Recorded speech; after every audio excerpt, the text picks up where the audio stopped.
The Daily Telegraph, please. Ta. Course, darn me. Wars. Crime. Disease. Ugly power-mad rulers. Dreadful new weapons and nasty tortures for kids, like exams and broccoli. Isn't the news horrible? Well, I've got good news for you. It's always been like that. If you think today's Daily Telegraph is full of horrible news, you should have seen last week's, last year's, last century's. I'm Terry Deary, and I've collected the disgusting parts of the past into my books, Horrible Histories. And they're all about how horrible life used to be. Wars, disease, crazed kings, even nastier vegetables, and most horrible of all, people. You wouldn't believe that people in the past could be just as horrible as people in today's news. But you'd better believe it, because these stories are true history. Horrible Histories with me, Terry Deary. News has never been so nasty.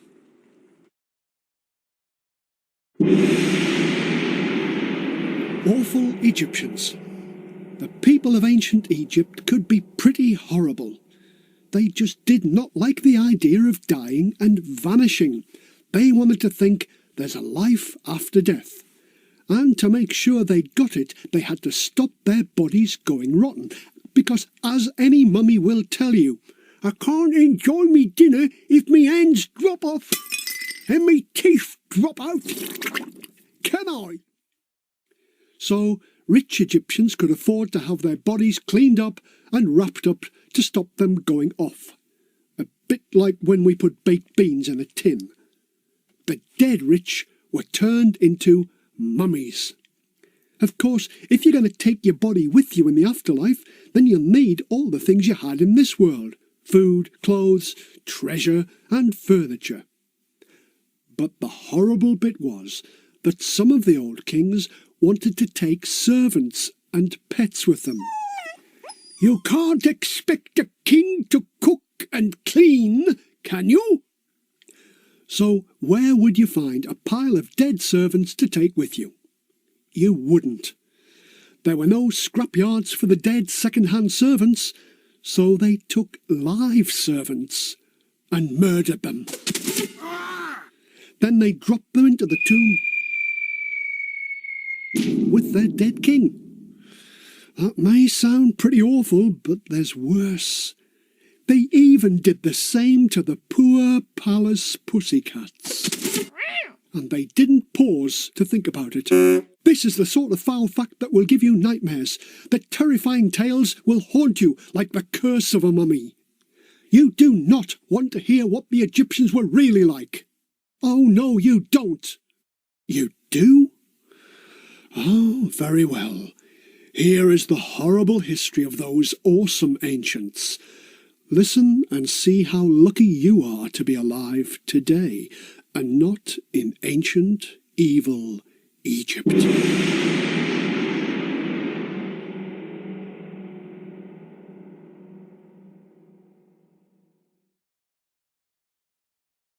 Imagine what would happen if every person in the United States suddenly visited your website.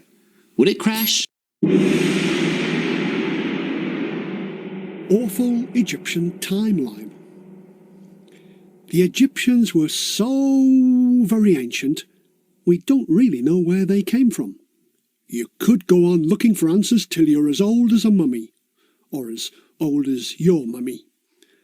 But we do know that prehistoric people roamed around in North Africa finding food. Here's a rough timeline of what happened.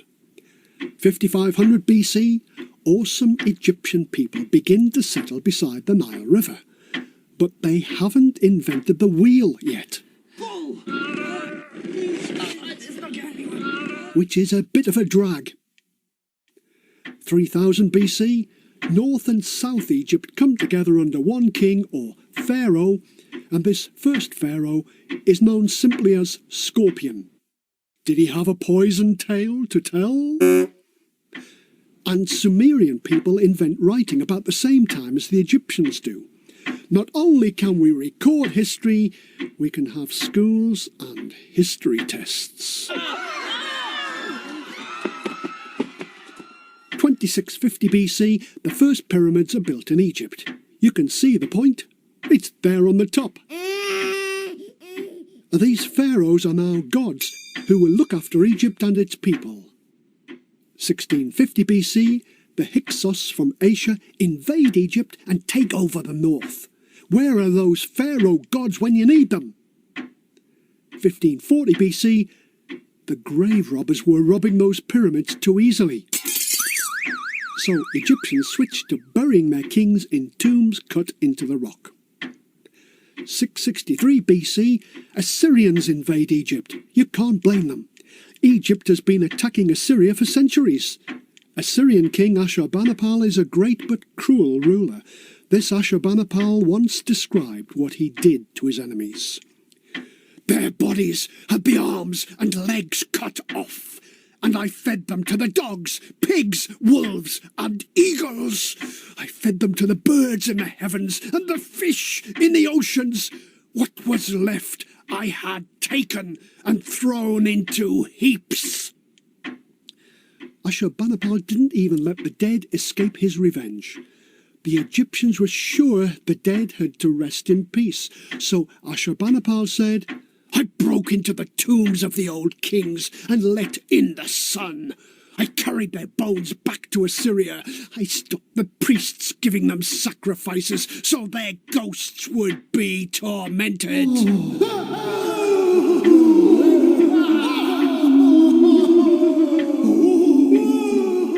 After 20 years, Ashurbanipal was finally driven out by the Egyptians. Phew! Glad to see the back of him. 300s BC, the Greeks invade, and they'll rule for 300 years, making the peasants poorer and the royals richer. Then, in 30 BC, the last Greek queen of Egypt, Cleopatra, kills herself, and the Romans take over Egypt.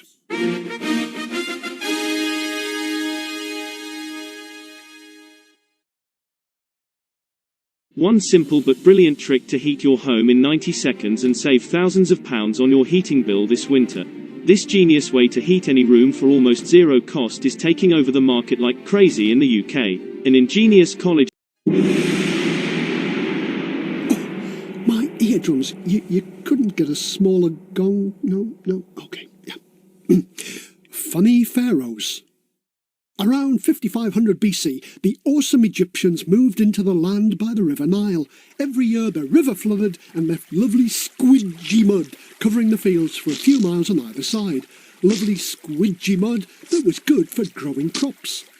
The people of the Nile would usually grow enough food to live, but they were always worried that one year the Nile would let them down and they'd all starve. So they invented gods and prayed that the gods would make the Nile flood. Then along came some really clever leaders who said, Actually, we are those gods you pray to, so give us lots of food, build us palaces, worship us, and we'll look after you, eh? These really clever people became known as pharaohs, probably because they had a pharaoh life. No, that's not true. Pharaoh is the Egyptian word for great house. The peasants didn't dare to speak the name of their king, so they called him the Great House, a bit like calling the Queen Mrs. Buckingham Palace, or an American calling the President Mr. White House. We don't know a lot about the early pharaohs, but there are a few bits of horrible history we can find in their powerful pasts. One of the earliest pharaohs was Narmer. How did he get to be pharaoh? By being super unpharaoh. In fact, he was super cruel. The Egyptians left pictures of Narmer showing him holding a prisoner on the end of a rope. And the rope had been pushed through a hole in the prisoner's nose. Who knows how Narmer got his power? I knows. There are pictures of his enemies lying on the ground. Have they just nodded off? No, because they're headless. Sort of noddle off. But remember, there were no sharp steel swords and axes in Egypt. Having your head cut off with a soft copper blade would be slower and more painful than a quick chop.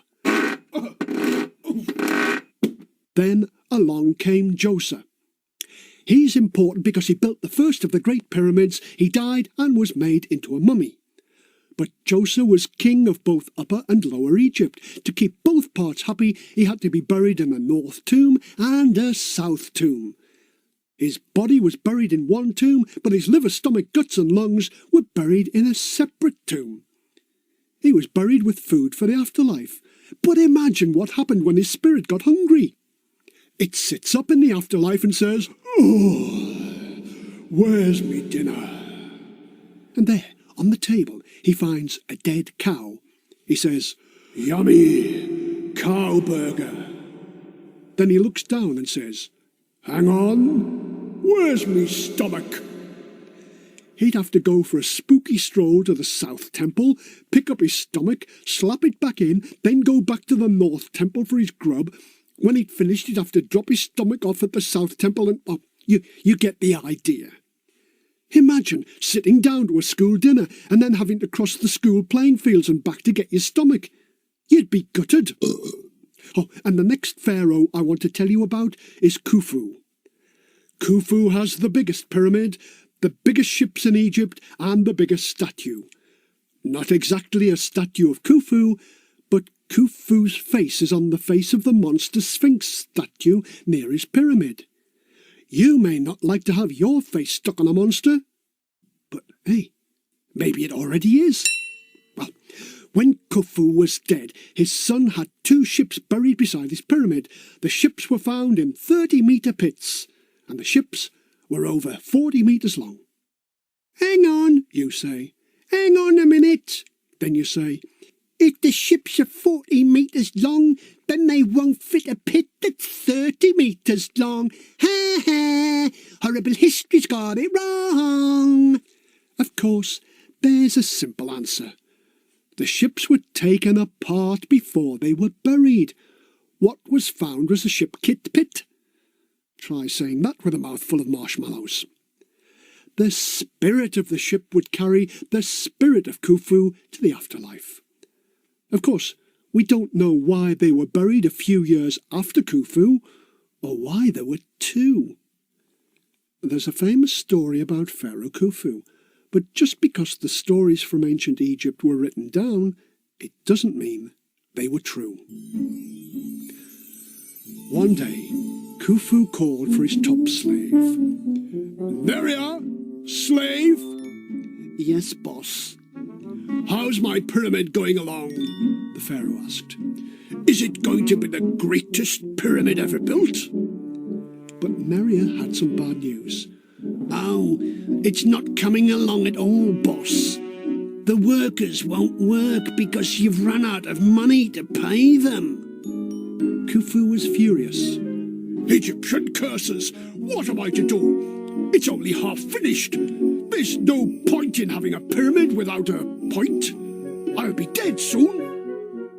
But Neria had an idea. "I'll tell you what, boss. I've heard about a bloke called Jedi.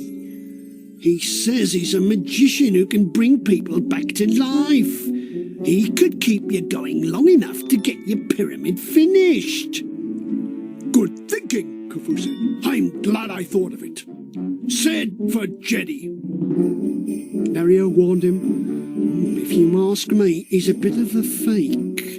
If you ask me, he just does tricks." "Well, I'm not asking you," Khufu snapped. "Send for him."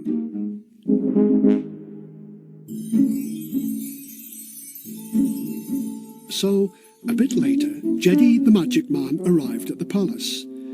Neria was there with a warning. "You're for it, sunshine. The boss wants you to prove you can bring something back to life, or you'll be bringing yourself back to life." Jedi expected that, and he didn't look too bothered. "I have a goose here in this box. Killed it this morning." And he lifted a headless goose out of the box. Neria licked his lips. Very tasty. After you've brought it back to life, you can kill it again, and I'll have it for me supper." Just then, in walked Khufu. "Are you the magician, chappie?" "I am Jedi, the greatest magician the world has ever seen. You'll be the richest magician the world's ever seen if you can bring the dead back to life. Jeddy held up the goose. I have here a dead goose. But Khufu wasn't going to be fooled by some conjurer's trick. He said, Never mind the goose. Fetch me a prisoner. We'll kill him and let Jeddy here bring him back to life. Jeddy looked worried. Oh, you can't do that. No, you can't. It's against the law. Just let me show you what I can do with this dead goose. Oh, go on then. A bit boring, but go on. Jeddy put the goose in its box and closed the lid. He waved his hands over the box, then pulled out a live goose.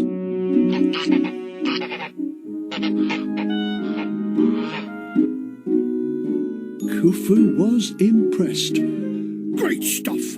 Come back when I'm dead and do the same for me. I'll reward you with riches beyond your dreams. And Khufu went off happy, but Neria wasn't fooled. Oh, he nearly caught you there, sunshine. I mean, the live goose was in the box all the time. I'm not stupid like the king, you know. He'll have you executed if he ever finds out. You won't tell him. I might, unless... What? What do you want? Neria smacked his lips. And that, a dead goose for me supper. It's a deal, Neria. And that's the story of how a sly serving slave came to get himself a great goose supper.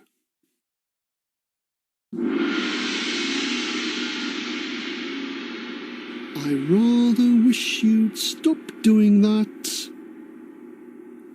Magical mummies. When Jeddy died, he'd be made into a mummy. His body would be preserved so it wouldn't go mouldy and smelly like old cheese. The Egyptians had lots of tries at making mummies, and some of them went wrong. It took them hundreds of years to work out how to make a good mummy. And of course, once they'd learned, they had to pass on the skills to young mummy makers. I suppose they must have had some sort of mummy school. Can you imagine a teacher telling you how to care for a corpse? Oh no, I didn't do history homework. Right, class 4, settle down. You boy, stop picking your nose and pay attention. You are here in this beautiful house to learn how to make a mummy. Why is it called a beautiful house? Well, you wouldn't want to tell the dying king you're taking him off to a disgusting old ugly house, would you? We want him to think he's going to have a beautiful time in here, and yes, Gary, good point, it's not even a house, is it? No, it's just a tent in the desert. Can't have it in the town because the smell would make people sick. And there are no sides to the tent so the winds can blow away the stink. There are guards around the outside to keep away the thieves. Our kings have a lot of jewels wrapped inside their bandages. Put it down, Gary. Do not touch the jewels, you thieving little toe-rag. Where was I? Ah, yes. The guards also keep out the jackals, who like the scent of dead flesh and would eat our corpses before they got to the grave. Now, the first step is to take a dead pharaoh. Of course, we're not going to let a bunch of bungling boys loose on a real pharaoh, so here we have a peasant for you to practice on. What's that, Sheila? Oh, Gary's crying because we're going to make a mummy out of his daddy. Oh, come on, Gary. I'm sure he won't mind. In fact, very few peasants get to be made into mummies, so it's a great honour. We'll lay him on this special table, a table made of planks with gaps between, and the gaps are to let the bodily juices drip down into the sand underneath. We can't be working on a sloppy table. So, let's dump Gary's dad, Pharaoh, on the table. That's the way. Now, first, we have to throw away all the bits that aren't important. We start with the brain. None of us need a brain. It doesn't do much, and it goes mouldy quickest. So, let's see. You, Brian, take that chisel and hammer and push it up the nose of the corpse. No, Brian. Push the sharp end of the chisel up the nose, not the hammer. That's it. Now, tap it till you break through. Good. Very good.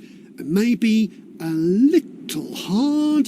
The chisel isn't meant to come out through the top of the head. But never mind. Now, Matthew, I want you to take this bit of bent wire, push it up the nose, use the hook on the end to pull out the brain.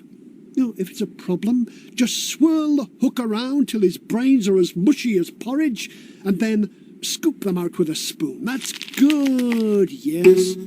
I know it's running down your arm, but keep going and dump it in this bucket. We stuff some packing in the brain to dry it out, and then we turn to the interesting bit.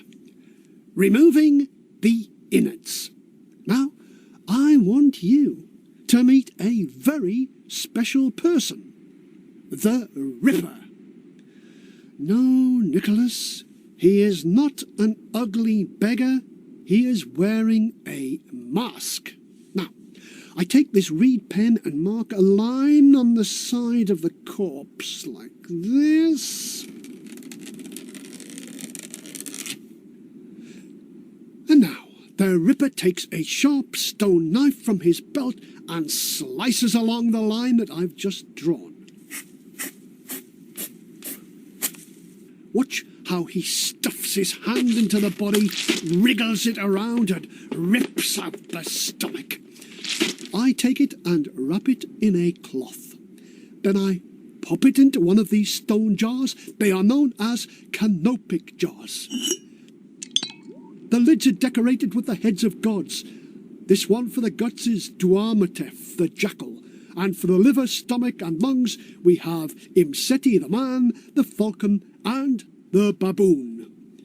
No, Matthew, the baboon does not look just like Gary.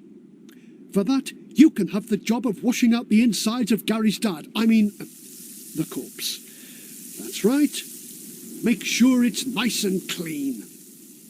And now it's time to say goodbye to the Ripper. The Ripper's job is an unclean job. He does his duty, and then the priests have to drive him out of the house of death because he's an unclean man. They have to shout really nasty names at him. So let's have some suggestions. Wayne, desert dog, good one. Stephen, filthy rat, very good. Andrew, snake with the smell of a hippo's bum, excellent. Yes, Gary, corpse fly. And one more from you, Edward. No. Snot drip from the tip of a history teacher's nose is not what I had in mind. But there he goes. The Ripper has run away, just as he is supposed to. It's a game, really. But he's an important man. One day, you may get to be the Ripper, Gary. Now, we pack the mummy full of a special salt called natron, and we leave it to dry out for a few weeks. We haven't got a few weeks to wait because I need to show you how to wrap a dry mummy in bandages. So here's one I made earlier. What, Gary? Oh, it's your mum, is it? Oh dear.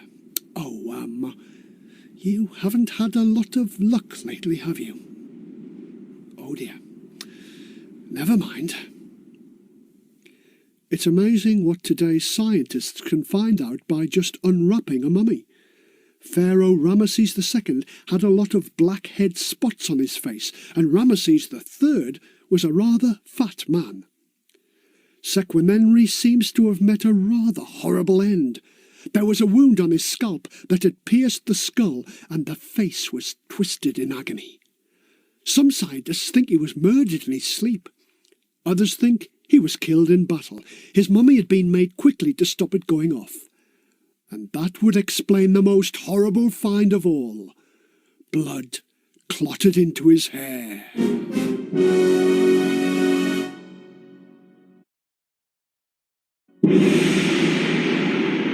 Oh, that gong! If you don't take it out of this room, I might have to just kill somebody. Thank you. Topping Tut. Another pharaoh who may have been murdered is the young Tutankhamun. He was just 19 when he died, and his mummy wasn't discovered till 1922. King Tut's mummy seems to have had a bash on the head. Was he murdered by his ruthless Uncle A, who took the throne? We'll never know for certain, but we do know quite a bit about how King Tut's grave was discovered. It was November 1922, and the great archaeologist Howard Carter had been searching for years for a tomb that hadn't been robbed. The pyramids were all empty. Their treasures had been stolen thousands of years before. The Egyptians had started burying their pharaohs further south along the Nile in the Valley of the Kings. And on the 26th of November, Howard finally arrived at the entrance to an almost unbroken burial chamber. He called the organizer of the expedition, Lord Carnarvon, to witness the final breakthrough. Carter described what happened next. With trembling hands, I made a tiny hole in the upper left-hand corner.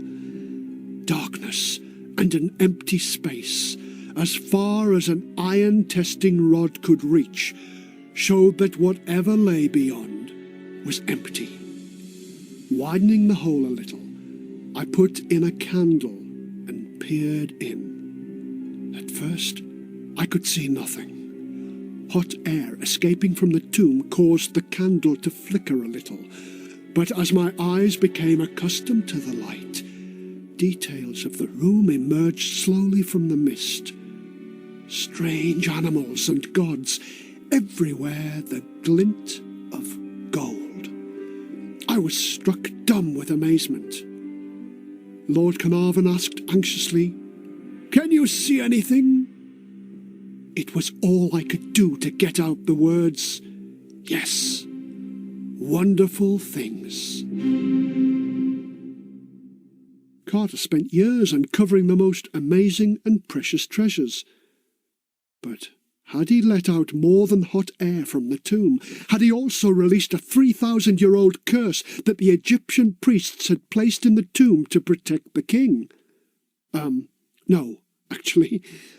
The curse of Tutankhamun's mummy has fascinated readers of newspapers since it first arose in the 1920s. Many of these reports have been inaccurate. Look at the facts and make up your own mind.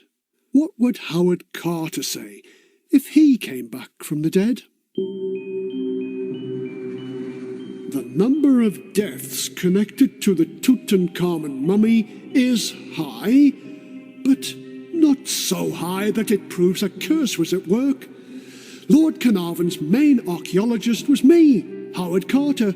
Surely I should have died first, but I'll die of natural causes 17 years after the excavation. People who claimed a curse was at work took almost any death loosely linked to the mummy for evidence. My secretary's father died, and that was linked to the curse, even though he'd never been near the tomb or the mummy. The people who believed the curse was true forgot to mention the people who didn't suffer from the curse. Dr. Derry gave Tutankhamun a medical examination and came as close to the mummy as anyone. He lived to the age of 88. Some modern scientists have come up with explanations for the unhealthiness of Tutankhamun's tomb. They believe that the ancient Egyptian germs could have been trapped in the underground chamber. When it was opened in 1922, the germs were still around to infect the archaeologists who visited the tomb. One wild theory is that the rocks around the tomb are radioactive, with the deadly element uranium. Visitors may have suffered radiation poisoning. It is true that the Egyptians had found uranium rocks in their gold mines, but a curse? I don't think so. Mind you, Howard Carter, speaking from beyond the grave there, forgot to mention there are many other stories about mummies' curses. One mummified priestess was sold to America. She was loaded onto a ship and kept just behind the control room, the bridge. It said that the mummy's curse affected the captain's judgment. It made him steer the ship into an iceberg and sink. The ship was the Titanic. Nice story. But there's no written evidence that the Titanic was carrying a mummy, and believers say, well, the captain didn't record the mummy cargo because he didn't want to frighten the passengers. Believe that, if you like. Oh, that blooming gong again. Couldn't we have something a bit different? Well, that's not very Egyptian. Oh, wait a minute. Yes, it is, because our next story is from Scotland. Number 15 Learmouth Gardens in Edinburgh. Don't ever go there. Oh, very well. Go there if you must. But beware the mummy's curse. I said, the mummy's curse. Thank you. Scotch Mist Bone. In 1936, Sir Alexander Hay Seton went to Egypt. He and his wife Zayla went to see a tomb. A guide led them down a stone staircase into an underground room. Alexander and Zayla stood over a skeleton on a stone slab. Zayla joked, "It's not a tomb with a view, then?" Sir Alexander laughed. "Ha ha ha!" The guide did not laugh. "They are the bones of an ancient princess," the guide said. And he showed Alex and Zayla the crumbling mummy. When no one was looking, Zayla slipped a bone into a handbag. Was she putty about a patella or crazy for a cranium? No, she violated the victim's vertebra. She was batty for a bit of backbone. She took it home to 15 Learmouth Gardens in Edinburgh and put it in a glass case. It's always best to put your stolen bones in a glass case, especially if they are leg bones. The case stops them from running away. But this was a spine bone. A glass case was clearly a mistake because the bone was spying on them. Then the trouble started. Accidents happened. As Sir Alex left the house, a piece of roof crashed down and missed him by a whisker. Furniture was broken. A table turned over in the night. Sounds disturbed the sleep of the horrified Hay Setons. Ornaments rose in the air and flew across the room. Worst of all, the ghostly figure of an Egyptian priest popped up from time to time. Visitors and servants all saw it. A newspaper reporter heard about the curse. He asked, "Can I borrow the bone?" Sir Alex sent the bone on loan. Alone. The reporter came back 2 weeks later. "Nothing happened," he laughed. But a few days later, he was desperately ill in hospital. Sir Alex lost his money when business went wrong. "It's the curse of the stolen bone," Sir Alex moaned. "Destroy it," he ordered. Zayla would not hear of it. "I've got a bone to pick with you," she argued. Sir Alex was too lazy to destroy it himself. You could say he was bone idle. So he went to his cousin, who was a monk. First the monk blessed it, and then he destroyed it. The bone was burned to ashes in a stove. Zayla never forgave Alex, and she left him. Alex wrote, The curse did not end when the bone was burned. From 1936 onwards, when I first saw that bone, trouble seemed to follow me wherever I went. He died in 1963, at the age of just 58. Oh no, not the bagpipes again. I think I preferred the gong.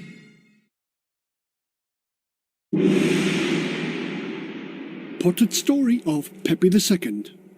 An early pharaoh was Pepi II. No one can agree how long Pepi II ruled. Some say 60 years, some say 90. But most agree he came to the throne as a boy. Was he interested in war? No. Was he interested in pyramids and statues? No. Was Pepi wanting a puppy? No. He was only interested in getting a dwarf for his palace. His army set off into Africa, and reports came back that they'd captured a pygmy. Little Pepi was wetting himself with excitement. He wrote a message to his general telling him how to treat the captured pygmy. Come north to my palace at once. My Majesty wants to see this dwarf more than all the treasures of Africa. Take great care when he's on the deck of the boat. Make sure he doesn't fall over the side. And when he's asleep, check him 10 times every night to make sure no harm comes to him. The pygmy got there safely. Pepi was happy. The one thing that bothered Pepi was flies. How did he deal with the problem? Here's how. Gather round, servants. I want to show you my new invention, a fly trap. For this, you need a dozen slaves and a jar of honey. First, strip the clothes off the slaves. Then, cover the slaves in honey. The flies all buzz off to the honey. They'll stick to the slaves and struggle to crawl through the honey. Most important, they'll buzz off and leave me in peace. So, I'm left in peace, the flies are kept busy, and when they've finished eating the honey, they'll eat the slaves. And next time, how to make lovely shiny jewellery out of very fat flies. Clever Pepi. But Pepi lived too long. Some say he lived to be 100. Egypt needed a powerful ruler, not a wrinkly. Egypt almost fell apart when he died as rival princes fought for the throne. Give me that throne! Give me that throne!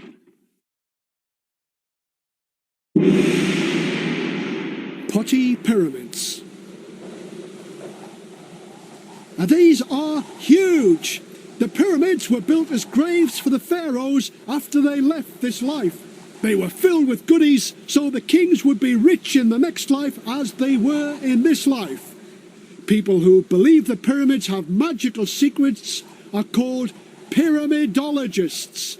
They started back in the 1850s, and modern pyramidologists are still selling millions of books around the world.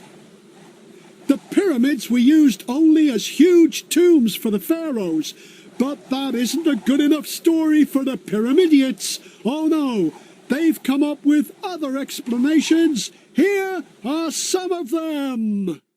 Good evening, ladies and gentlemen.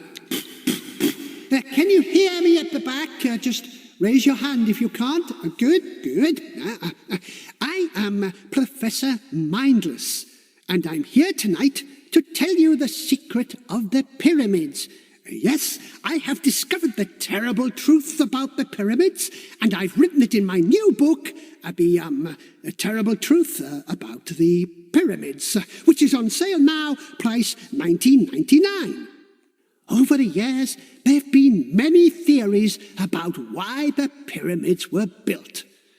Some people say they were built as tombs for pharaohs. This is clearly nonsense, as there isn't a single pharaoh mummy in a single pyramid. Aha! You say they've all been robbed. Aha! I answer. That's true. Anyway, let's examine scientifically some of the balmy ideas which I examine in my book priced $19.99, which I will sign after this talk, just outside the back. Bring your own pen, yes. Theory number 1. The pyramids are great stone computers.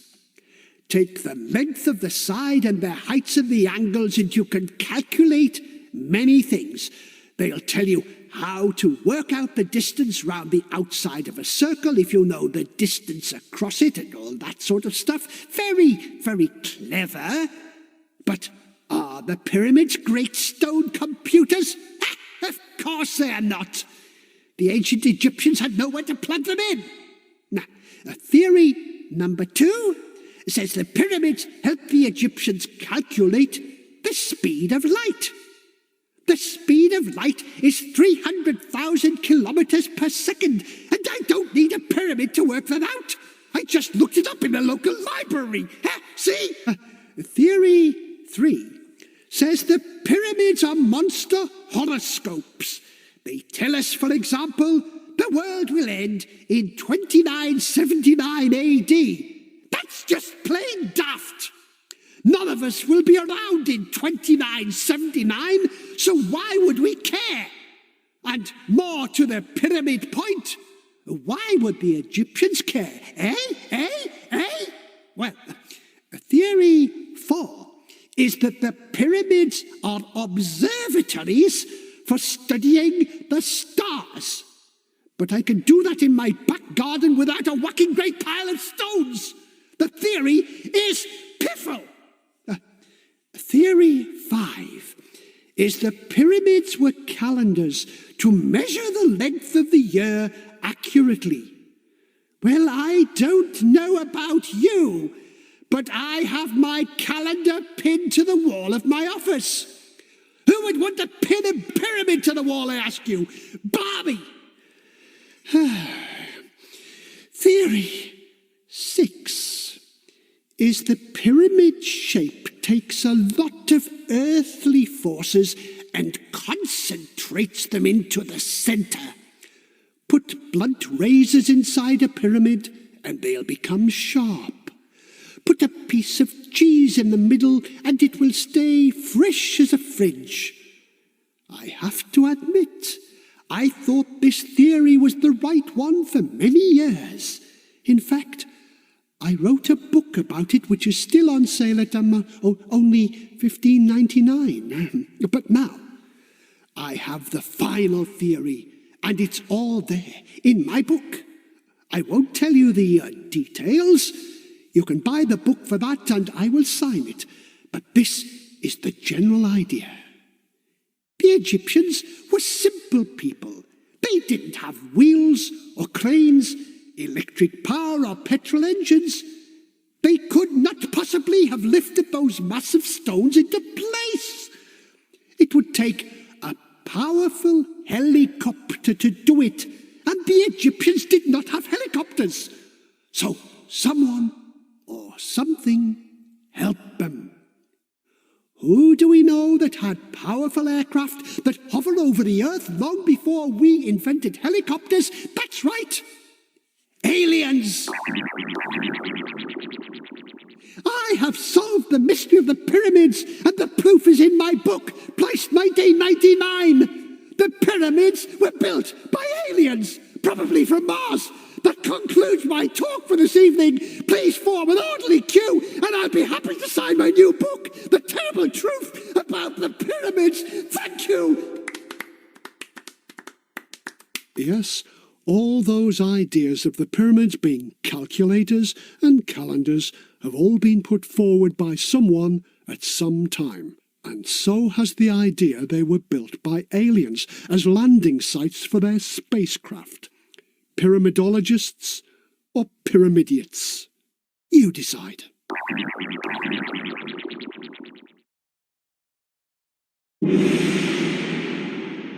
Boney's battering. It isn't just the pyramids that have their mysteries. Near the Great Pyramids at Giza, the Egyptians built a massive stone monster. It's 72 metres long and 20 metres tall.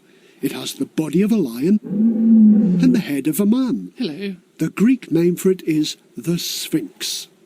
A French army led by Napoleon Bonaparte landed in Egypt in 1798. Some history books say they took one look at the great ugly face and decided to use it for target practice. They blasted off the nose.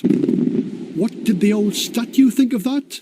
I don't think that's very funny. No, it's not funny having your nose picked on.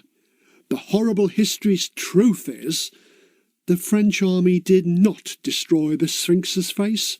It was wrecked 500 years before they arrived. A history book said, in 1378, the Arab tribes were led by Mohammed Saim al-Dar. He caused terrible injuries to the head of the Sphinx. Then, in the 1700s, Mameluke soldiers from Egypt turned their guns on the statue. In 1737, the artist Frederick Norden drew pictures of the Sphinx with no nose, over 30 years before Napoleon Bonaparte was born. So, don't blame Boney. So, what do you think the word Sphinx means? It means strangler. It was given by the Greeks to a creature which had the head of a woman, the body of a lion, and the wings of a bird. It wasn't only tourists who thought the Sphinx was a mighty mystery. The ancient Egyptians worshipped it as a god. Egyptian prince Thutmose even saw the Sphinx in a dream.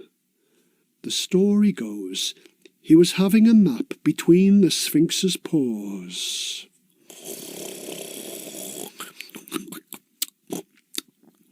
He dreamed that the Sphinx begged him to rescue it from the Sahara sands that were swallowing it.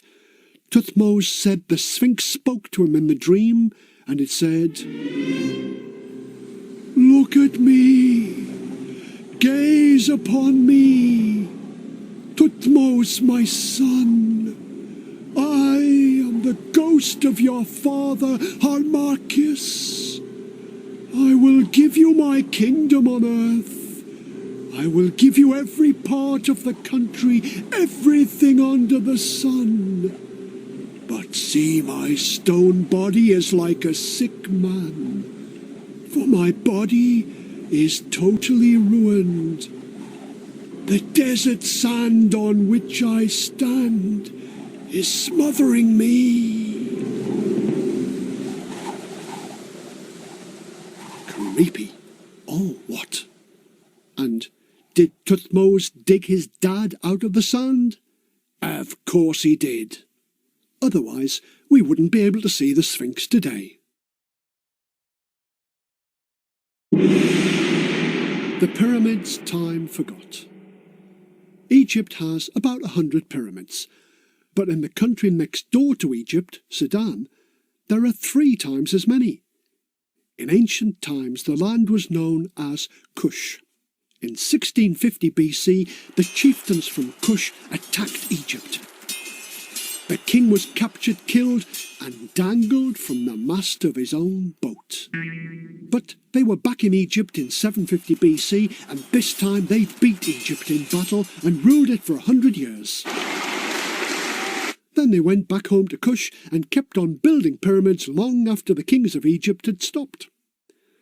They also had some nasty habits, like human sacrifice.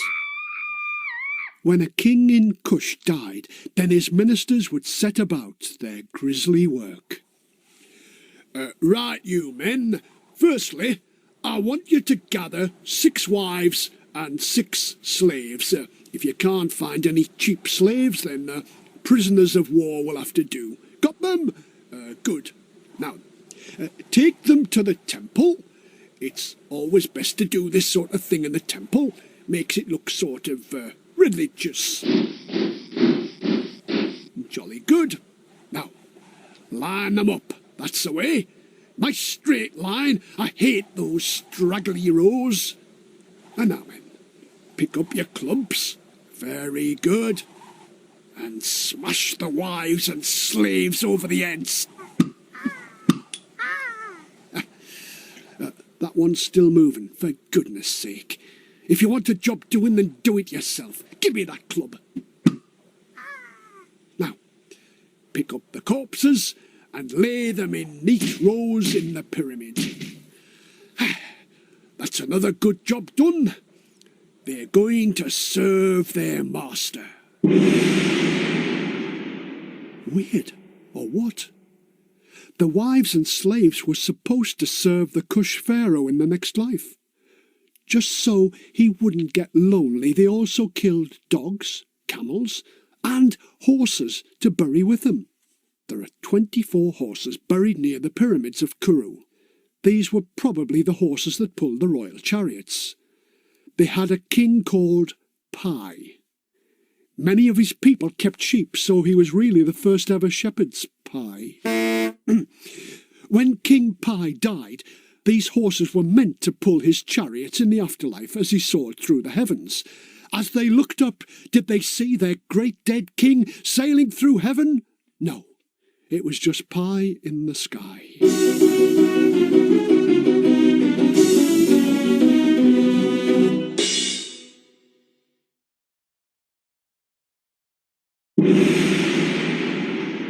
The truth about Tutankhamun. King Tutankhamun was dead as a duck's toenail, and he was buried in a rock tomb. Did he rest in peace? Not for long. If the ancient Egyptians had had ancient policemen, then the report may have looked like this.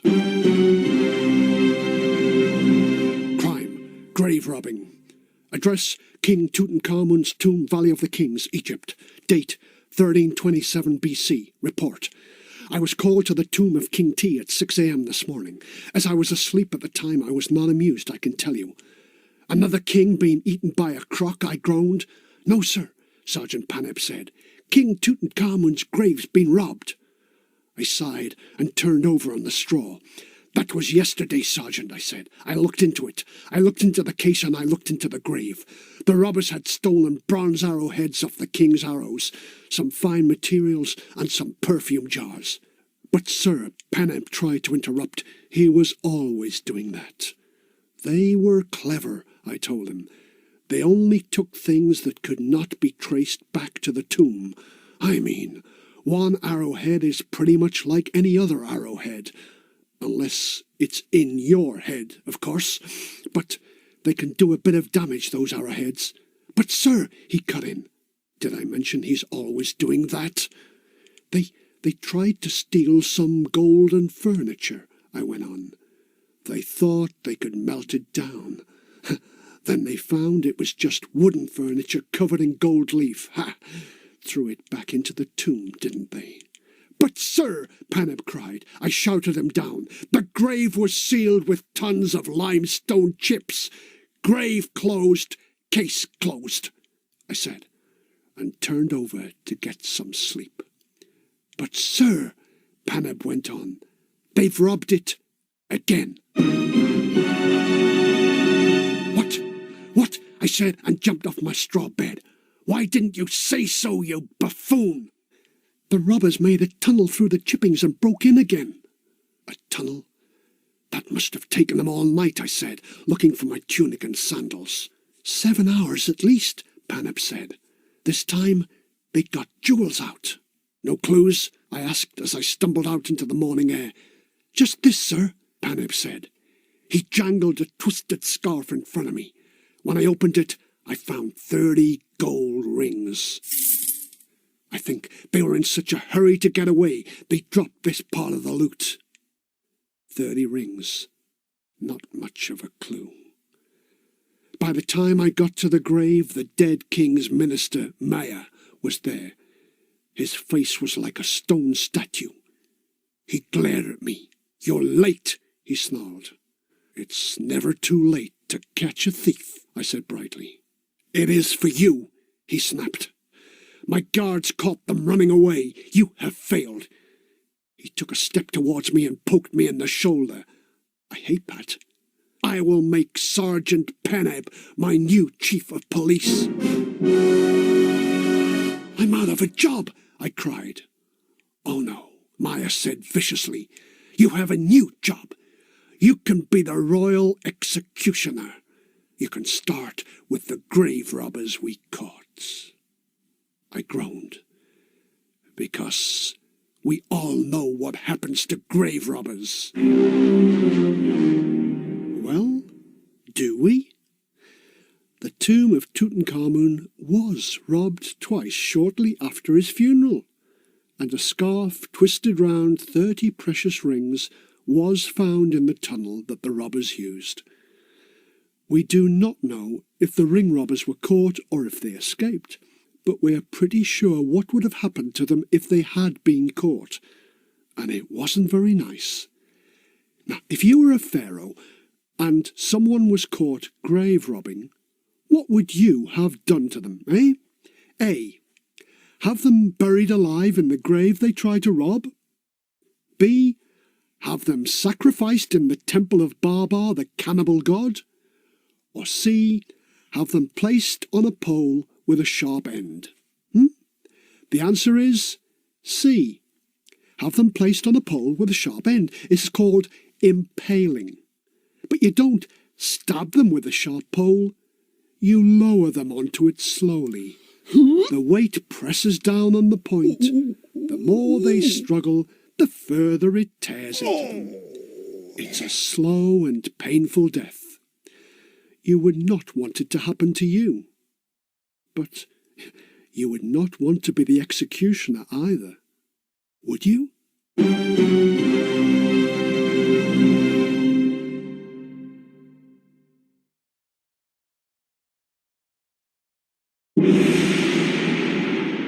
Rotten robbers.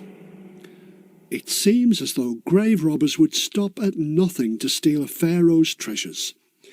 In 1898, a French historian, Victor Loret, explored the tomb of Amenhotep II. He hoped to find a coffin and a neatly wrapped mummy. Instead, he found something out of a horror movie. He described it in his diary. I had only a candle for light and almost stumbled into a well, a deep pit used to catch the water when the Valley of the Kings flooded. I placed a ladder over the ugly hole and crawled over to the other side. I was in a small room. Broken statues were scattered over the floor. Thieves had been there before me. A doorway led into another room. That was where I hoped to find the mummy. It was deep into the night, and I was afraid. But I stepped through the door with my spluttering candle in my hand. A horrible sight met my eyes. There was a small boat in the room. The boat built to carry the pharaoh into the next world. But in place of the mummy, there was a corpse, black and grinning. Its face was turned towards me. I felt it was staring at me. Its long brown hair was in clumps around its head. I never dreamed I was looking at a mummy that had been torn from its wrappings. There was a hole in its chest and another in its skull. I thought I was looking at the victim of a human sacrifice. Or was it maybe a thief who had been caught by the guards and killed on the spot? And still, the eyes stared at me. Loret had found the mummy of a prince. It had been unwrapped soon after it had been buried, the thieves looking for jewels wrapped in its bandages. Loret's shocks were not over. He found 3 other torn mummies in the other rooms, a man, a woman, and a boy. The man's mummy was King Amenhotep II. It had some of the padding torn from its mouth in the search for jewels. A strip of cloth hung out like a dead tongue. There were 9 more coffins in the tomb, These contain 9 wrecked mummies, which had been collected by King Pinigem in ancient times. Thieves had got at them a second time. Would you unwrap a corpse and smash open its body to steal its jewels? You shouldn't feel too sorry for Amenhotep II's mummy. When he was alive, he was pretty ruthless. In his 1425 BC battles against the Nubians, he captured 7 enemy princes and wanted them killed as sacrifices to the gods. You would give the job to an executioner. Amenhotep II killed them himself. That day, the gods didn't get a sacrifice of mincemeat. They got prince meat.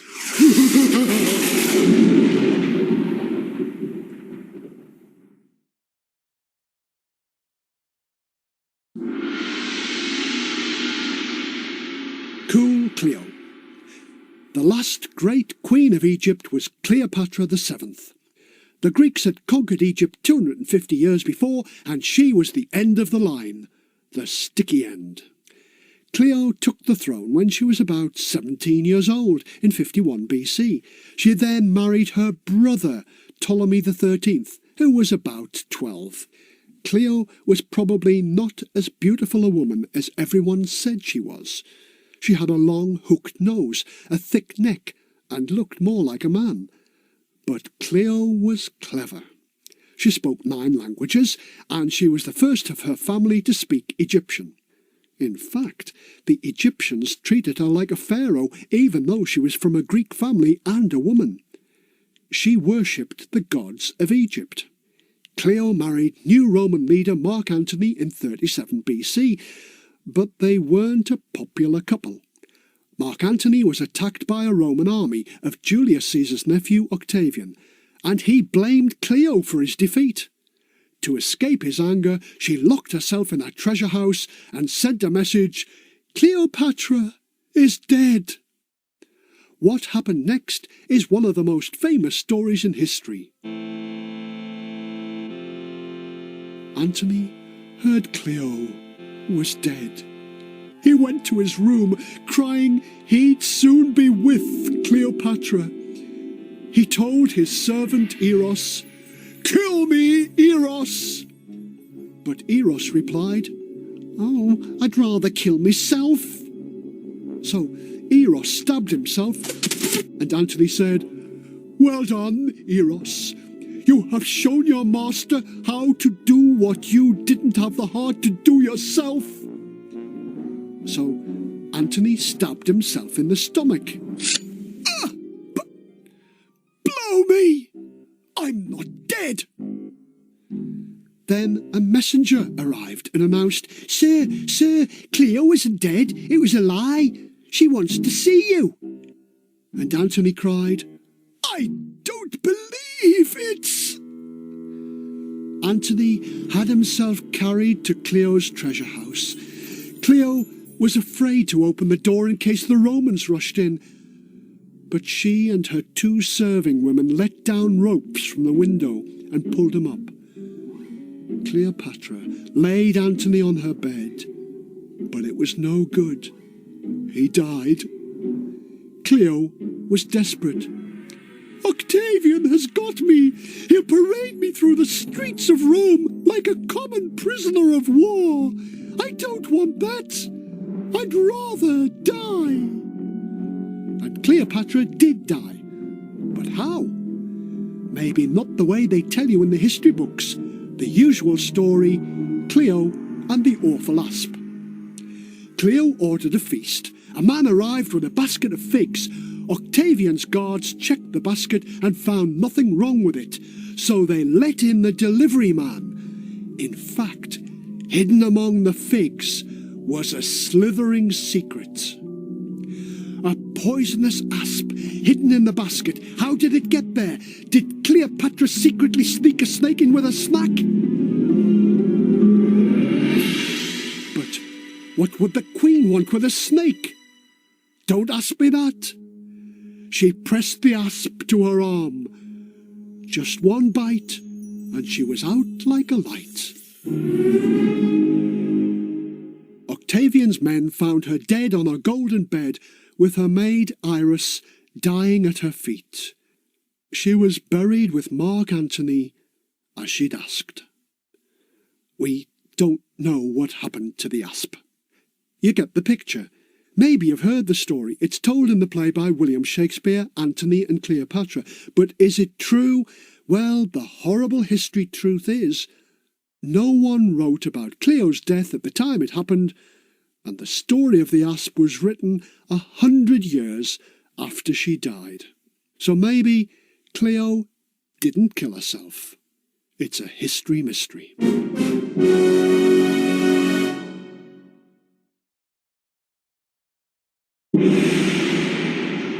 Epilogue. The ancient Egyptians were amazing people. They lived in the Stone Age when many humans in other parts of the world did nothing but grunt and hunt. They were led by clever and powerful pharaohs, maybe the cleverest people on earth at that time. They managed to build massive pyramids, then set off to conquer as much of the world as they wanted. There was one thing that drove those fantastic pharaohs on: fear of death if you had a wicked life. A pharaoh would tell you, there is no such thing as death. How could they fear death and the end of life if they didn't believe life would end? The Egyptians certainly believed in death.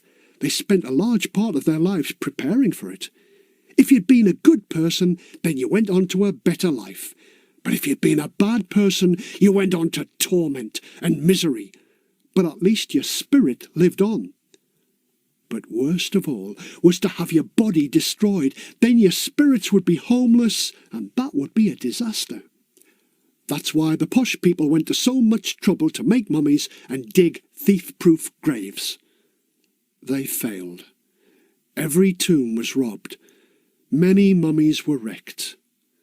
Was every single tomb robbed? Yes. With all their brains, the pharaohs forgot one important thing. They forgot how greedy and ruthless the poor peasants could be. The pharaohs may rule over life in Egypt, but the grave robbers rule over death.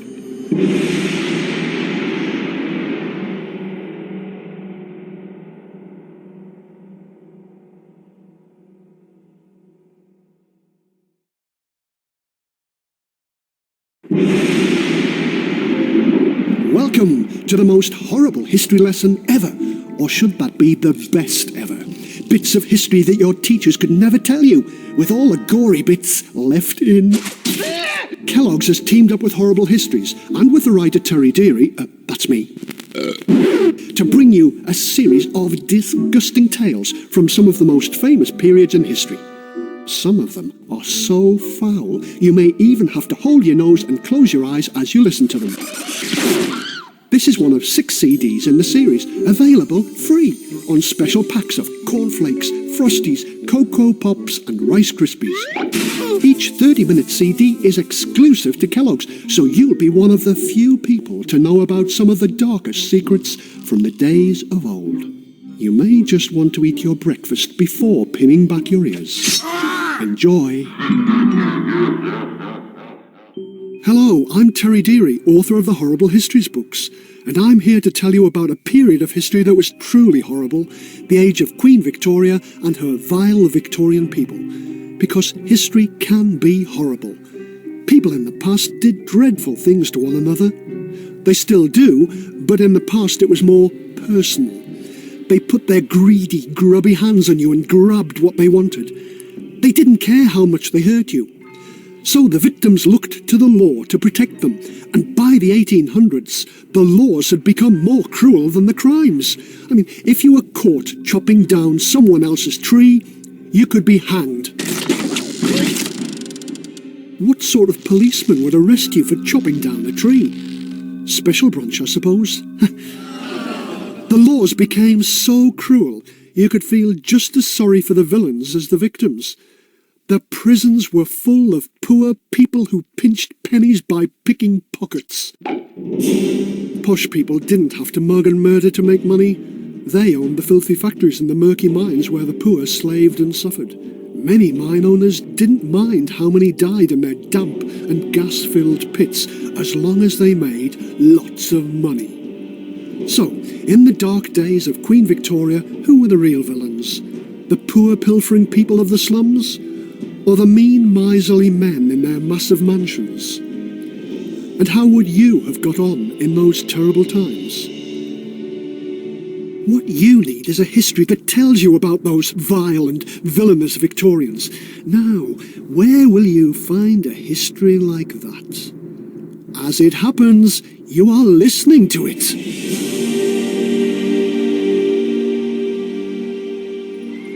When Victoria was queen, the poor workers of Britain were crowding into dark, damp and filthy, dirty little houses. Well, the houses were handy for the foul factories that belched out the choking smoke, the factories that paid them a pitiful wage, so the workers suffered the slums. But one class of people liked the dingy streets and the black back lanes: the criminals. The slums were home to whizzers, van draggers, screws. You don't know what they did? Oh, very well, I'll tell you. Whizzers were pickpockets. Van draggers stole from the backs of horse-drawn vans. Screws burgled houses. The really villainous ones carried squirters. No, not water pistols, you dummy. Real pistols.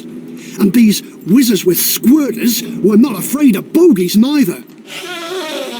A bogie was a policeman. Now here's a word you really needed to know if you're going to survive in Victoria's England: garrotter. In the 1850s and 1860s, a new terror hit the city streets: garrotting. A Victorian villain explained what garrotting was and some of the secret language of the criminals.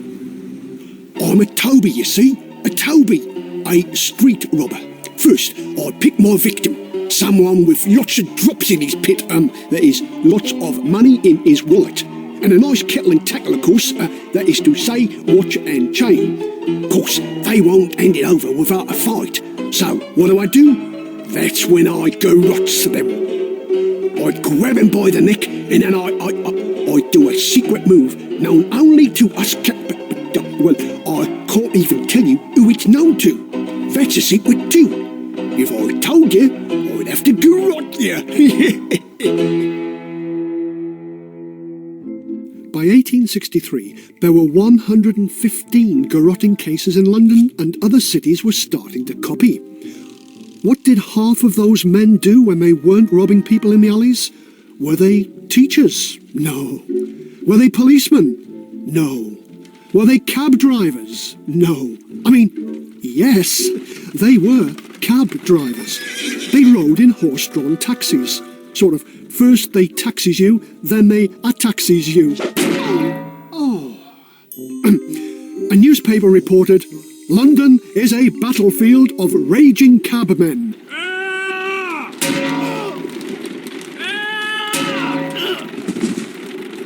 Of course, there were always honest people who will make money out of your fears. In the 1860s, a new type of men's clothing appeared. Scared of garrotters? Protect yourself with our wonderful new leather collar. Wear this tough leather collar round your neck and feel safe. No garrotter can harm you while you wear this wonderful invention. Smart and comfortable too, only 2 shillings each. Of course, the villainous Victorians couldn't be allowed to get away with their vicious crimes. When they were caught, they were punished, and I mean punished. Ask yourself this: would you nab a kettle and tackle if you could be whipped for it? Not only did they beat you, they even wrote a report on the beating. Here's an actual report from Leeds Jail.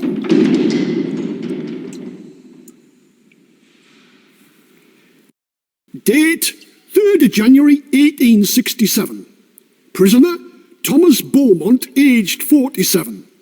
Crime: garrotting and robbing Abraham Dickinson of Batley near Dewsbury. Sentence: 5 years in prison. Punishment: 24 lashes. Report: The criminal was first strapped to a triangle of wood.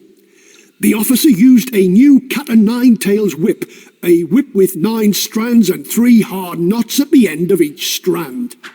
Beaumont took the first stroke in silence. After the second, he cried out in pain, and after the third, he cried, "Oh dear me!" As the blows followed quickly, his cries grew louder. After 12 strokes, his back began to show marks from the lashing. By the end of the lashing, he was screaming for mercy. And you thought detention was bad? If the Victorians had a favourite subject, then it was death. They liked nothing better than the story of suffering, heartbreak, tragedy and cruelty. The trouble is, it's not just the subjects that were painful. The writing was pretty bad too. The Victorian ballad writers were probably the world's worst poets. They had no television or radio or CDs. How did they entertain themselves at home? The middle classes would buy a piano, learn to play it and sing songs. But some of them were hardly cheerful. Take a song like "That Is Love." The words go like this. See the father standing at his cottage door, watching the baby in the gutter rolling o'er, laughing at his merry pranks, but hark, a roar! Help, oh, helping gracious heavens above! Dashing down the road there comes a maddened horse. Out the father rushes with resistless force, saves the child but lies there, a mangled corpse. That is love. That is love. It is also a squidgy mess in the middle of the road. Of course, orphans were always good for a tearful story. Little children who have lost their mothers and have been told they've gone to heaven. That's the story behind the dreadful, "Shall I be an angel, Daddy?" One day a father to his little son told a sad story, a heartbreaking one. He took from an album a photo and said, "This is your mother, but she's been long dead. You she has left me to cherish and love. She is an angel, my child, up above." The boy in an instant drew close to his side, and these are the words that he softly replied. "Shall I be an angel, Daddy, an angel in the sky? Will I wear the golden wings and rest in peace on high? Shall I live forever and ever with the angels fair? If I go to heaven, oh, tell me, Daddy, will I see Mother there?" But the worst poet ever was the Scotsman William McGonagall. Most students of English agree that the Scottish poet William McGonagall was probably the worst poet ever to publish in the English language. It wasn't just the way he mangled words, it was the awful subjects he wrote about. McGonagall told the stories of real tragedy. The title of this one is "Truly Sad, Calamity in London, Family of 10 Burned to Death." But the poem is truly, hilariously bad. Oh, heaven! It was a frightful and pitiful sight to see! 7 bodies charred of the Jarvis family, and Mrs. Jarvis found with her child, and both carbonized. And as the searchers gazed thereon, they were surprised. And these were lying beside the fragments of the bed, and in the chair the 10th victim was sitting dead. Oh, horrible! Oh, horrible! What a sight to behold! The charred and burnt bodies of young and old. Frightful, pitiful, and horrible. And that's just McGonagall's poetry. But his most famous was the Tay Bridge disaster. In December 1879, a train was crossing the Tay Bridge in a storm when the bridge collapsed. 79 passengers were catapulted into the dark, icy waters of the Tay below. The only survivor was McGonagall's dreadful poem about the affair. Beautiful railway bridge on the silvery Tay. Alas, I am very sorry to say that 90 lives have been taken away on the last Sabbath day of 1879 which will be remembered for a very long time. So the train moved slowly along the bridge of Tay until it was about midway. Then the central girders with a clack gave way, and down went the train and passengers into the Tay.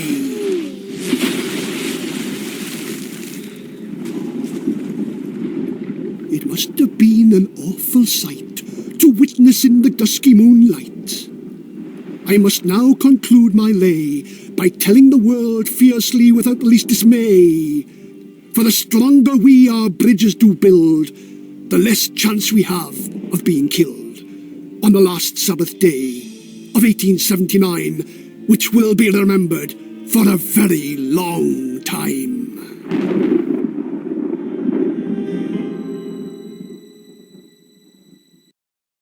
Do you ever get fed up with being treated like a kid? Want to be treated like a grown-up? Not if you were a Victorian kid, you wouldn't, because Victorian children could be punished like adults. One boy told this story to a newspaper after he'd been arrested.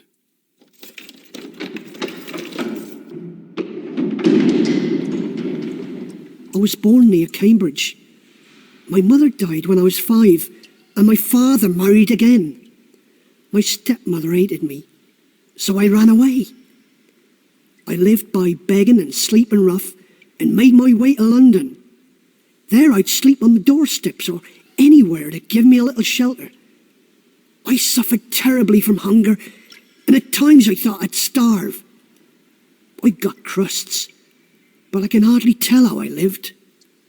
One night, I was sleeping under a railway bridge when a policeman come along and asked me what I was up to. I told him I had no place to go, and he said I had to go with him. Next morning, he took me to the court and told the judge there were always a lot of boys living under the bridge. They were young thieves, and they gave a lot of trouble. I was mixing with them, so I was given 14 days in prison. I'd carry on begging and go from workhouse to sleep. I'm unhappy, but I have to get used to it. If you were like that boy, you may have wanted to make some dishonest money. Of course you don't, but if you did...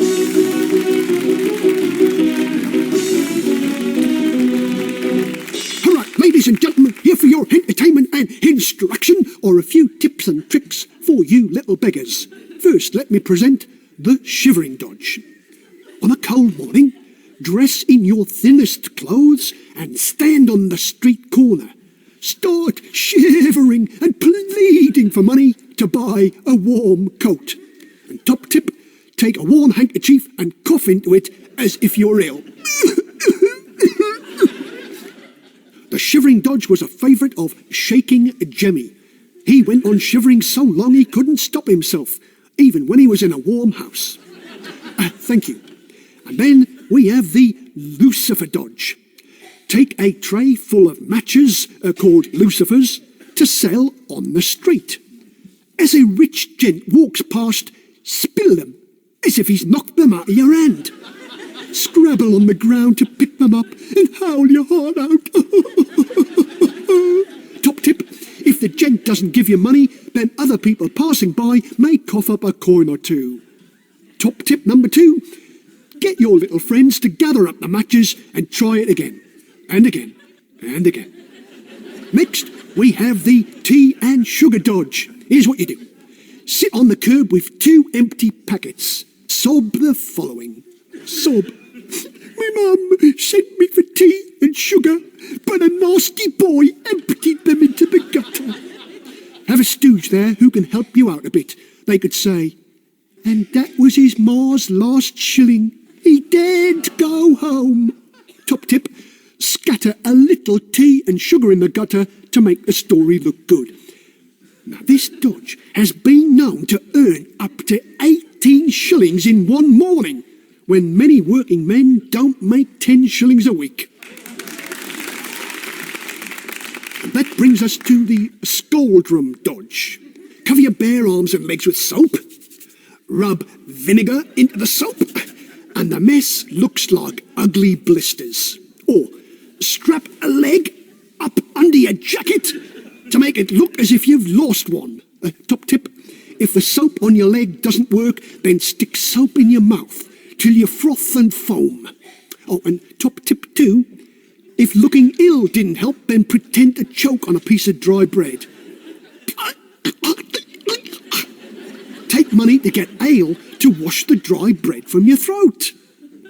If everything else fails, then try this really disgusting one.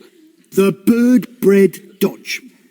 Find a garden where someone has thrown stale bread out for the birds. Pick it up and begin to eat it. Top tip, it is best if the bread is covered in maggots. Do not shake them off before you eat the bread. After all, they'll make a nice bit of meat in your sandwich. Huh? Thank you very much.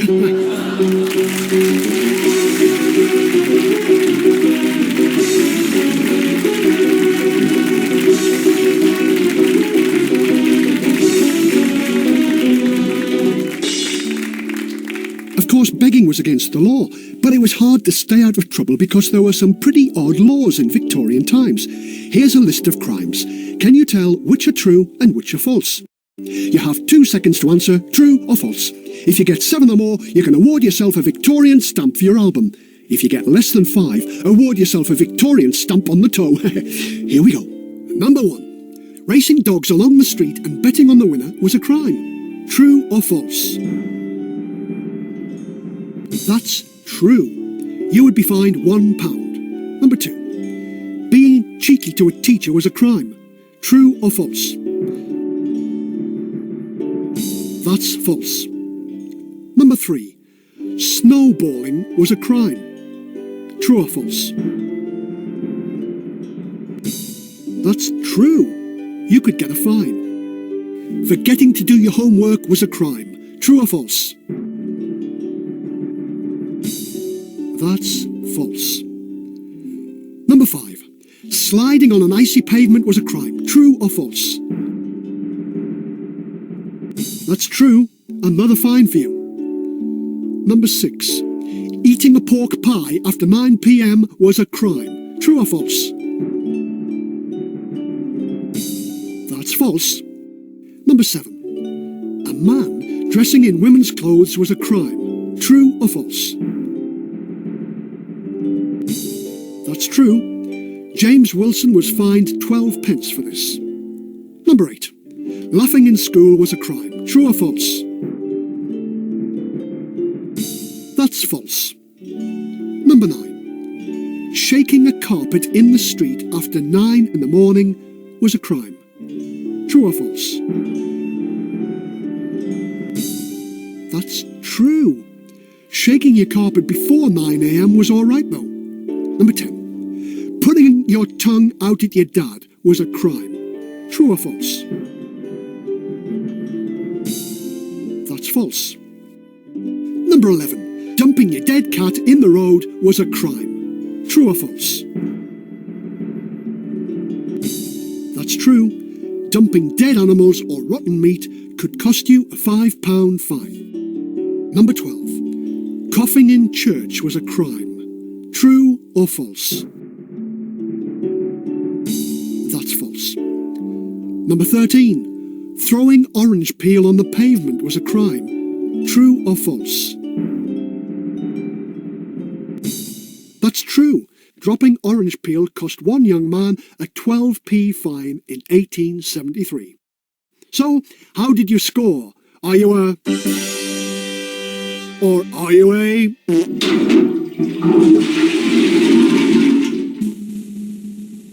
The Victorian Age was the time when the British travelled around the world looking for countries to conquer. When they'd smashed the natives, then they made their country part of Queen Victoria's British Empire. The Victorians loved to hear tales of their unbeatable heroes in distant corners of the earth. Even common, dirty little Brit soldiers didn't give in. Private John Moyes, who came from Scotland, joined a Brit regiment called the Buffs. In the China War of 1860, a Chinese lord captured Moyes and told him to kneel. Moyes said, "Not even a poor Brit like me will bow to a posh Chinese lord like you." the Lord had Moyse's cheeky Scottish head lopped off. Moyse became famous when Sir Francis Hastings Doyle wrote a poem about him, The Private of the Buffs. And thus with eyes that would not shrink, with knee to man unbent, unfaltering on its dreadful brink, to his red grave he went. The poem should have been about using your head, not losing your head. I'd have written it something like this. The Private of the Biffs. Last night he was a soldier brave, a private in the Biffs. Today he's lying in his grave. He's just another stiff in 2 pieces. He stood before the Chinese lord and showed no sign of fears. A British heartbeat in his chest, but no brain between his ears, or anywhere else for that matter. Just kneel down there, the Chinese said. Kneel down, I'll spare your neck. I won't, 'cause I'm a battling Brit. I won't, I say, by heck. Oops. The Chinese lord, he shrugged and sighed. You are a brain-dead biff. You'll make me lop your silly head. The lord, you know, was miffed, a bit put out. So Private Moyse, they took him out and made him dig a pit. They knelt him down and chopped his head. The head fell straight in it, and the body followed, thump. The sword was quick, so Private Moyse no pain in his neck felt. The Chinese lord, he laughed and said, to get the chop, he melt. So I won. Moyse lost his head, his grave was red, and don't you feel like blubbing? He didn't die for Britain's queen. He died 'cause he was stubborn as a mule.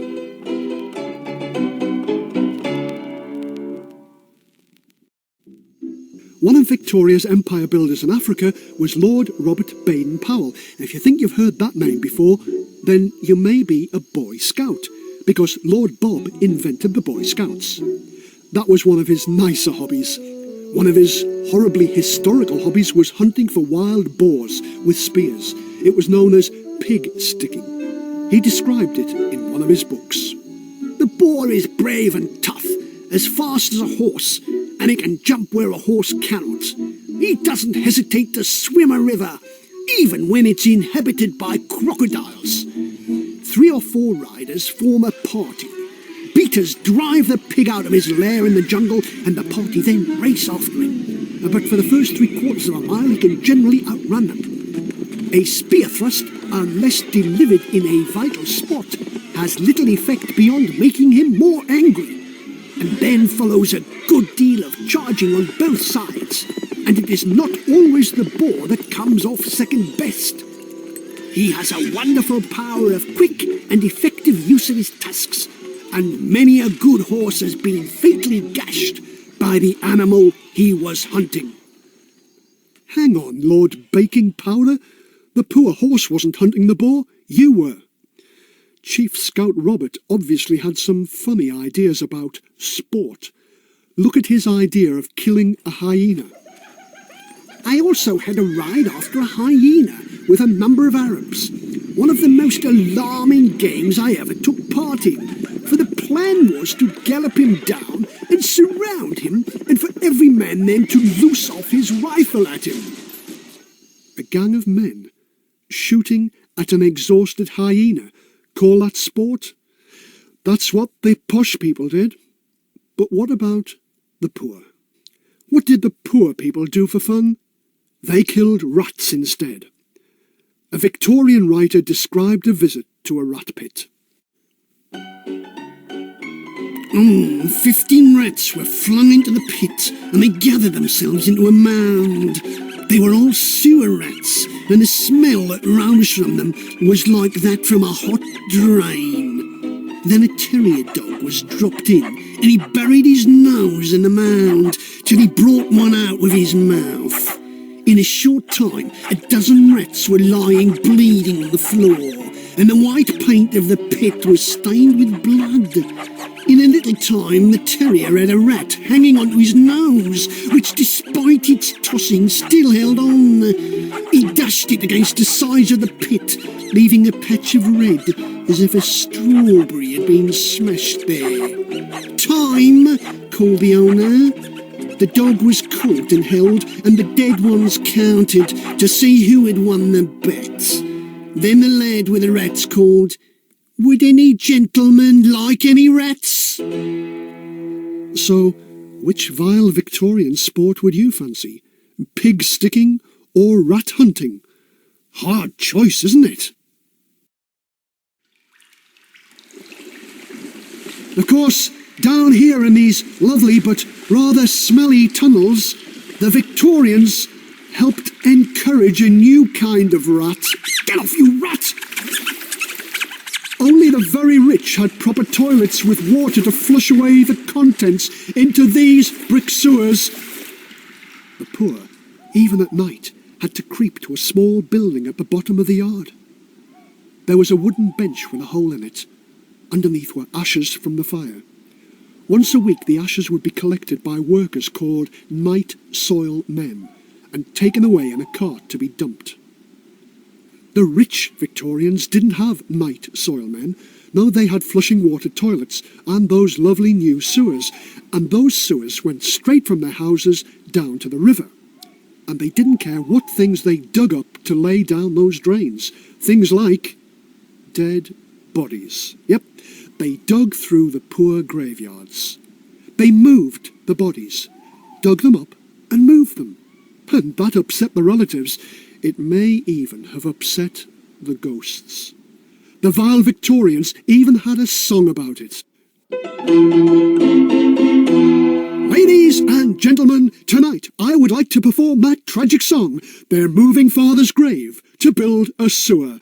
You all know it. Feel free to join in. They're moving Father's grave to build a sewer. They're shifting it regardless of expense. They're moving his remains to put in 9-inch drains to irrigate some posh bloke's residence. Now what's the use of having a religion and thinking when you die your troubles cease? If some society chap wants a pipeline for his tank and they shift you from your place of rest and peace. But in his life our daddy, he weren't a quitter, and I don't suppose he'll be a quitter now. So he'll haunt their toilet seats in his funeral sheets, and he'll only get to piddle when he'll allow. Then won't there be some ruddy consternation, and won't those city chaps all rant and rave, which is no more than they deserve, for having the ruddy nerve to muck about with a British workman's grave. Workman's grave. And there you have it, a horrible tale from the death-loving, rat-infested, sewer-smelling, slum-dwelling Victorians. Victorian Prime Minister Benjamin Disraeli said Victoria did not rule over one nation, he ruled over two nations. Two groups of people who didn't understand how the other one lived or thought or felt. Two nations who ate different food, had different ways of life and even different laws. Two nations who might have been from different planets. As Disraeli said, two nations, the rich and the poor. Many of the poor were villainous. They had to be to stay alive. They robbed and rioted, grabbed and garroted, stabbed and stole in the world of hangings and hatred, and disease and easy death. That's what I call horrible history. Get off, you rat!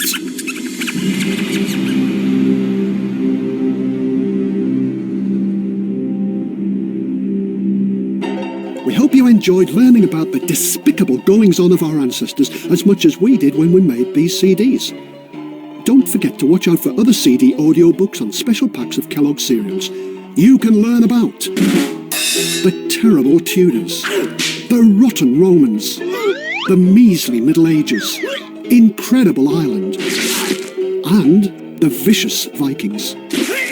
Look for the whole horrible lot. Histories are written and read by Terry Deary and produced by Nick Baker for Testbed Productions. Original music is by Danny Fromaggio, sound design by Dirk Maggs. Horrible Histories are published by Scholastic Children's Books. And they're really horrible.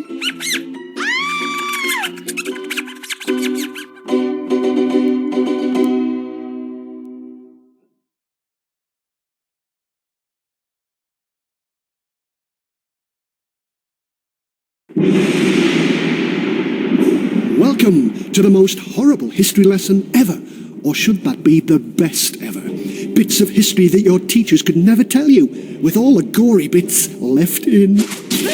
Kellogg's has teamed up with Horrible Histories, and with the writer Terry Deary, that's me, to bring you a series of disgusting tales from some of the most famous periods in history. Some of them are so foul, you may even have to hold your nose and close your eyes as you listen to them. This is one of 6 CDs in the series, available free on special packs of cornflakes, Frosties, Cocoa Pops and Rice Krispies. Each 30-minute CD is exclusive to Kellogg's, so you'll be one of the few people to know about some of the darkest secrets from the days of old. You may just want to eat your breakfast before pinning back your ears. Enjoy.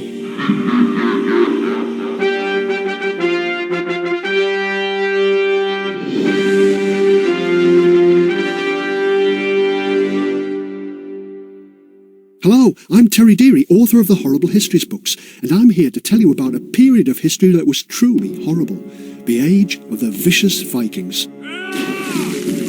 History can be horrible. Well, to tell the truth, it's not the history that's horrible, it's the people who lived in the past.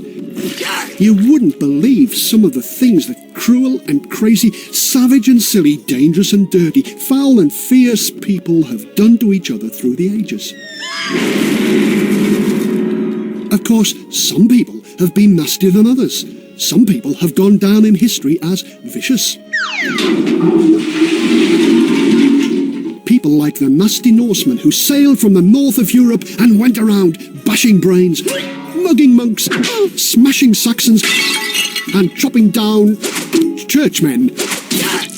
They became known as the Vicious Vikings. The trouble is, not all the terrifying tales about them are true. What you need is to listen to the true facts with the horrible bits left in. And would you believe it? That's what you're listening to now. Be brave. Be very brave. This is a story that involves giants and dwarfs, murder and spit. You can learn a lot about the people from the stories they told each other. Many, many Vikings believed this one and told it to their children. If you want to know why they grew up vicious, then listen to this terrible legend. The great god Odin sat on his throne and looked at the young god Thor. "Spit in this jar," Odin ordered. "Why should I?" Thor grumbled. He had a hammer and went round hitting anyone who upset him. Odin sighed. "Don't argue, Thor. Just do it."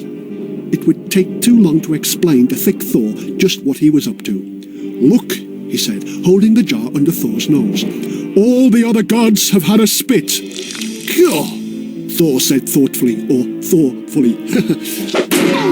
"Oh. What you gonna do with that lot, Odin?"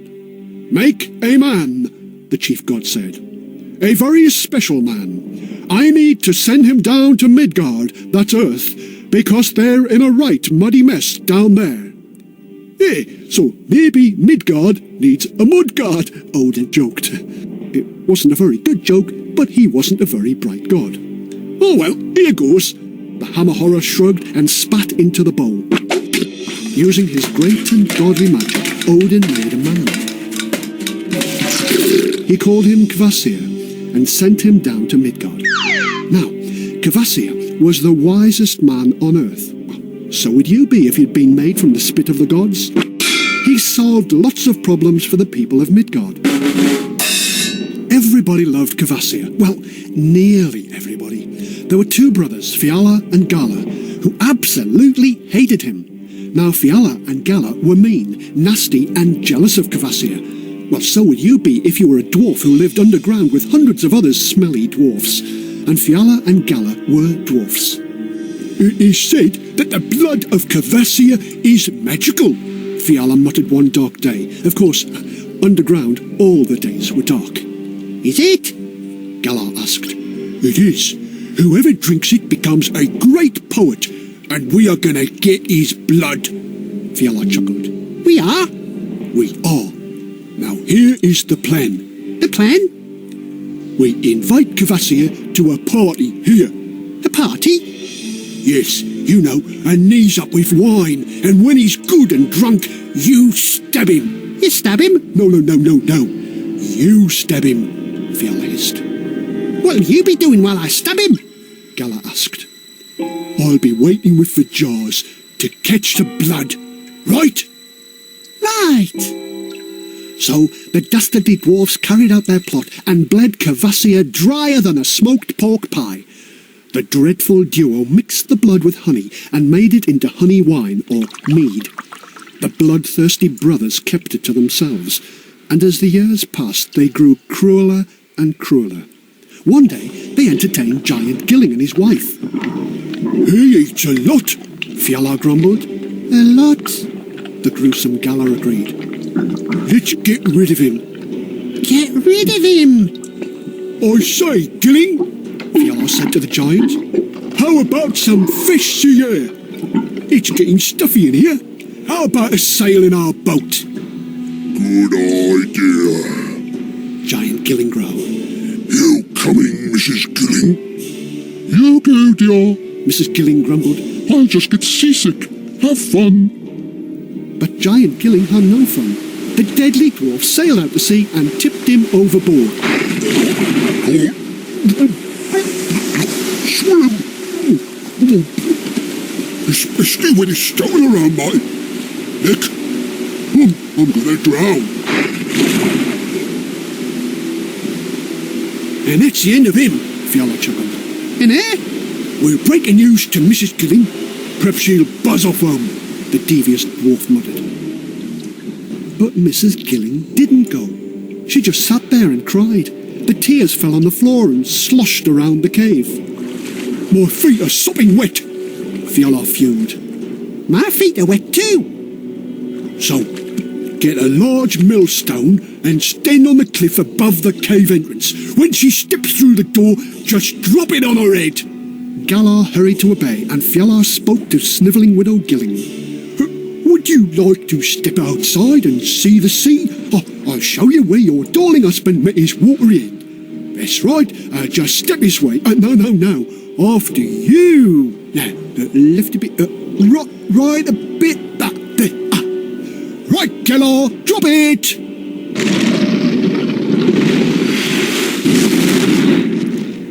Car, stored the crows, it worked, Galar cheered. The brothers went back to their cave and slept a happy sleep. But did they live happily ever after? Of course they didn't. After all, this is a horrible history story. The giant's son came looking for revenge and drowned them both.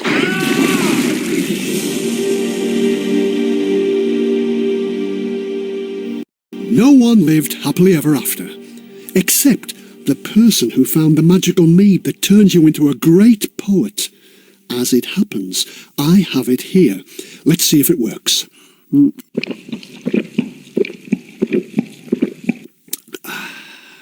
Roses are red, violets are blue. Some poems rhyme, but this one doesn't. Never mind. So you see, the Viking legends told of villains who killed innocent people and drove others into the sea. But a lot of people in the islands of Britain said the same thing about the Vikings. In 793 AD, strange and menacing things began to happen. Omens of disaster had shaken the people of northern England all that year. The Northumbrians were Christian in name, but still remembered their pagan past. And people still believed in omens. And that year, there had been many such signs. The Anglo-Saxon Chronicle was a sort of diary written by the monks. In 793, they said, "There have been immense flashes of lightning, and fiery dragons were seen flying in the air. A great famine immediately followed these signs, and a little after there came in the same year raiders from the north, the Vikings." On June 8th, 793, Vikings attacked the church on Lindisfarne Island. The report said the raiders hacked the monks to death or dragged them into the sea and drowned them. They were after the treasures of Lindisfarne's monastery. You see, many rich people had given the monastery silver and gold because they thought that would get them into heaven. On the island were golden crosses, there were silver plates for the bread, and golden cups for the wine. There were ivory chests filled with the bones of old saints. I don't think the Vikings would have been too interested in those. When the Vikings left, everything was either destroyed or tucked away in the bottom of their boats. The monks lay dead around their altars. The people of Britain were shocked. All those saints' bones hadn't done Lindisfarne a bit of good. What hope was there for the rest of the country? But were the reports true? Some historians today say the Vikings were thieves, but wouldn't kill unarmed monks. What must those monks have been feeling as the ships came closer? And were the raiders really as bad as the report said? Was it death or just fear that led to the monks' downfall? And how do we know what really happened? I bet you hope it was gory. Wait a minute, I've got an idea. Vikings on the horizon, coming here in their ships. If we don't start running, then we've had our chips. Vikings down in the bay now, big men, ugly and hairy. Time to start and play now. Lord, they're horribly scary. Vikings down on the beach now, in their very long boats. Vikings marching up here now. Time to grab our coats. Where's me at? Landing's hopelessly gory. We will never be free. How shall we escape thee when you come from the sea? You will certainly kill us when you get to our village. With great fear you fill us when you come here to pillage. With great fear you fill us when you come here to pillage. Think I'll hide in the church here. Lord, please look after me. Oh, please. Hope they never will search here. They're not coming for tea. Now a Viking has found me, shaking like a small bunny.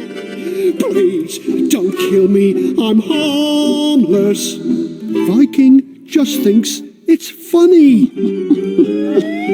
Now he's nicked all the silver, pinched the gold in our cellars, but he's left me alive, Lord. They're not really bad fellas. And it's not all that gory. We will never be free. How shall we repay thee? Hey, next time come for tea. Have a banana.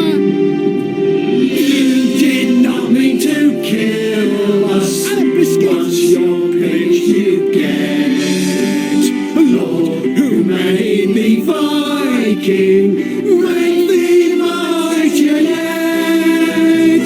Lord, who made thee Viking, make thee mightier yet.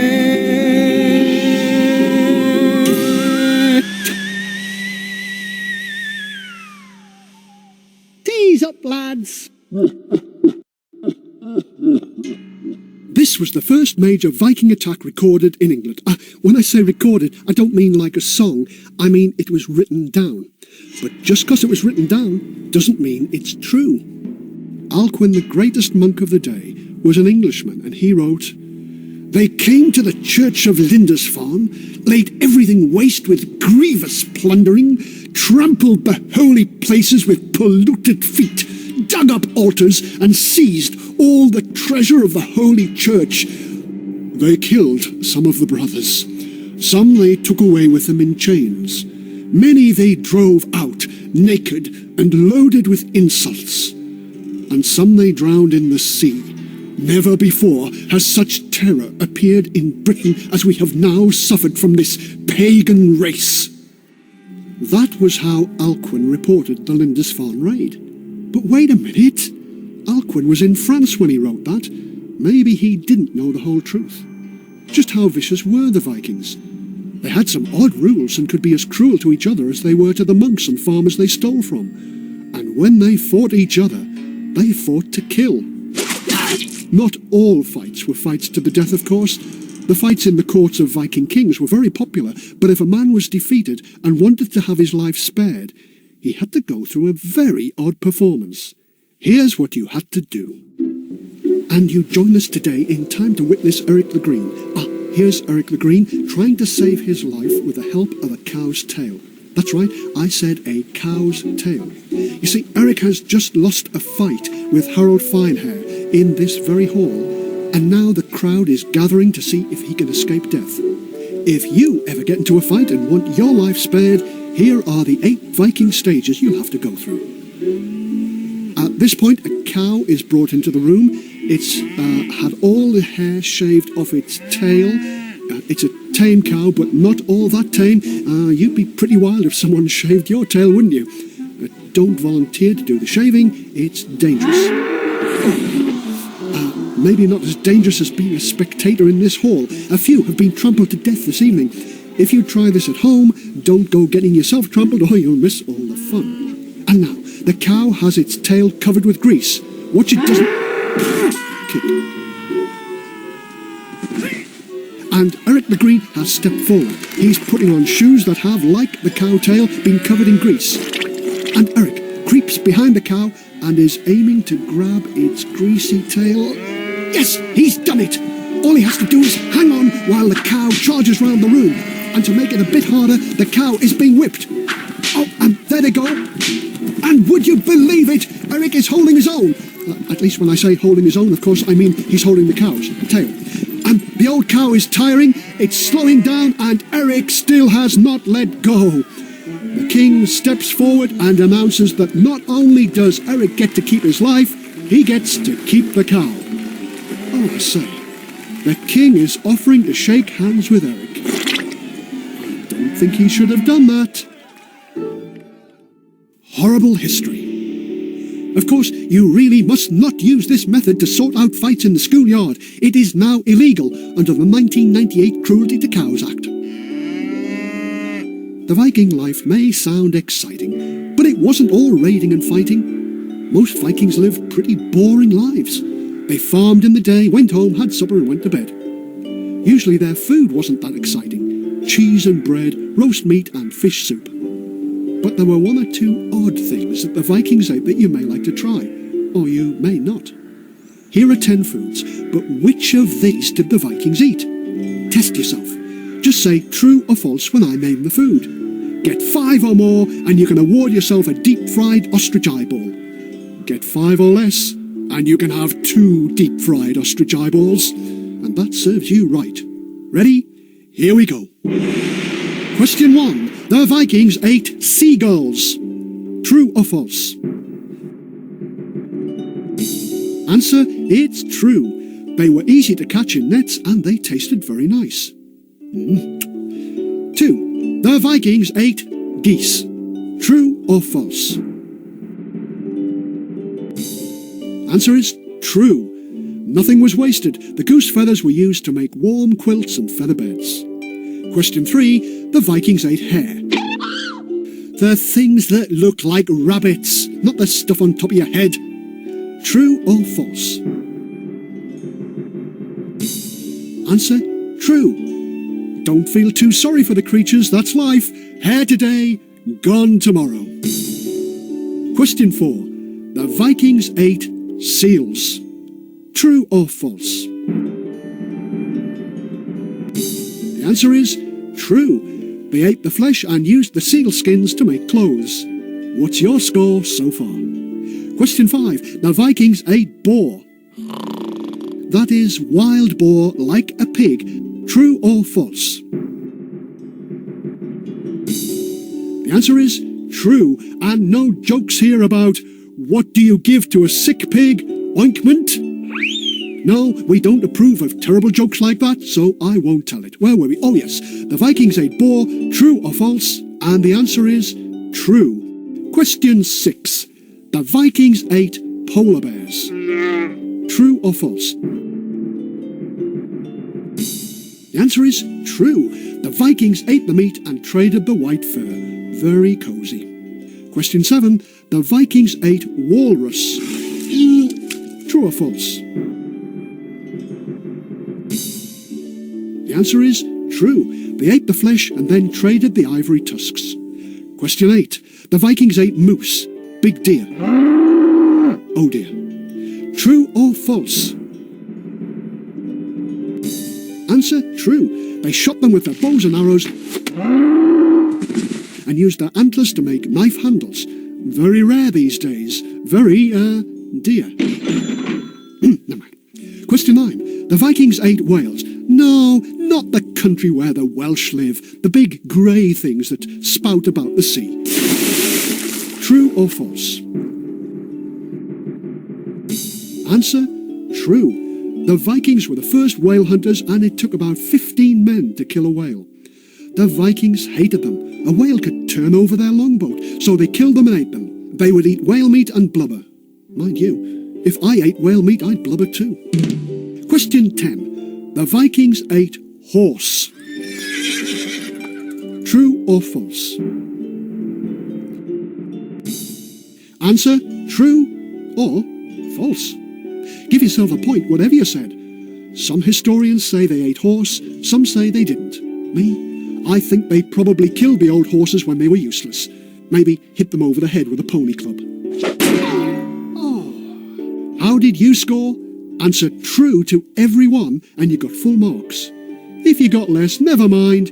You certainly did better than the seagull, so don't worry. The Vikings could be vicious, but someone with a few brains could beat them. After raiding for 50 years, they came back with armies and started a real invasion with big battles against the Saxons. But there are some battles the Vikings would rather forget, like the Battle of Ashdown near Reading in April 871 AD. They came across a new Saxon star scrapper. If there'd been newspapers around at the time, the story would have read something like this. Young royal leads rout at Reading. Alfred makes pastry out of Danish Vikings. The Saxons of Wessex washed their swords in Viking blood last night to celebrate a vital victory, and the surprise star of the battle was ex-King Athelwulf's youngest son, Alfred. Young Alfred showed his big brother Athelred how to give the Danes a drubbing. The young Wessex wonder was meant to lead half of the Saxon swordsmen, while Athelred was to lead the rest. Imagine the popular prince's surprise when he went to King Athelred's tent and found his brother praying. "There's a battle to be fought out there, brother," Alf argued. "I serve God first and men second," the crazy king replied. So brave Alf decided to go it alone. The Danes were favourites in the fight. They held the high ground, but awesome Alf went at them like a wild boar, one witness raved. The blood-stained battle raged around a single stunted thorn bush. Saxons and Danes swapped places as both tried to hold that hilly height. At last, the sword-swinging Saxons drove the desperate Danes back to their camp till darkness stopped the slaughter. The Wessex Star newspaper says, "Move over Athelstan, let's make Kid Alfred King Alfred." The Wessex Star's own poet wrote this ode to the great victory. Ode to Alf, who cuts Vikings in half. Our Alf is the hero of Reading, for he jumped like a flea from his bedding. While King Athelred prayed, good King Alfred just slayed, till the Danes were left bleeding and deading. Oh. Awful Athelred died soon after the battle, and Prince Alfred went on to become King Alfred the Great, and stopped the Danish Vikings from taking over the whole country. The Vikings needed a break from all the fighting and robbing and being beaten by the Saxons. They didn't have books to read or television to watch. Instead, they had stories. Stories from the start of the world to the end. And of course, being Viking stories, they were really horrible. In fact, horrible enough to give you nightmares. If you are easily scared, then switch off now. Right? For the brave ones still switched on, here is the savage story of Loki. Once upon a time, there was a god called Loki. Now, Loki was an evil god who caused a lot of trouble among the other gods. He was an absolute nuisance, just like a little brother or sister. He was also very jealous and spiteful. He was so sly, he once had a bet with Brock, the chief dwarf, and the bet said that if Loki lost, he would lose his head. Loki lost. Oops! But when Brock came to take his head, Loki said, "Hang on, the bet said you could take my head, but not my neck. You mustn't touch my neck." Of course, Brock couldn't take Loki's head without touching his neck, so Loki escaped with his life. But the dwarfs got their revenge by sewing his lips together. The story doesn't end there, though. Loki went on with his evil tricks. He gave the god called Hod some mistletoe berries. Hod was blind and couldn't see what he was eating. The mistletoe was poisoned and he died. This time he'd gone too far. The gods tied him to a tree and left him there forever. He's probably still there now. You'll recognize him if you see him tied to a tree. He'll be crying, "I'm Loki, set me free!" Except he had his lips sewn together, so he'll be crying,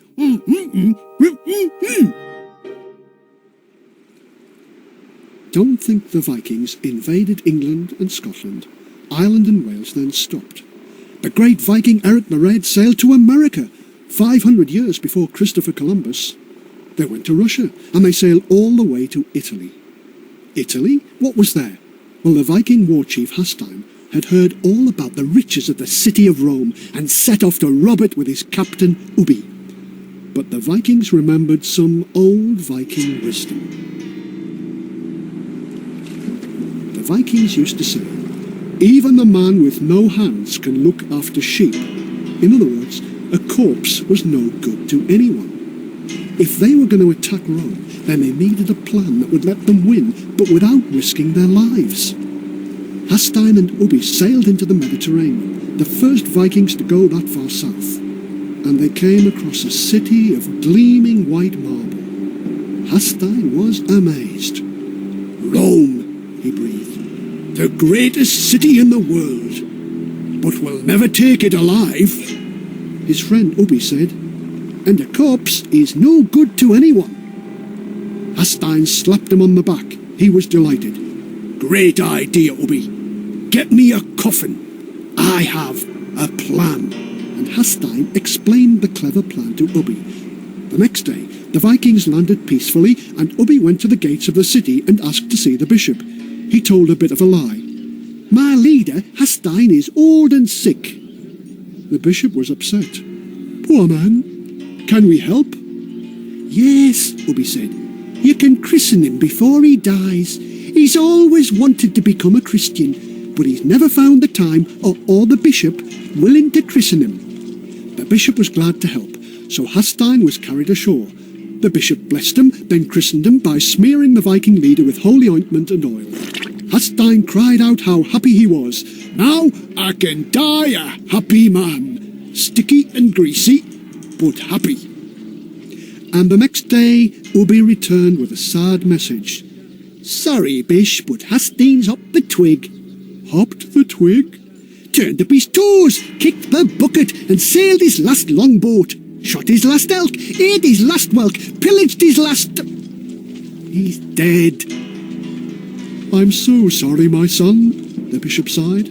"I don't suppose," Ubi said, "I don't suppose you'd bury him like a good Christian inside your cathedral, would you?" "Of course, my son. Box him up and bring him in." So the Vikings carried the coffin in through the city gates, through the massive city walls, past the guards, but just before the body was laid to rest, Hasstein jumped out of his coffin. "Fool, you Christian clots! Right, men, massacre them!" Hasstein held a sword to the throat of the bishop and demanded, "Now, hand over the keys of Rome!" And the bishop gave a surprising answer. Rome? Rome? This isn't Rome. This is the city of Luna, hundreds of miles from Rome. And Hastings said, "Oops, sorry." Then Ubby asked his leader, "What do we do now, boss?" And horrible Hastings ordered, "Oh, massacre them anyway." And that's what the Vikings did. Some say this story isn't true, and no Viking remains have been found in Luna. Who knows? Hastings did attack towns in Italy, but never reached Rome. But we can be pretty sure horrible Hastings was a vicious Viking. Meanwhile, back in Britain, the Viking King Canute ruled the whole of England, and he was a great king. So, how come the Vikings don't rule to this day? Because the truth is their enemies, the Saxons, were even more savage. The murder of Prince Alfred in 1036 was a little bit nasty. Poor little Alfie just wanted to be king after the Danish king Canute died. But Earl Godwin, Saxon Earl of Wessex, had other ideas. The Anglo-Saxon Chronicle reported this story of little Alfie's eyes. Prince Alfred was a cheerful lad with eyes of sparkling blue, till Godwin had his eyes put out, yes both, not one, but two. He sent the blinded prince away to be a monk in Ely, and there the little Alfie died. Did Godwin care? Not really. Then Godwin set about the slaying of little Alfie's friends. He had them caught and had them brought to really sticky ends. Some he sold as slaves for cash, and some he scalped their head. Others he locked up in chains, and some he killed, stone dead. Some he had a hand chopped off, or arm, or leg, or ear. No wonder they all ran away, all gibbering in fear. We've never seen a crueler deed been done in all these lands, since Godwin met with Alf and left with blood upon his hands. The Saxons believed that God took revenge on evildoers, an eye for an eye, the Bible said, so they'd be pleased to know that Godwin's son, Harold, died at the Battle of Hastings 30 years later with an arrow in his eye. And that was the end of the gruesome Godwins. The Viking Age was ended, and the last Viking was gone. Or was he?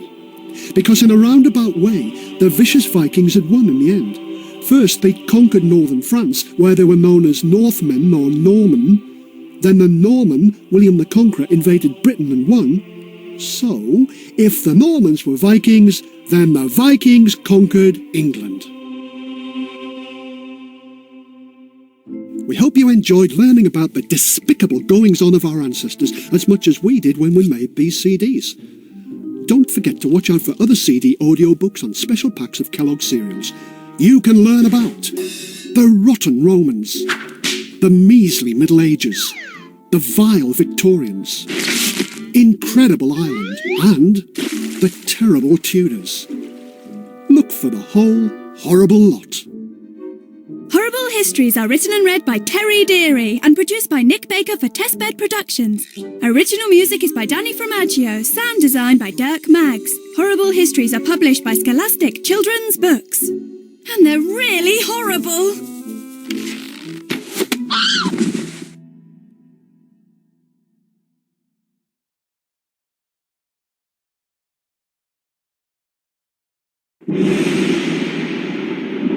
Welcome to the most horrible history lesson ever, or should that be the best ever? Bits of history that your teachers could never tell you, with all the gory bits left in. Kellogg's has teamed up with Horrible Histories, and with the writer Terry Deary, that's me, to bring you a series of disgusting tales from some of the most famous periods in history. Some of them are so foul, you may even have to hold your nose and close your eyes as you listen to them. This is one of 6 CDs in the series, available free on special packs of cornflakes, Frosties, Cocoa Pops and Rice Krispies. Each 30-minute CD is exclusive to Kellogg's, so you'll be one of the few people to know about some of the darkest secrets from the days of old. You may just want to eat your breakfast before pinning back your ears. Enjoy. Hello, I'm Terry Deary, author of the Horrible Histories books, and I'm here to tell you that school history can be really horrible. It can be horribly hard to learn. The trouble is, it keeps on changing. I mean to say, in maths, 2 and 2 is usually 4, except when it's 22. And in science, water is always made up of hydrogen and oxygen. But in history, things aren't that simple. Really, it's just someone's opinion. And opinions can be different for different people. For example, I used to think my history teacher was more horrible than the cold cabbage and custard I had for school dinner. But my teacher's mum probably thought he was sweeter than a tea with 6 sugars. That's her opinion. And sometimes you can both be right and both be wrong. One day, my teacher shouted at me, "Dearie, where is Hadrian's Wall?" So I said, "Please, sir, at the bottom of Hadrian's garden." "Detention." See what I mean? Both right, both wrong. Mind you, my teacher tried to tell me there were right and wrong answers even when there weren't. He asked me, "Dearie, why did the Romans build straight roads?" and I said, "Please, sir, so the ancient Britons couldn't hide round the corners." "Detention." But teachers' jokes are more horrible than the Tower of London torture chamber. You know the sort of thing. The Romans conquered Italy, they conquered Europe, they conquered Britain, then they stopped. Why? That's right, they ran out of conkers. Get it? Here's another terrible teacher's horrible history joke. The Romans divided Gaul into 3 parts. They probably used a pair of Caesars. Scissors, get it? I did, worse luck. I wished someone would divide my teacher into 3 parts. So you see what I mean about history being horrible. But when you discover the truth about the past, you can find it is horribly fascinating. Everyone loves a good murder story, and history's full of them. In fact, the rotten Romans started with a bit of a murder story.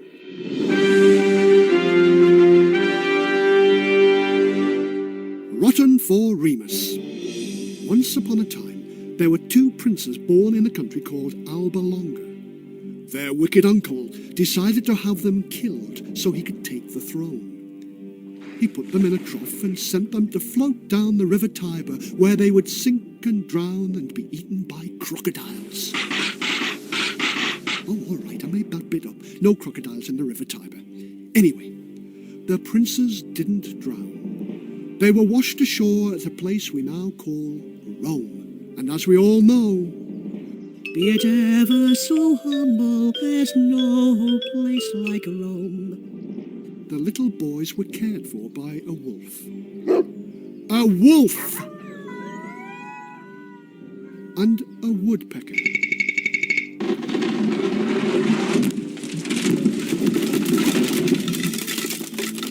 Till they were found and brought up by a shepherd.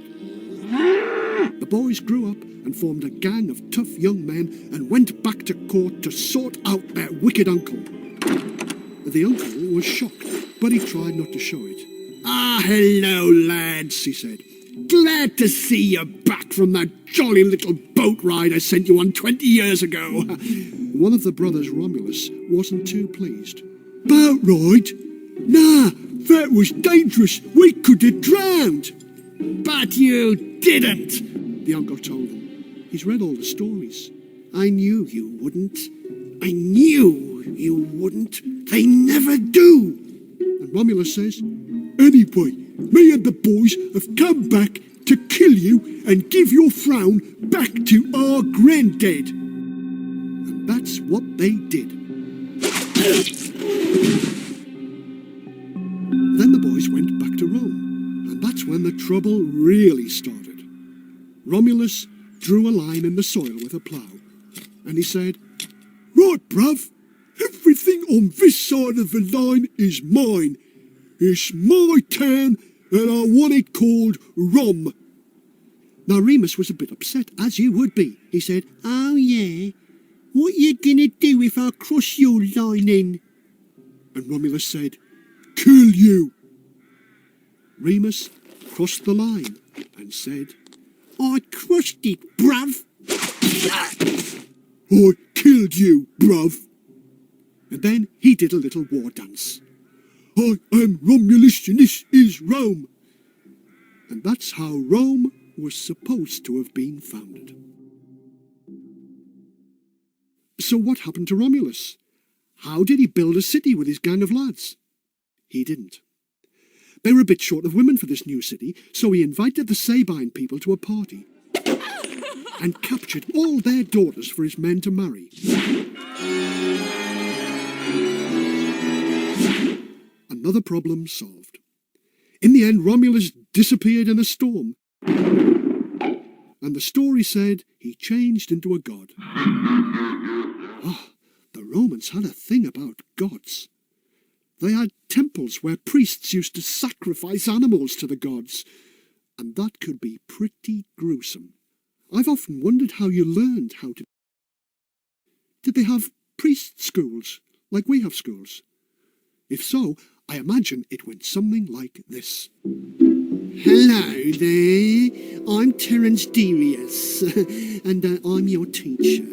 Welcome you young student priests. Today I'm going to show you how to do sacrificing. First, we take a goat and chop off its head. We collect the blood in a bucket. Now we throw it over the statue of Jupiter.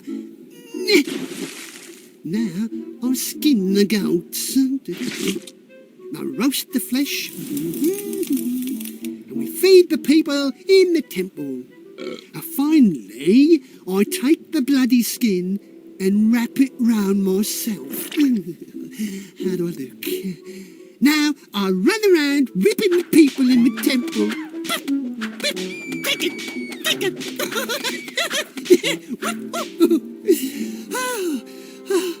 Wasn't that fun? And the gods liked it too. That's the main thing, innit? Some of the ideas the Romans had were a little bit odd. I'll tell you what. I'll tell you 10 foul facts. You have 2 seconds to answer, true or false. See how many you score. If you get 5 or more, you get some roast head of goat. Get less than 5, and the goat gets roast head of you. Are you ready? Question number 1. The Romans believed it was bad luck to enter a house left foot first. True or false? It's true. Rich Romans put a servant at the door to make sure that everyone entered right foot first, and that's where we get the servant's name, footman. Question 2. The Romans believed sausages should be banned. True or false? The answer's true. Sausages were banned in Rome by Emperor Constantine. They were eaten at barbarian festivals, and Constantine didn't want the Romans mixed up with those dreadful people. Question 3. The Romans believed it was lucky to have a cow on the roof of your house. True or false? That's false. They believed it was unlucky to have a cow on your roof. In 191 BC, 2 cows climbed onto the roof of a Roman house. The city priests said it was a bad sign. They ordered the cattle to be burned alive and have their ashes scattered on the river Tiber. Question 4. Roman women would comb their hair with the spear of a dead man for luck. True or false? That's gruesome but true. The man should have been killed in the arena, and the fresher the better. Question 5. The Romans believed in ghosts. True or false? True. A murdered person would haunt the world, hoping to take revenge on the murderer, they believed. Question 6. Roman men believed that if they dreamed of being a gladiator, they would marry a rich woman. True or false? It's true. The bad news is the rich woman you married would be sly and big-headed. Question 7. The Romans believed the Empress Agrippina's birthday was a lucky day in Rome. True or false? Ah, that's false. Emperor Tiberius hated Agrippina and sent her to Pandataria Island, where she starved herself to death. The emperor made her birthday one of Rome's days of bad luck. Question 8. The Romans believed that animals could only be sacrificed after they'd asked for it. True or false? It's true. The animal that went for the chop had to show it wanted to die. How? By stretching its neck out for the axe. Could the Romans cheat and get the animal to stretch its neck out? Maybe dangle a carrot in front of a goat? You bet they could. Question number 9. The Romans believed that crows were lucky. True or false? That's false. Crows were an unlucky sign. Ruthless Roman rebel Sejanus was surrounded by cawing crows that went off to settle on the prison roof. Sejanus should have seen it as a sign. Shortly after, he was arrested and executed. He was surprised by the arrest, but the crows had tried to warn him. Question 10. Romans believed a lightning strike was caused by angry gods, so they sacrificed 4 enemies to keep the gods happy. True or false? True. In 228 BC, the lightning scared the Roman emperor, and a fortune teller said there was only one way to stop it happening again: sacrificing 4 enemy prisoners. They buried 2 Celts and 2 Greeks alive under the Forum. They could still be there to this day. So, how did you score? More than 5? Then take this disc to your local Roman temple and claim your fresh goat head. Less than 5? Never mind. You probably can't find your way to the nearest Roman temple, so you get to keep your head. Unless it drops off, of course. Julius Caesar was one of the greatest Roman leaders. He was so successful, he was murdered by his friends. Rome had been run as a republic for many years. That's to say, the important people in Rome decided what to do. Then Julius Caesar became so powerful, there was a fear he'd take over everything. The people thought he wanted to become king of the Romans, and the Romans didn't like kings. The last king was a disaster. It says here his name was Tarquinius Superbus. Hey? Oh, sorry, Tarquinius Superbus. Tarquinius Superbus took away the Roman people's freedom, and some said he was the rottenest Roman of all times. Was it true that Caesar wanted to be crowned king? And would he get to be as bad as Tarquinius? If so, it would be better to kill him now. Here's your step-by-step guide to how it happened and why. 44 BC. Caesar has had himself chosen as dictator for life. According to enemies, this is just another way of saying the dreaded word, king. 44 BC. Caesar has started wearing red boots. According to enemies, only kings wear red boots. 44 BC. Caesar is due to go to war on the 15th of March, straight after he makes a speech. At war he will be surrounded and protected by his trusty soldiers. Enemies are saying if he's going to be killed, it will have to be today. 44 BC. A fortune teller has told Caesar not to make his speech to the powerful men in the Senate. Caesar apparently has ignored this advice. 44 BC. Now Caesar's wife has asked him not to speak to the Senate. She's had nightmares and a feeling that something horrible is going to happen. Apparently, this will not stop him. 44 BC. Reports are saying that someone has just asked Caesar what sort of death he would like to die, and he has answered a quick one. 44 BC, 15th of March. Caesar falls ill, but still keeps his date with the Senate. What will happen? We can't wait to find out. And so, a Roman writer called Plutarch told a savage story of what happened next. When Caesar entered the Senate, the senators all stood up as a sign of respect. Some of Brutus's gang slipped behind Caesar's chair, while others came to meet him. Simba grabbed Caesar's robe with both hands and pulled it from his neck, and this was the sign for the attack. Casca struck the first blow. His knife made a wound in Caesar's neck, but not a serious one, so that Caesar could still turn round Grab the knife and hold on. The watchers were horrified. They didn't dare run away or help Caesar or even make a sound.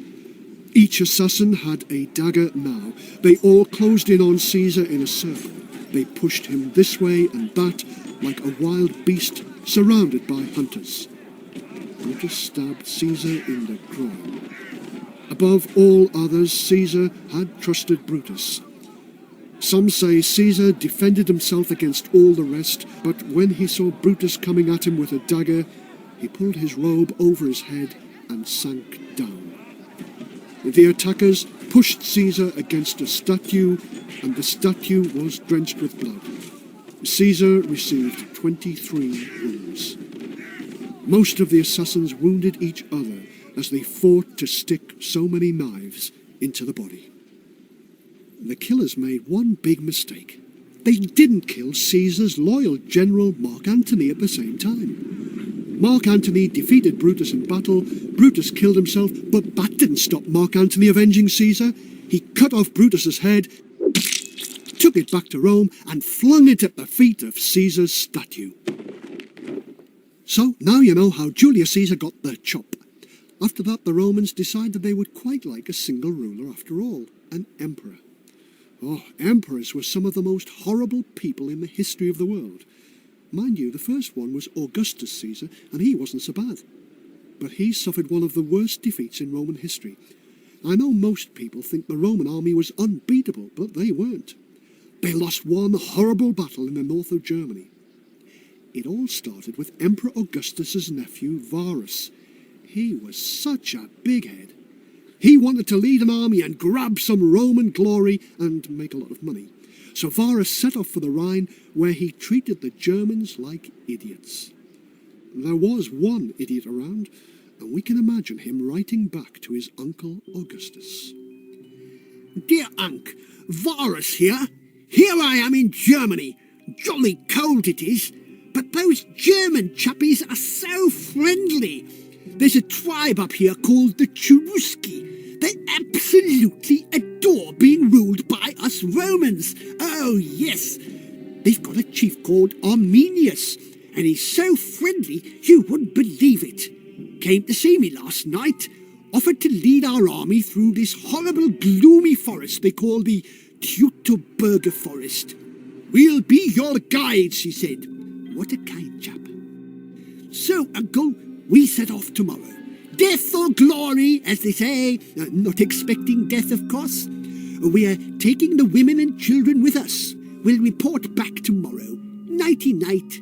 Sleep tight.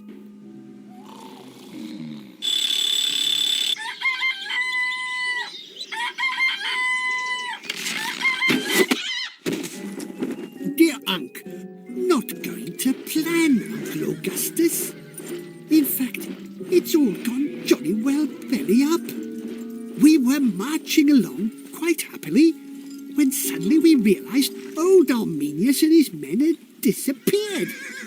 We were rotten well lost, weren't we? The word came back from the head of the line. Arminius had turned and attacked our chaps. It was all a trap. Traitors! How could that jolly nice Arminius turn out to be such a rotten sneak? Well, I give up. They've already taken prisoners, men, women and children. They're slicing them open and stringing their guts up on the branches of the trees. Oh, nasty. There you have it, Unc. I've lost your legions. Sorry and all that. Must go now. Love to Auntie.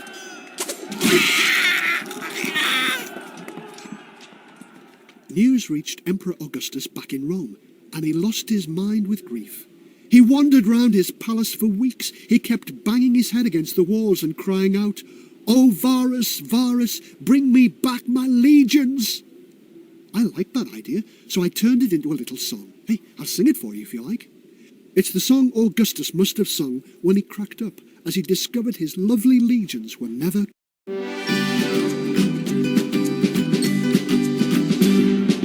Give me back, give me back, give me back me legions. I ain't seen the lads since they went off to German regions. Give me back, give me back.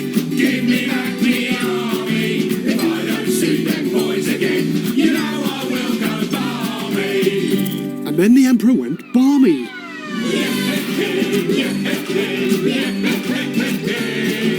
Except he went balmy in Latin.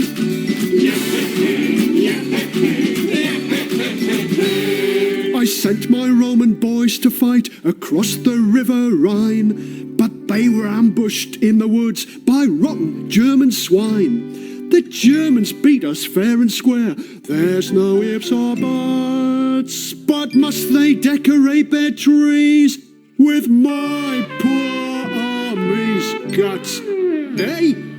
Give me back, give me back, give me back me legions. I ain't seen the lads since they went off to German regions. Give me back, give me back, give me back me army. If I don't see them boys again, then no one will go balmy.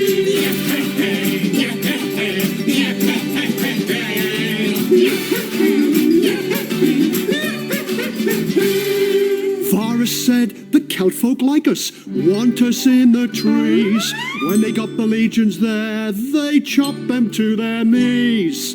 Varus learned they didn't like us, not one little bit. They stabbed and beat us, then they left my boys right in the ditch. Give me back, give me back, give me back me legions. I ain't seen the lads since they went off to German regions. Give me back, give me back, give me back me army. If I don't see them boys again, you know I will go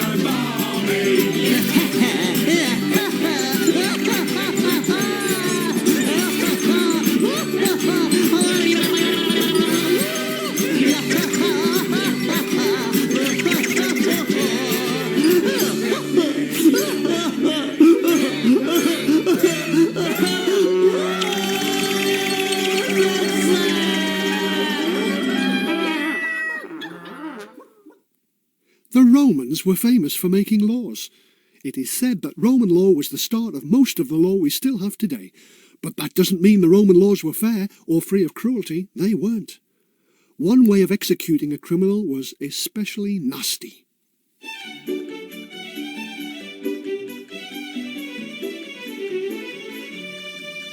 Hello and welcome to today's programme. Today I'm going to show you how to execute a criminal. If there are any teachers watching, then this may be a good way to deal with a pupil who's let down the tyres on your Porsche. Only joking. Seriously, boys and girls, don't try this at home. Now first, take a large barrel and about 20 sharp metal spikes, about as long as your foot. Hammer the spikes through the outside of the barrel so the points are on the inside. Now, over here I have a Christian. I think his crime was parking his chariot on a double yellow line, so he deserves this. Now, pop the criminal in the barrel and nail the lid shut. You will see I'm standing at the top of a steep hill. I'll just tip the barrel onto its side. And then I simply roll the barrel down the hill.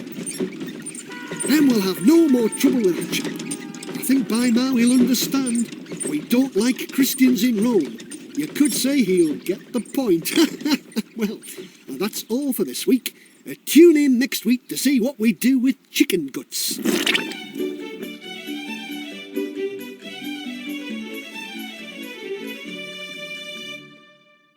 Shutting someone in a spiked barrel. Horrible. Of course, you should never do this, not even to your worst enemy. It absolutely ruins a barrel. So, if anyone tries to tell you the Romans had modern laws, just remind them it was the Romans who liked to nail criminals to crosses. That wasn't as quick as throwing them to lions to be ripped apart, but the crosses could be put up at the side of the main roads so travellers could see the criminals slowly dying.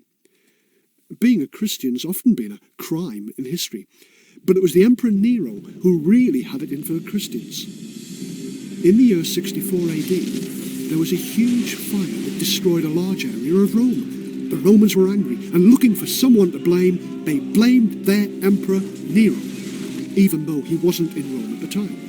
They said he started the fire to clear away a large area of houses so he could build a palace. Nero looked around for someone to blame, so he blamed a group of Jews who followed the teachings of Jesus. They were called Christians. He started executing them, and the Romans enjoyed the idea. The Roman historian Tacitus wrote a history of Rome in AD 62 to 65 and said this: "Mockery of every sort was added to their deaths. They were covered with the skins of wild beasts, and then they were torn to death by dogs, or were nailed to crosses, or were thrown onto the flames and burnt, to serve as flaming torches when darkness fell." Nero offered his gardens for the executions, while he mixed with the people in the dress of a chariot driver. But the people were not fooled by Nero, and there arose a feeling of pity for the criminals, even though they deserved the punishments. The Romans knew the executions were not for the good of Rome, they were for the pleasure of one man, Emperor Nero. Well, even though Nero died 4 years after the fire, the executions went on without him, using even more cruel methods. They even built special stadiums to watch the people die. They could crowd 50,000 people into some of them like a football match today. Places like the Colosseum in Rome. That was where they could also watch animals slaughtered, animals kill each other, or animals eat people. But not every animal fight went to plan. Take the story of the lion. This is supposed to be a true story. Once upon a time, there was a ferocious lion that hated men. He was fastened in a cage and longed to be free. From time to time, men with whips came for him and chased him into the sandy arena. Thousands of human eyes watched him as he prowled and paced round the circle, looking for something to eat. Then he would hear the clank of a gate, and the thousands of humans would raise their voices in a scream, and he knew that meant it was dinner time.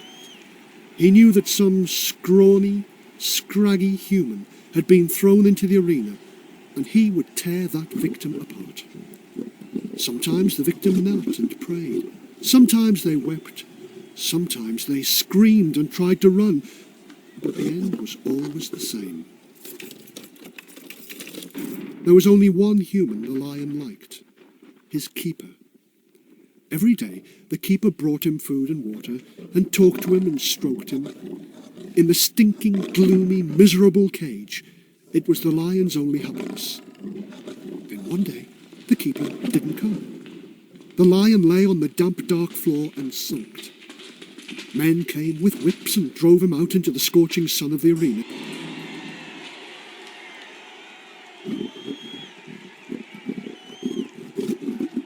Today, there was a bear and a leopard there. They sometimes did that. Put a few animals in to kill the humans, then fight over the flesh. The lion padded around and watched the bear and the leopard as they watched him. Then he heard the clank. The gate opened, and today's victim stumbled in. The gate closed behind him. The lion was the first to leap. With huge bounds and gaping jaws, he hurled himself at the man, and then a curious scent met his nostrils, and he skidded over the sand as he tried to stop his final leap. It was the scent of his friendly keeper. "Hello, boy," the keeper said, and the man's eyes were streaming with tears. "My turn to be eaten, my friend?" The lion growled. "Go on. Get it over with. Make it quick." The screaming humans had gone curiously quiet. Even the emperor leaned forward from his seat and watched as the keeper stretched out a hand and rubbed the lion's mane. The lion turned his head and licked the man's arm. Suddenly, there was a savage roar, and the man fell backwards. The lion saw the leopard leaping at the helpless victim. He threw himself between the leopard and the man. The furious leopard, starving and wild, lashed out with a powerful clawed paw, but he was no match for the lion. The lion tore the leopard, then had to turn suddenly as the bear scented the blood and lumbered towards them. The bear was powerful, and his massive claws scarred the lion deeply, but the golden cat hung on till the big brown beast was dead. The lion turned back to the keeper, who was looking on in wonder. The emperor turned to the crowd and cried to them, "What should I do with him?" And the crowd roared back, "Let him live!" And so the keeper led the lion back out of the gate, and his streaming tears were warm on the lion's scarred old nose.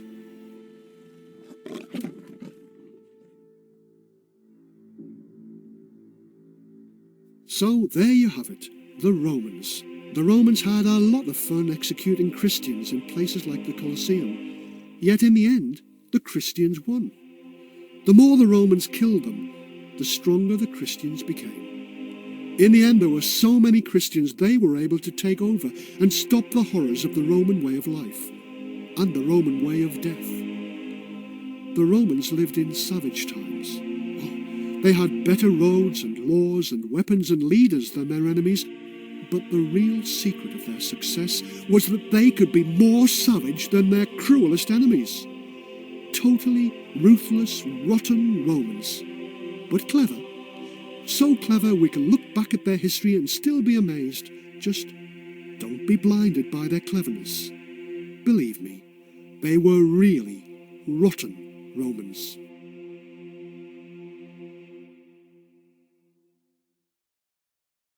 We hope you enjoyed learning about the despicable goings-on of our ancestors as much as we did when we made these CDs.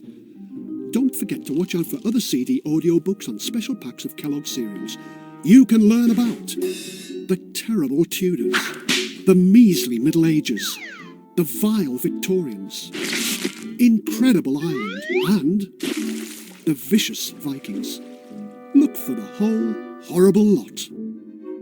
Horrible Histories are written and read by Terry Deary and produced by Nick Baker for Testbed Productions. Original music is by Danny Fromaggio, sound design by Dirk Maggs. Horrible Histories are published by Scholastic Children's Books. And they're really horrible. It's brilliant. I wouldn't do anything else today, all the day. I would just do it all over again. Welcome to the most horrible history lesson ever, or should that be the best ever? Bits of history that your teachers could never tell you, with all the gory bits left in. Kellogg's has teamed up with Horrible Histories, and with the writer Terry Deary, that's me, to bring you a series of disgusting tales from some of the most famous periods in history. Some of them are so foul, you may even have to hold your nose and close your eyes as you listen to them. This is one of 6 CDs in the series, available free on special packs of cornflakes, Frosties, Cocoa Pops and Rice Krispies. Each 30-minute CD is exclusive to Kellogg's, so you'll be one of the few people to know about some of the darkest secrets from the days of old. You may just want to eat your breakfast before pinning back your ears. Enjoy. I'm Terry Deary, author of the Horrible Histories books, and when I went to school, history was really horrible. Well, it wasn't so much the history, it was my horrible history teacher. He used to pick on me. I mean, really pick on me. He used to give us tricky facts like, Henry Tudor took Richard III's crown. Henry VIII took Henry Tudor's crown. Then he tried to test me with hard questions like, Deary, who took Henry VIII's crown? And I'd say something stupid like, please, sir, it wasn't me. I just wish he told me the truth about the terrible Tudors. And the Tudors were truly terrifying, torturing tyrants, even worse than teachers. The first Tudor had the blood-stained body of his defeated enemy tied to a horse and shown to the people. The message was clear, you don't tangle with a Tudor. The last Tudor had her boyfriend beheaded on a blood-stained block. You don't mess with Queen Bess. And in between, there were thousands of people hanged, burned, boiled and chopped, just to keep the Tudors on top. This is the story of the fun-loving family and the people who lived and died in those days. It's a sad and savage story. It would bring tears to the eyes of a Tyrannosaurus Rex. It may scare you witless, so be warned. Listen to this with your fingers in your ears. When I think of the Tudors, I think of Henry VIII and chopping people's heads off. He lopped off the heads of 2 of his wives for a start. Nice man. He even had the head of the Countess of Salisbury lopped off, and she was about 70 years old. The Countess decided she wasn't going to go quietly. The axe was given to a boy. He'd never done this before, and he made a bit of a mess. I wonder what he'd have said if he'd written a letter home after the execution. Tower Green, London, 1541. Dear Mum, started my new job as executioner today. It's not as easy as it looks. I have a nice uniform. You'd be proud of me, except you wouldn't know it was me, 'cause Henry's the executioner's anonymous secret. Anyway, the boss, Robert Cratwell, whose name I can't tell you 'cause it's secret, said I could start with an easy one. It's the old Countess of Salisbury, he said. She's nearly 70 years old, so she'll be no trouble. 70, I said. If she gets any older, her head'll probably just drop off. I laughed. I didn't know the joke would be on me. What's the old trout done? I asked. Nothing, Robert said. She's never had a trial or been found guilty. But her son, Cardinal Pole, was a Catholic, and he started stirring up trouble for the king. So Henry had the Cardinal's old mother thrown in the Tower a couple of years ago. And the king made sure she suffered in there, with terrible food and no heating. The old woman will be glad to be out of it. Bimmy gave me a few last-minute lessons in chopping and sent me off to do some target practice on the turnip. I was spot on. That turnip was sliced as neat as the ones that you put in your stew, Mum. But there was no one watching, was there? And turnips don't move. Imagine the shock when I found 150 people gathered round the scaffold. I was shaking with nerves. Would you mind putting your head on this block? I asked her, ever so polite, just the way you taught me. Blow me, but the old woman says, no, a traitor would put their head on the block, but I'm not a traitor, so I won't. Her two guards grabbed her and held her down on her knees, but she was struggling all the time. They couldn't hold her head down because I'd have cut their hands off, and that means she could still move her head around. Then she looks up at me and says, catch me if you can. She started bobbing and weaving, and I started chopping. Well, I made a right mess of her shoulders before I finally got her in the neck and finished her off. It was my job to hold up her head and cry, behold the head of a traitor! I was that scared, I think I said, behold the head of a tater. The crowd were booing and throwing things at me. It was awful, Mum. But Robert's back now and I'm getting extra lessons. In the meantime, I'm working away in the torture chamber. They don't mind if you're clumsy in there and you don't have a big audience. Give my love to the kids and the cat. I'll be home next week to help with chopping the firewood. Love, your little Georgie. Kiss, kiss, kiss. See, you didn't tangle with a Tudor. The other thing you didn't do was fall sick. Here are a top 10 of terrible Tudor cures you would not want to try. See if you can guess what they're for. Listen up, if you're someone who wants to lose weight and keep it off this year of 2022, I'm about to host a free 7-day experience for women who are sick and tired of dieting the old way. You're sick of having the extra pounds you can't shake off, or you find yourself overeating when you feel emotional. It seems like you just can't stop giving into your cravings for unhealthy food, am I right? Look, At number 10, we shave your head and smear it with the grease of a dead fox, and that will cure baldness. At number 9, swallow 9 head lice mixed with ale every morning for a week, and that will cure a bad liver.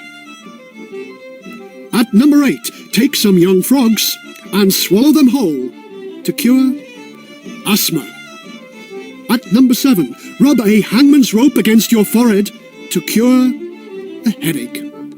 At number 6, skin a dead donkey and wear the skin to cure rheumatism, aching bones. At number 5, take some spiders, cover them in butter, and swallow them whole to cure a bad cough. At number 4, mix the blood from the black cat's tail with some cream and drink it to cure sickness.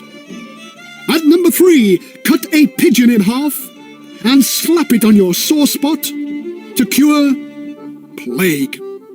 At number 2, crush a human skull to powder.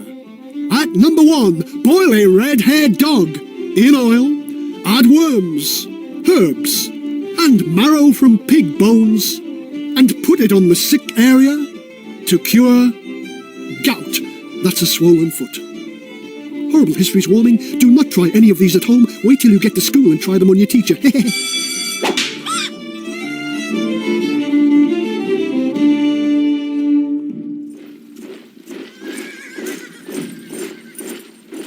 Where did this Tudor family come from? Well, Henry Tudor's family came from Wales and he was about 13th in line for the throne. He decided to invade England and snatch the throne from King Richard III. Henry's invaders met Richard's army at the Battle of Bosworth Field in 1485, if you really want a date. But there's a curious tale that the superstitious Tudors used to tell about a ploughboy who could see into the future. It's a gruesome but a gripping tale. The story of the Palace Prophet. Robert Nixon wasn't too bright. He was just 16 years old in 1483 and only fit to follow the plough. Robert didn't speak much, and when he didn't talk a lot of sense. One day, he stopped ploughing and suddenly called out for no reason that anyone could see, "Now, Richard! Now, Henry! Oh, badly done, Richard! Well done, Henry! Henry's the winner!" His fellow workers shook their heads sadly. "Daft as a brush," they muttered, until... The next day, the sensational news arrived. At the very moment Daft Robert had been calling out those names, the Battle of Bosworth Field was being won and lost. And, just as the ploughboy had dreamed, it was won by Henry Tudor and lost by Richard III.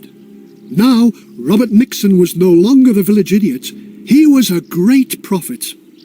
News of the ploughboy prophet reached the ears of the new king, Henry Tudor, now Henry VII. The king sent for young Robert. At that very moment, Robert, hundreds of miles away, knew it. "The king will send for me," he whispered. "That's good. He'll make you rich, lad." But Robert turned pale. He began to shake. "No, no, no," he moaned. "He'll starve me to death." Within 2 days, the king's command arrived. The miserable ploughboy had to obey. He said goodbye to the villagers as if he knew it was for the last time, and set off for London. Henry was no fool. He tested the powers of the ploughboy. "Can you find a hidden jewel?" he demanded. Robert found it. Robert passed every test Henry Tudor could think of.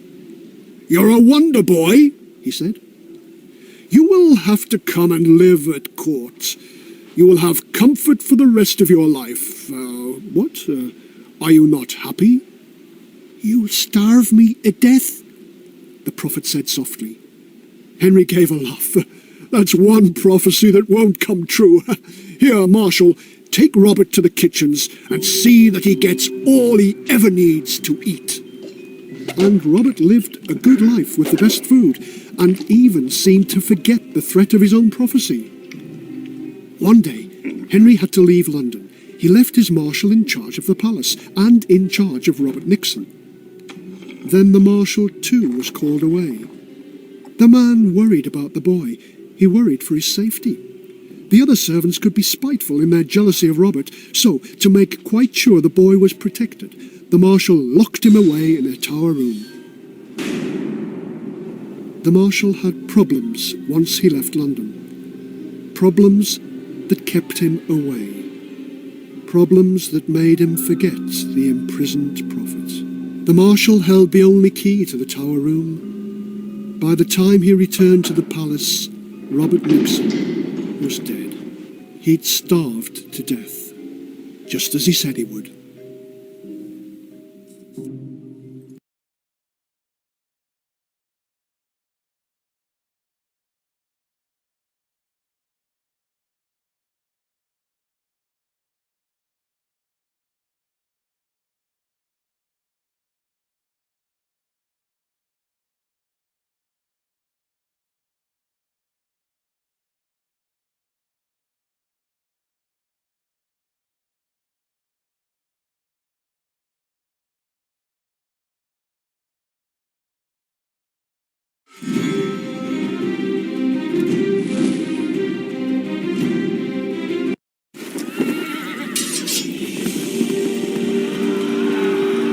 Richard III was the last English king to die on the battlefield.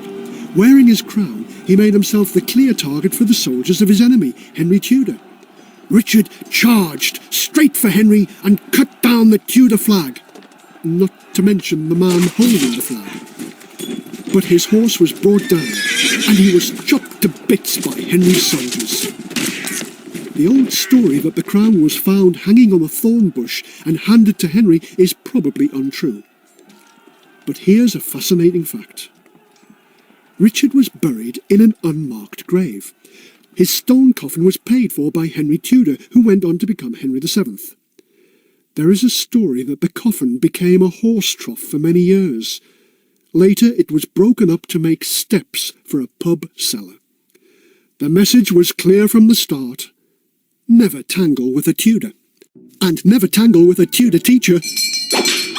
My school days were bad. Tudor schools were even worse. Tudor school lessons went on from dawn till sunset with just one break for school dinners. If you lived a long way from the school, you'd have to get up in the dark so you had time to walk. The roads were cold and muddy, dark and dangerous on the short winter days. And the rules were rotten. Here are a few that we might have today. Rule 1. No pupil shall wear a dagger or other weapon. They shall not bring to school any stick or bat, only their meat knife for dinner. Ever tried eating soup with a meat knife? It's impossible. Rule 2. This was at Manchester Grammar School, by the way. It is ordered that for every rude word spoken in the school, the pupil shall have 3 strokes of the cane. Rule 3. This was from Oundle School. Pupils shall not go into taverns or alehouses and must not play unlawful gambling games with cards or dice or the like. What, not even snakes and ladders? Rule 4 from Hawkshead School. Punishment for losing your cap, a beating. Punishment for making fun of another pupil, a beating. Na na na na. There were even school rules for eating school dinners. Don't wipe your mouth with your hand or your sleeve. Don't let your sleeve drag in your food. Don't lean on the table. Don't pick your teeth with your meat knife. Punishment for breaking the rules? A beating, of course. But the good news was the healthy school meals you got. For breakfast you got bread and butter with a little fruit. For lunch, dry bread, meat and weak ale. And for tea, some dried fruit and nuts or fresh fruit in the summer. Healthy eating. It's a pity King Henry VIII didn't try it.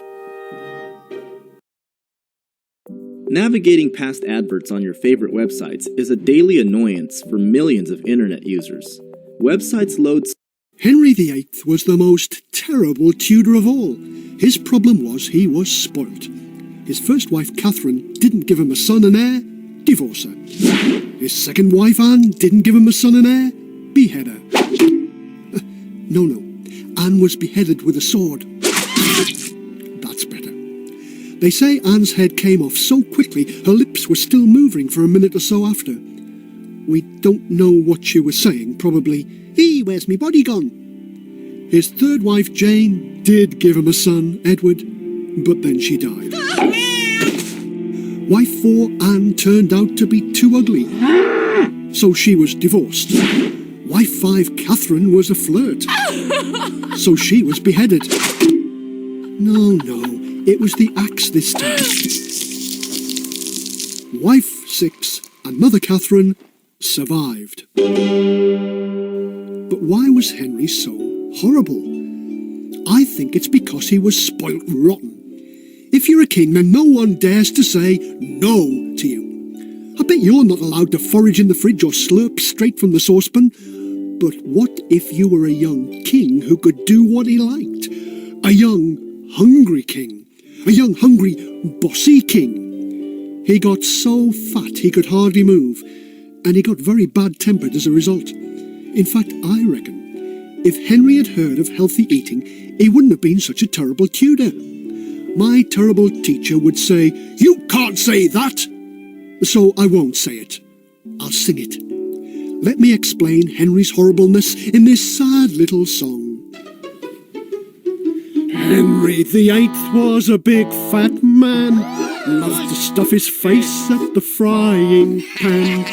Maybe if he'd been a little bit littler, he wouldn't have ended up like Adolf Hitler. You can't say that. Oh, yes, he can. Catherine of Aragon was his first wife.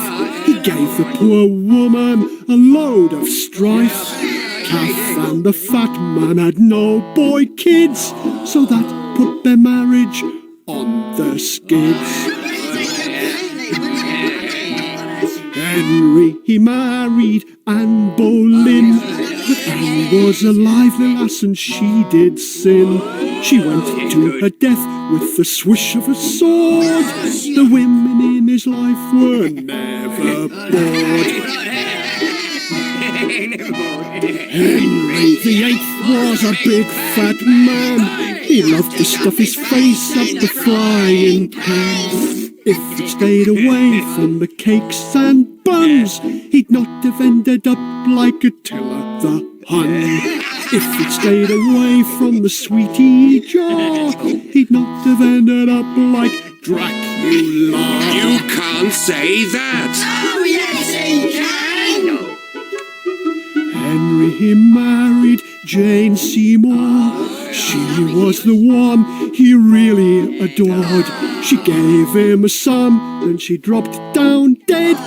He didn't have a lot of luck, it must be said. Anne of Cleves was his fourth, of course, but when he saw her face he said, "She's a horse." So Henry, he gave Anne a sad divorce, which wasn't little Annie's fault, of course. Catherine Howard was number 5. The Kodak she could not survive. Catherine was 6, her lucky number, because she saw Fat Henry 6 feet under. Henry VIII was a big fat man. He loved to stuff his face in the frying pan. If he'd stayed away from the beer and wine, he wouldn't have ended up like Frankenstein. If he'd stayed away from the custard and kipper, he wouldn't have ended up like Jack the Ripper. Henry VIII was a big fat man. He loved to stuff his face in the frying pan. I'm glad he stuffed his face with everything. Otherwise he still could be our king. All right, okay. Henry may seem incredibly cruel to us, but he wasn't unusual. His son became King Edward VI, and he was a spoilt brat like his father. One day, in a temper, he took his pet hawk and tore out its feathers. Henry's daughter Mary came to the throne, and she became known as Bloody Mary for her cruelty. She started burning people at the stake. The executioners tried to make the executions quick by tying bags of gunpowder to the victims. But the gunpowder didn't always work, or if it did, at the wrong time. Sorry, a bit late. Then when Henry's daughter Elizabeth I came to the throne, she started torturing her enemies on the rack in the terrible Tower of London, stretching them out till their arms and legs were torn. But you have to remember, a lot of people were cruel in Tudor times. Even their sport was cruel. You go to a football match for fun. Tudors went for fights. The pitch could be miles long from one village to the next. The ball was a bundle of rags, and the winner was the team that got the ball back to their village. There was no referee and hardly any rules. And you thought your school netball team was rough. football wasn't the only cruel sport. Tormenting animals with dogs was known as baiting. A Tudor sports report for that was even worse.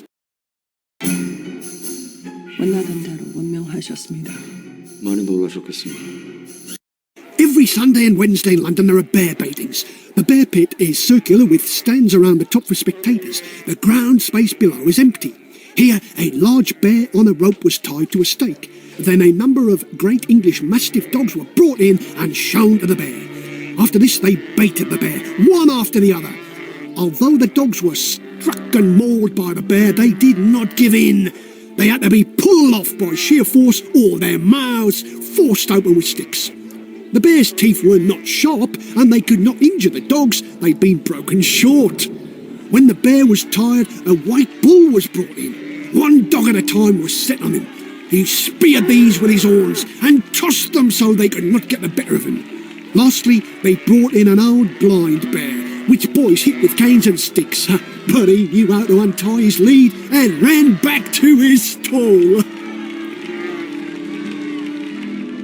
In Congleton, Cheshire, the town had its own bear, but it died in 1601. There is a story that the council wanted a new one but didn't have any money, so they ordered that the town Bible be sold to pay for it. Up in Scotland, the Tudor Mary Queen of Scots ruled, but she upset the Scottish people, had some bad habits. It has to be said she was suspected of blowing up her husband.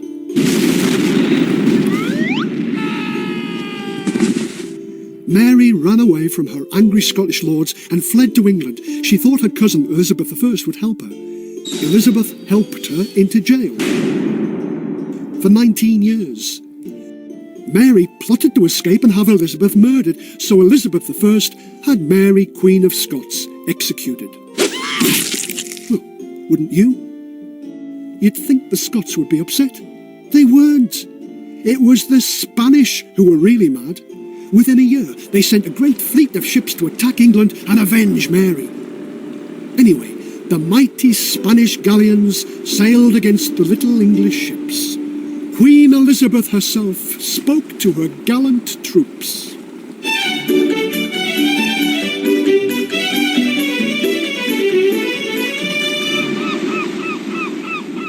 A report written long after Queen Liz died said that she made this great speech. My loving people, I have been told to be careful for my safety, to take heed when I stand before my army for fear of treachery. But I tell you, I would rather die than distrust my faithful and loving people. Let tyrants fear. My greatest strength is the loyal hearts and goodwill of the English people. That is why I come amongst you at this time, not for my pleasure, but determined in the heat of battle to live or die amongst you all, to lay down mine honour and even my blood in the dust for my God, for my kingdom, and for my people. I know I have the body of a weak and feeble woman, but I have the heart and stomach of a king, and a king of England too. And take scorn that Spain or any prince of Europe dares to invade the borders of my realm.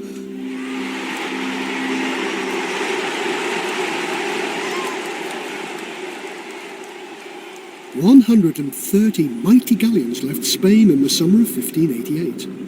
Only 50 returned late that September, thanks to the English sailors under the command of the mighty Admiral Francis Drake. The fleet cost the Spanish a fortune, and I'm not surprised. They were only getting about 10 miles to the galleon. 10 miles. Oh, never mind. The Tudors came in with a charge of knights and flashing swords. It was the last such charge in the history of England. They went out with another great charge, but it was the charge of a single horseman. Queen Elizabeth I took too long to die. She became feeble and lost all the Tudor energy that had driven England for over 100 years. The country was like a car running out of petrol, slowly coasting to a stop. No one cared. Even the servants in our last palace at Richmond left the place filthy and uncared for. Then, on the night of the 23rd of March, 1603, the Queen's lady-in-waiting, Philadelphia Scrub, crossed to a palace window and opened it. She slipped the sapphire ring off her finger and passed it out to her brother, Sir Robert Carey. It was the signal he'd been waiting for, a signal that the last Tudor was dead. Even though Philadelphia and Robert were the Queen's cousins, they weren't going to hang around and weep for the dead woman. They were going to make their fortune by being part of the future.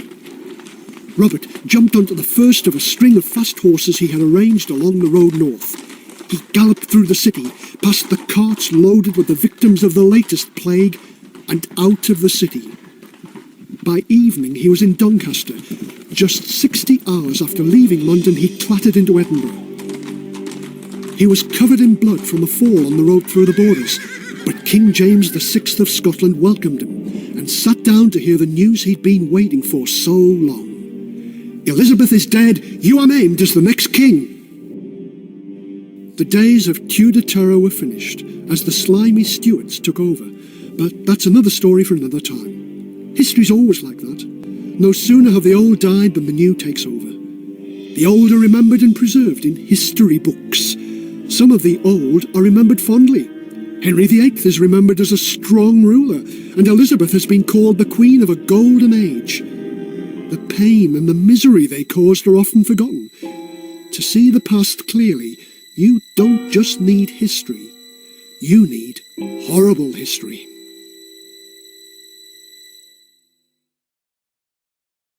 We hope you enjoyed learning about the despicable goings-on of our ancestors as much as we did when we made these CDs. Don't forget to watch out for other CD audiobooks on special packs of Kellogg's cereals. You can learn about the rotten Romans, the measly Middle Ages, the vile Victorians, Incredible Ireland, and the vicious Vikings. Look for the whole horrible lot. Horrible Histories are written and read by Terry Deary and produced by Nick Baker for Testbed Productions. Original music is by Danny Formaggio, sound design by Dirk Maggs. Horrible Histories are published by Scholastic Children's Books. And they're really horrible!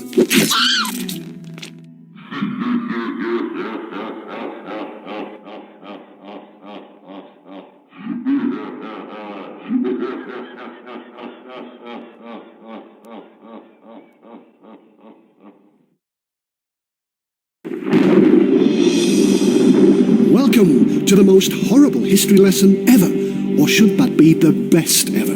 Bits of history that your teachers could never tell you, with all the gory bits left in. Kellogg's has teamed up with Horrible Histories, and with the writer Terry Deary, that's me, to bring you a series of disgusting tales from some of the most famous periods in history. Some of them are so foul, you may even have to hold your nose and close your eyes as you listen to them. This is one of 6 CDs in the series, available free on special packs of cornflakes, Frosties, Cocoa Pops and Rice Krispies. Each 30-minute CD is exclusive to Kellogg's, so you'll be one of the few people to know about some of the darkest secrets from the days of old.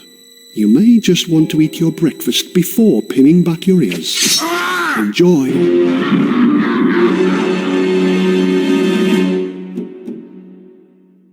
There's a very green island out on the western edge of Europe, and the island's called Ireland, which makes sense. And this is the story of Incredible Ireland. People arrived in Ireland from Europe about 10,000 years ago. They came to hunt and fish, but they didn't open fish shops because chips hadn't been invented. Then, just over 2,000 years ago, the Celts arrived to rule for more than 1,000 years.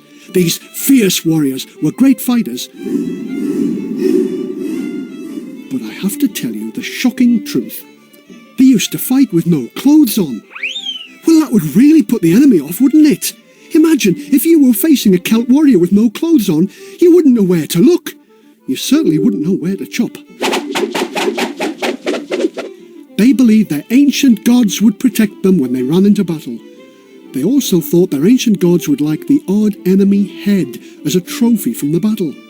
So they didn't just try to kill the enemy, They tried to lop off his head and take it home. A nice present for the wife and kids. Then, in 431 AD, the Pope in Rome sent Saint Palladius to teach the Irish about Christianity. And then he sent Saint Patrick to finish the job. And it worked. Patrick may be Ireland's most popular saint, but when he arrived he was not so popular with the priests of the old Celt religion, the Druids. The Druids came up with this nasty poem attacking Saint Paddy. Over the sea comes Chopperhead, crazed in the head, his cloak has a hole for the head, his stick is bent in the head. He will speak unholy words from the table in front of his house, and all his people will answer, Amen, Amen. They didn't like him, did they? Still, those old Celts turned Christian and suddenly got all embarrassed about fighting with no clothes on. They got dressed. Some of them got dressed as monks and lived in great monasteries. Peace at last. All they had to worry about was a deadly plague in 664 AD that wiped out thousands. You were covered in black blotches and died. But they soon had something to take their minds off a spot of plague. Along came some new invaders to push the Celts around. This time, they were the vicious Vikings. The Vikings were famous for robbing and burning the great monasteries, but local Irish lords plundered far more. In 795 AD, the Vikings arrived. They robbed and destroyed the country, but especially picking on the poor monks. The Vikings set up a new city called Dublin. Mind you, by 844, the Irish king Fedalmid is robbing and wrecking more monks than the Vikings. But the monks, those men of peace, fight back and kill him. Men of peace, king in pieces. In 851 AD, Vikings from Denmark arrive in Dublin and attack the Vikings from Norway who are already there. The Irish join in and help wipe out any Vikings they can. This is not a safe time or place to live, as you can see. Then, in 1014, blood rained from the sky. Soldiers were attacked by spears that flew out of walls and by ravens with iron beaks. That's what horrible historians of the time said, anyway. In an Irish versus Viking battle at Clontarf, the Irish king Brian Boruma wins, but is killed before he can be king of all Ireland. That's early Irish history for you. Cutthroat Celts, vicious Vikings, putrid plague and mad monks. Things could only get worse. Horrible history. Yes, those early days in Ireland were dangerous. Tales are told of terrors that will make your flesh creep and your hair stand on end. So have a hairbrush handy to flatten it down as I tell you the true tale of Morn O'Glammy and her blood-soaked bridal barge. The Irish noblewoman, Morn O'Glammy, was just setting off to marry the handsome Aaron Rowe when she got a message from the groom. I've got a bit of a problem, my love. Those villainous O'Flaherty men are out for trouble, and they attacked me on my way to our wedding. I'm a little wounded, but I'll join you soon. Turn back and wait for me at Sligo Rock. Love, Aaron. Morn went to Sligo Rock and waited a month, and it was no-show Row. Then she woke one night to hear a strange sound and rushed out to see a barge. Aaron and his 50 men were chained to the blood-soaked deck of the barge, dead as cowpats and just as covered in flies. She ran down to the barge and climbed aboard. She wrapped her Aaron Rowe in the red wedding cloak she'd made for him and watched over the corpses for a week. So far, this is all believable. It's just the last bit that starts to add fairy tale to the history. After a week, Morn, who should have been called Mournful, covered the faces of the corpses with gold dust to preserve them. A bit late there, mate. Then she set the barge adrift, drank a cup of poisoned wine, and lay down on the barge which her servants set alight. Naturally, if you go to Sligo Rock, you can still see the ghostly barge with its golden warriors sailing into the night. Creepy, oh what? Horrible history. Here are a top 10 of incredible Irish cures from the Middle Ages. They are cures you would not want to try. See if you can guess what they are for. Cure number 10. We bury you up to the neck in wet river sand, and that cures headache. Cure number 9. We take a live frog and make you swallow it, and that cures you of stomachache. At number 8, we rub your side with salted butter and make the sign of the cross 7 times over the place where it hurts, and that cures a stitch in your side when you've run too fast. For number 7, you need wool and oily cloth. We cover your head with wool, then the oiled cloth. Water will be drawn out of the head, and when the cloth is soaked, you are cured of what? Water on the brain. There's an old joke that goes, I say, what cures water on the brain? And the answer is a tap on the head. You would never hear such a pathetic joke on a Horrible Histories recording, of course. For cure number 6, you need a blanket and a pig. To cure a sick child, wrap it in the blanket, take it to a pigsty, rub the child's head on the back of the pig, and the disease will pass from the child to the pig. What disease? The answer is mumps, a good old childhood illness that gets you a couple of weeks off school. You get swellings under your jaw and it's painful to swallow, but it could be worse. You could end up being rubbed over a pig, which doesn't seem very fair to the poor pig.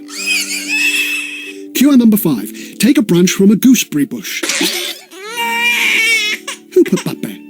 Now, point the gooseberry thorn at your eye 9 times and say, away, away, away, and that cures a stye, you know, the painful boil on the eyelid. If you squeeze it, you get an eyeful of gooey yellow pus. Cure number 4. Take soil from under the feet of men carrying a coffin at a funeral. Apply soil to the affected part and make a wish for it to disappear. And that cures warts. Cure number 3. Simply carry 2 jawbones of a haddock in your pocket, and the pain of this will vanish. And that cures toothache. A nice painless way to prevent toothache, eh? Unfortunately, the fishy bits may start to smell, and you will save on dentist visits, but you may lose all your friends who think you pong a bit. Cure number 2. Take carrigan moss from the beaches of Connemara. Mix the moss into the food or drink of someone you love, and that cures love sickness. Once they've swallowed the moss, they will fall in love with you. They may be a bit sick first. Mind you, the people of Connemara don't use the mystic moss for love. They use it to cure their sore throats. Finally, cure number 1. You need the skull from an Achill Island monk. Here's one. And some boiled milk. For the cure, you simply pour the boiled milk into the skull, feed the milk from the skull to the sick person, and that cures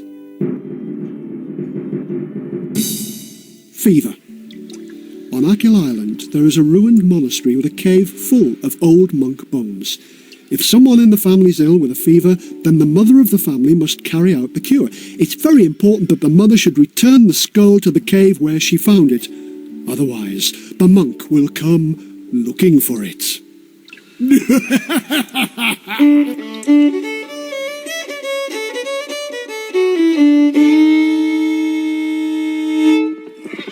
Those Vikings brought horror to Ireland in the Dark Ages, but worse was to come. The Normans arrived in 1169.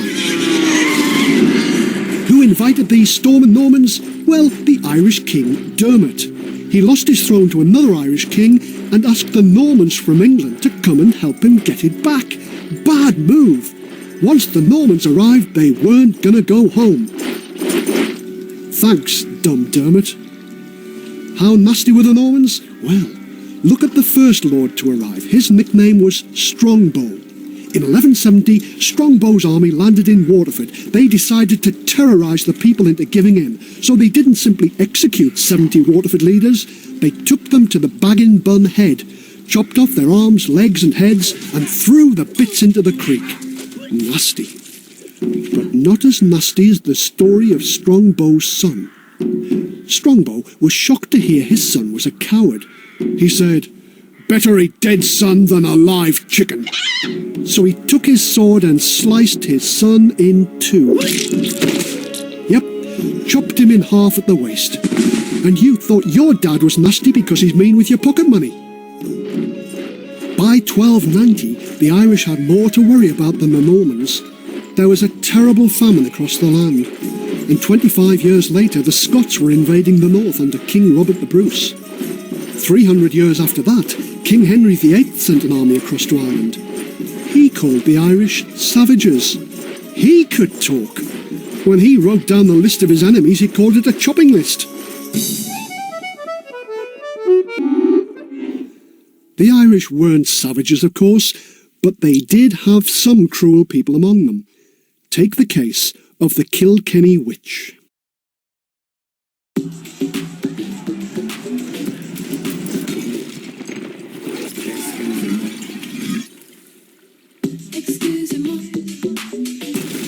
Revolute your way into... In the city of Kilkenny in 1324, there was a family accused of witchcraft, and they had a curious revenge. Dame Alice Keitler was rich, and where there's money there's jealousy. So the cruel gossips of Kilkenny set to work to destroy her. 4 husbands Dame Alice has had, Mistress Black said, and each one dead. Strangely dead, they say. Everyone knows it was murder, Master Ballyraggett told her. She should hang for the murders, the woman hissed. But she's too clever to be caught, the man whispered and looked over his shoulder as if the devil himself stood in the shadows. They say she uses the black arts. Mistress Black hardly dared to speak the word. She just moved her fat lips in the shape. Witchcraft. Murder was something the gossips couldn't prove. So Rich Alice lived on with her son, William Outlaw, and her servant, Petronella. But the rumours flew around the city and reached the ears of the bishop himself. He called the gossips before him. "Dealing with the devil is a serious charge, a burning matter," he said. "So tell me what you have seen." The gossips shuffled and looked at one another. Finally, Mistress Black spoke up. "Last Easter, I saw Dame Alice sweeping the dust on the road outside her son's house." The bishop wrinkled his long nose in disgust. "Sweeping the road is not against the law of the church. If it was, Kilkenny would have the dirtiest roads in Ireland." Mistress Black twisted her fat fingers and her gooseberry green eyes bulged. "Aye, your grace, but she was muttering a spell as she did it." The bishop leaned forward. "Did you hear the words?" "I did, but I dursn't speak them." "Speak them to me. The Lord will understand," he said. The woman licked her lips and went on. "Dame Alice was saying, 'May all the wealth of Kilkenny be swept to the door of my son William.'" "Ah, so William Outlaw is in league with the devil too," the bishop nodded. "Aye, and their servant girl, Petronella," Master Ballyraggett insisted. "I've seen her gathering herbs by the River Nore to put in Dame Alice's cauldron." "Aye, it's true," the other gossips agreed. And so Dame Alice, William Outlaw and poor Petronella were brought before the bishop and faced with their accusers. Dame Alice shook her head in disbelief. William shrugged while poor Petronella just wept.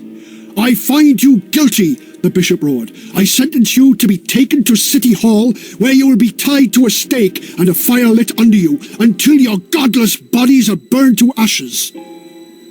Dame Alice looked thoughtful. William frowned and poor Petronella passed out in a dead faint. But when the next day dawned and the crowds gathered at the City Hall, there was sensational news. "Dame Alice has escaped," Mistress Black cried. "Used her money to bribe her guards, I'll bet." Master Ballyraggett groaned. "And they say William Outlaw has offered his money to pay for the finest lead roof on our cathedral, if only the bishop will spare him." The woman wailed, We've been robbed of our burning. There's still the serving girl, Petronella, the man said, and pointed down the high street. The girl was being dragged from the castle while a silent crowd watched with a mixture of hatred and horror. She was tied with thick rope to the wooden pole that was erected on the cobbles. She was almost lifeless already. Only a soft moaning showed there was still life in her. The black-hooded executioner stepped behind her and, out of mercy, wrapped a cord around her neck and strangled her before he lit the fire. Her moaning stopped. Someone sobbed in the crowd, but no one left till there was nothing but a pile of stinking ashes on the street, and the wind whipped them into the air and towards the cathedral. The stain stayed on the street for many years. But the story didn't end there. William Outlaw opened his chests of gold and paid for the mighty roof to be placed over the cathedral at Kilkenny. "It's warm." Mistress Black smiled as she stepped into the cathedral and looked up at the new roof. "And watertight," Master Ballyragged added. "And so heavy, it's even making those massive rafters sag," the woman said in awe. "And crack," the man said softly, listening to the groaning of the timbers as they moaned like a girl condemned to die. The two gossips couldn't tear their eyes from the dark beam as it began to split and show the pale wood in its heart. When the beam had cracked clean through, there was more weight for the others to bear, and one by one they snapped, with a crack like some hellish whip. The heavy sheets of lead, the price of William Outlaw's life, began to tumble into the church below. The gossips ran towards the altar that stood under the massive church tower, but when the roof fell, it pulled down the tower too.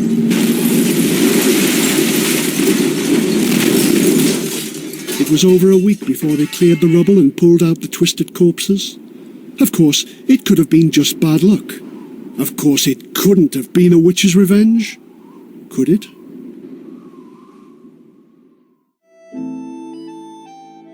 The Irish tried to throw out their terrible Tudor monarch, but their rebellions failed. Henry VIII faced a rebellion from Silken Thomas, so he had him hanged. Elizabeth I's governor said, "I have often wished Ireland could be sunk in the sea." Charming. Her armies in Ireland were even more cruel.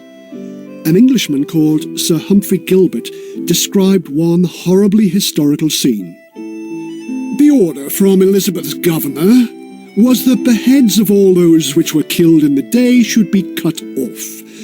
The heads were to be brought to the place where he camped at night and should there be laid on the ground by each side of the path leading into his tent, so that no one could come into his tent without passing through this lane of heads. This brought great terror to the people when they saw the heads of their dead fathers, brothers, children, relatives and friends lying on the ground before their faces."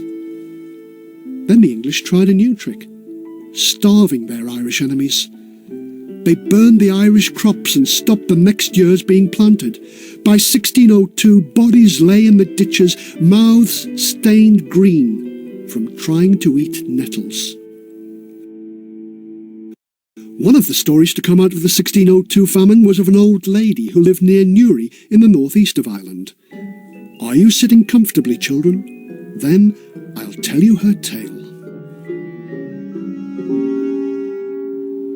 Once upon a time, there were two poor, hungry children who lived on a farm. There was no food for the family and no food for the chickens or cows or sheep or pigs. First, the cow died and the little girl cried. But that night, the children had cow meat in their soup, so when the sheep died, the little girl didn't cry very much. And when the pig died, she didn't cry at all. But in time, even the pig meat was all gone, and after a week with no food, the children's father died, and they buried him in a shallow grave at the edge of the wood. After another week with no food, the boy ran into the house calling, "Sister, sister, there's a fire outside the old woman's cottage on the edge of the wood. She must have some food. Let's go and ask her for some."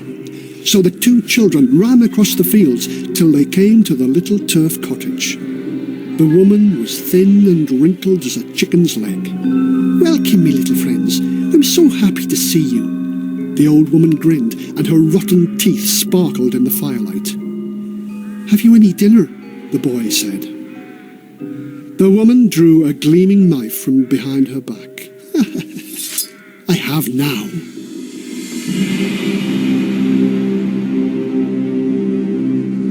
And the tale of the old woman luring children to their death with fires is true.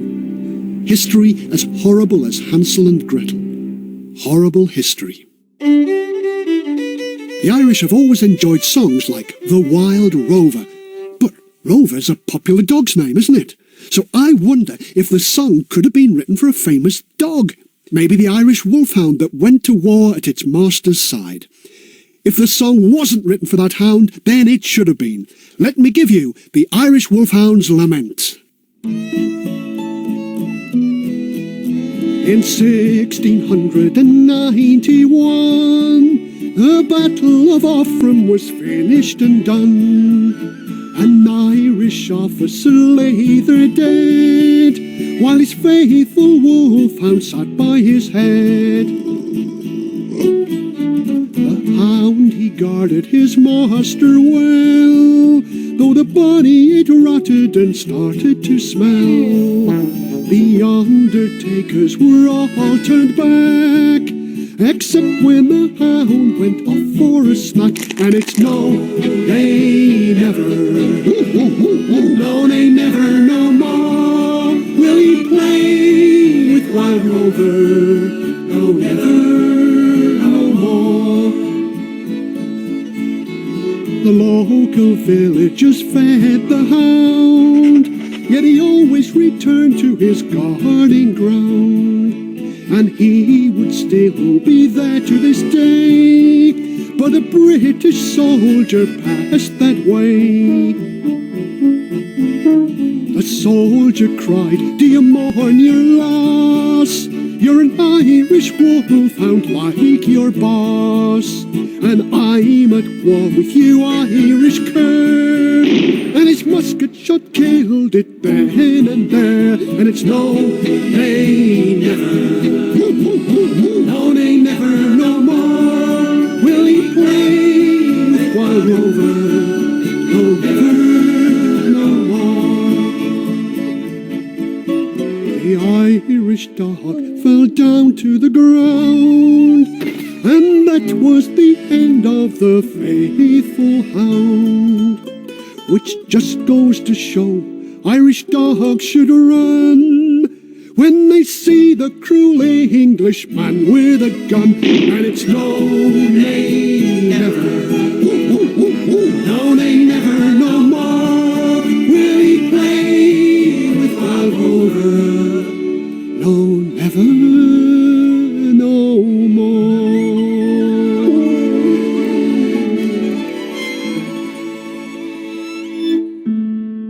The dog fell across the bones of his master, and they were buried together.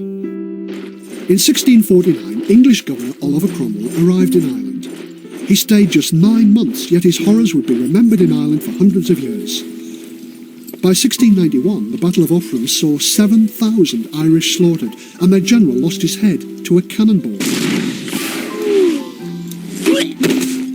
The Treaty of Limerick put the Protestants in charge. The Catholics were suppressed.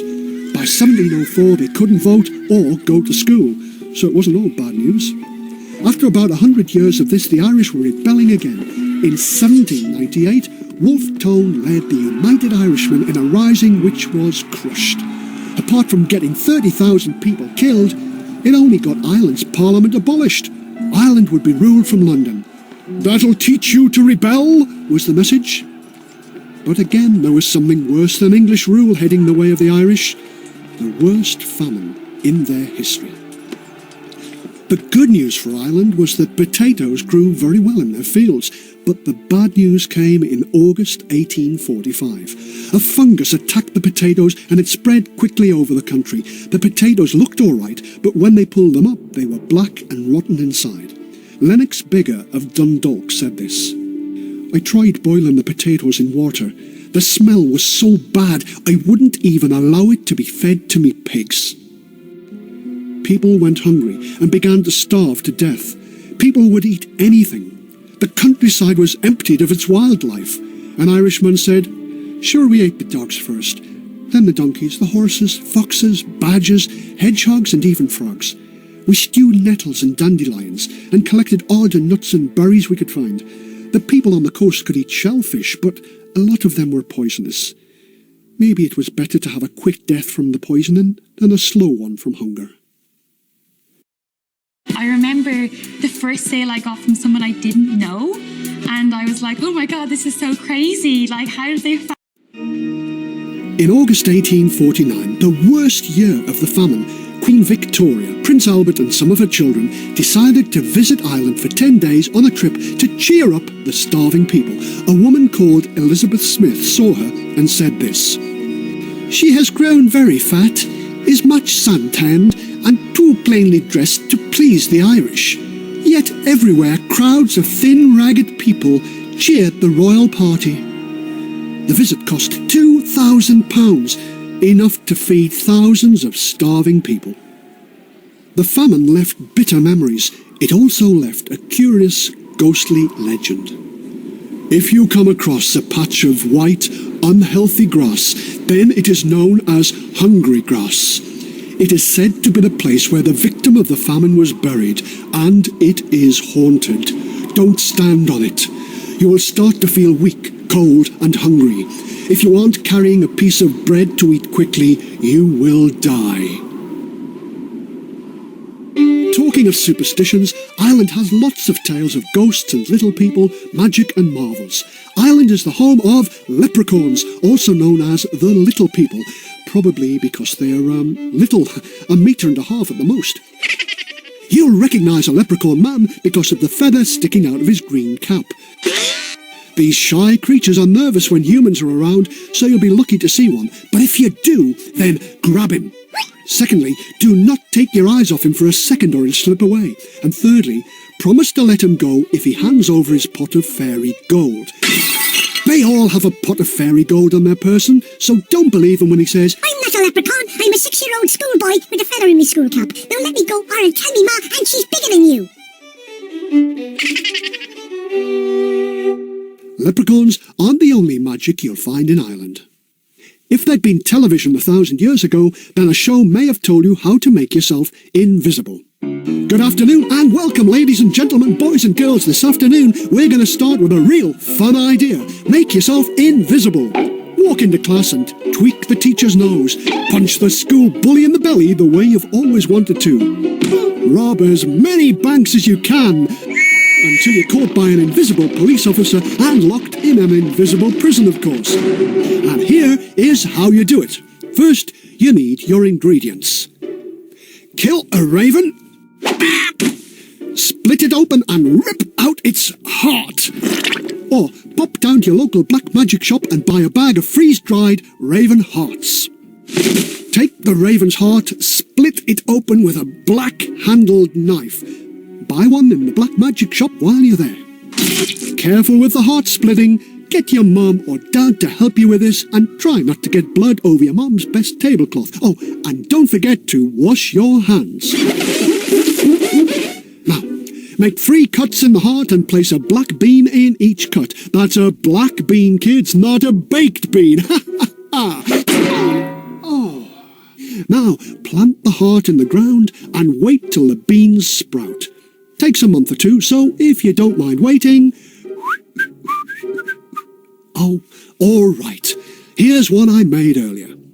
Place 1 bean from this plant in the mouth, like this, and say, "By virtue of the old crow's heart, and by strength of my great art, I desire to be invisible. And so it will be as long as the bean is in my mouth." And here I am.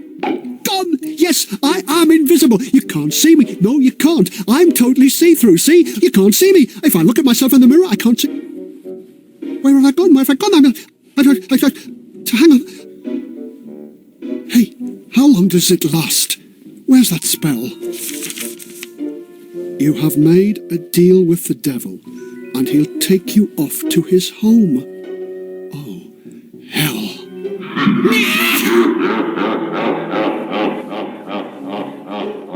Horrible history.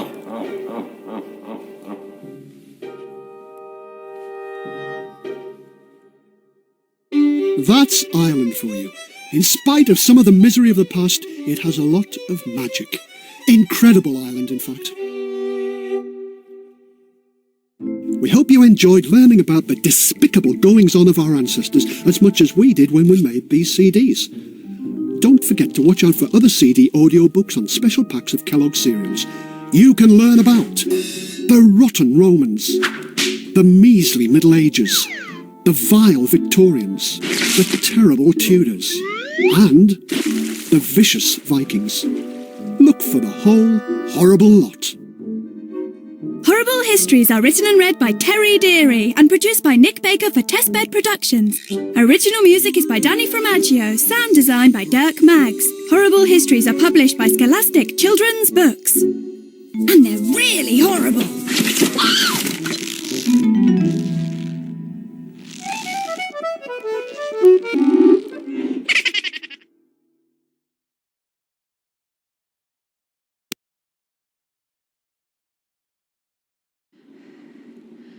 Señor, in what have I offended you? What cause hath my behavior given to your displeasure that thus you should proceed to put me off? Welcome to the most horrible history lesson ever, or should that be the best ever? Bits of history that your teachers could never tell you, with all the gory bits left in. Kellogg's has teamed up with Horrible Histories, and with the writer Terry Deary, that's me, to bring you a series of disgusting tales from some of the most famous periods in history. Some of them are so foul, you may even have to hold your nose and close your eyes as you listen to them. This is one of 6 CDs in the series, available free on special packs of cornflakes, Frosties, Cocoa Pops and Rice Krispies. Each 30-minute CD is exclusive to Kellogg's, so you'll be one of the few people to know about some of the darkest secrets from the days of old. You may just want to eat your breakfast before pinning back your ears. Enjoy. Hello, I'm Terry Deary, author of the Horrible Histories books, and I'm here to tell you school history can be really horrible. Horribly confusing at times. People can't even agree what happened yesterday. You know, the sort of argument you have with your friend. He says, I scored a brilliant goal yesterday, and you argue, don't be daft, the ball went in off your bum. When events happened last year, last century, or hundreds of years ago, we have no chance of knowing the whole truth. Let me give you an example. Some historians have said, there were more women in the Middle Ages than men. You see, the poor men died in battle. Another historian says, no, there were more men than women. The poor women died in childbirth. Historians have argued both ways, and they can't both be right. You see the problem? They can't even agree what the Middle Ages are. Some say they run from 500 AD to 1500, some say they start in 1066 and end in 1485. And that's what we are going for, because we only have half an hour. Here's another example. Queen Isabeau was described as a tall, short woman who was dark and fair. The French peasants were starving and they were well fed. They were smelly people who had a bath every day. Who can you believe? No one. Your school books will probably give you one side of the story. Knights were brave and noble warriors. They were called Sir. Horrible Histories will give you the other side. Knights were ignorant, vicious bullies, which is probably why we call teachers Sir. Listen to the facts and make up your own mind. In the Middle Ages, the people didn't have horrible history books, so they could be pretty ignorant. They were superstitious. Some of the stories they believed were little more than fairy tales. Take the story of Queen Fenella in Scotland. It's a horrible history story, but do you believe every word? Once upon a time, there was a beautiful queen, and her name was Queen Fenella. Fenella was lovely, but she was ever so sad, because her dear son, Malcolm, had died. She cried and cried, but that did no good. So in the end, she decided to find out how Malcolm had died. They say she was a little bit of a witch, but a good witch. Fenella went to her cauldron and stirred the magic brew, chanting, "Eye of bat and sprinkle of talcum, tell me who killed poor little Malcolm." The pot it bubbled and boiled, and then it answered, "Your Malcolm died, the poor young thing, murdered by a rotten king. Dry your eyes, good sweet Fenella, old King Ken's the guilty fella." Now, the only King Ken that Queen Fin kenned was cruel King Kenneth in Kinkerton, the kingdom next door. I said, the only King Ken that Queen Fin kenned was cruel King Kenneth from Kinkerton, the kingdom next door. Oh. Fenella knew she wasn't strong enough to raise an army and go to war with King Kenneth, so she came up with a clever plan instead. She used all her magic arts to make a brass statue of King Kenneth. It was yellow as Fenella's curls and as shiny as the sun on the loch. In the glistening statue's hand there was an apple covered in a rainbow of jewels. When the statue was finished, she put it in the middle of a finest room at Fetterken and invited King Kenneth to come and see it. Kenneth arrived, and Fenella gave a low curtsy. "I am your humble servant, King Ken," she said. "Please accept this gift." Cruel Ken looked at the statue and said, "I'll never get that on the back of my horse." Fenella smiled sweetly and said, "Just the apple, Ken. Reach out and take the apple." The killing king stretched out a hand, while Fenella ducked. As soon as his hand touched the apple, a dozen hidden crossbows in the walls fired poisoned arrows into his body. It was a trick, Ken cried as he died. "And it serves you jolly well right," Fenella said, with her sweet smile. And Queen Fenella lived happy ever after, until she died an even more horrible death than Kenneth.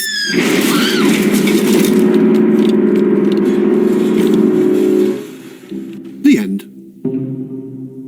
Now, do you believe that story? Hello, I'm Paul McKenna, and I wonder if you'll be interested to find out how you can become a certified Mind Valley hypnotherapist with me. While we're in Scotland, of course, Scotland had a thing about witches. In England, Ireland and Wales, witches would be hanged if they were found guilty. In Scotland, something much more horrible usually happened. They were burned at the stake. These victims were usually harmless women who made simple charms to cure their ill friends or help sick animals. Many villages had a wise woman who would know these old cures and only pass them on when they were dying. If a wise woman had been kind enough to write it down, then her remedy book may have looked something like this. "Dear villagers, I, Meg, a being of sound mind, leave these clever cures to you, good people, to practice. Does your husband suffer from baldness? Then burn pigeon droppings and rub the ashes into the scalp to cure his baldness. A gout can be very painful, I know, but to cure gout, you should take the skin from the feet of a large vulture and wrap it round his heel. There's not a lot of vultures round these parts, so I prefer the other cure. They say you can boil a frog in olive oil and rub the liquid on a gouty foot. Do you suffer from pain? One day someone will invent aspirin. It's a little round white thing and... oh, never mind. Meanwhile, to take away pain, take a bow and arrow and then shoot the arrow from east to west. As the arrow disappears, so will the pain. Well, your pain will disappear. I'll never forget the story my granny told me. She said in the 1500s, the Bishop of St. Andrews was seriously ill. He was hung upside down for a week and fed the flesh of puppy dogs. He recovered. Of course, the puppies didn't. I'm not in favour of cruelty to animals, but I do know that the wise women of Scotland believe the best way to cure a raging fever was to throw a cat over the sick person. Herbs and plants are much kinder. You just have to remember, treat like with like. Trouble with the blood? Blood is red, so drink beetroot juice. And rhubarb is wonderful. Oh, For those of you who live in England, those rotten Romans have invented custard. But it hasn't got to Scotland yet, because the Romans didn't. Now, I know some of you have trouble sleeping. When that happens, I try eating nettles mixed with the white of an egg. My dad always said, sleep on the edge of the bed and you'll soon drop off. But he was a bit soft in the head. There are people who have funny turns. But I have a certain cure.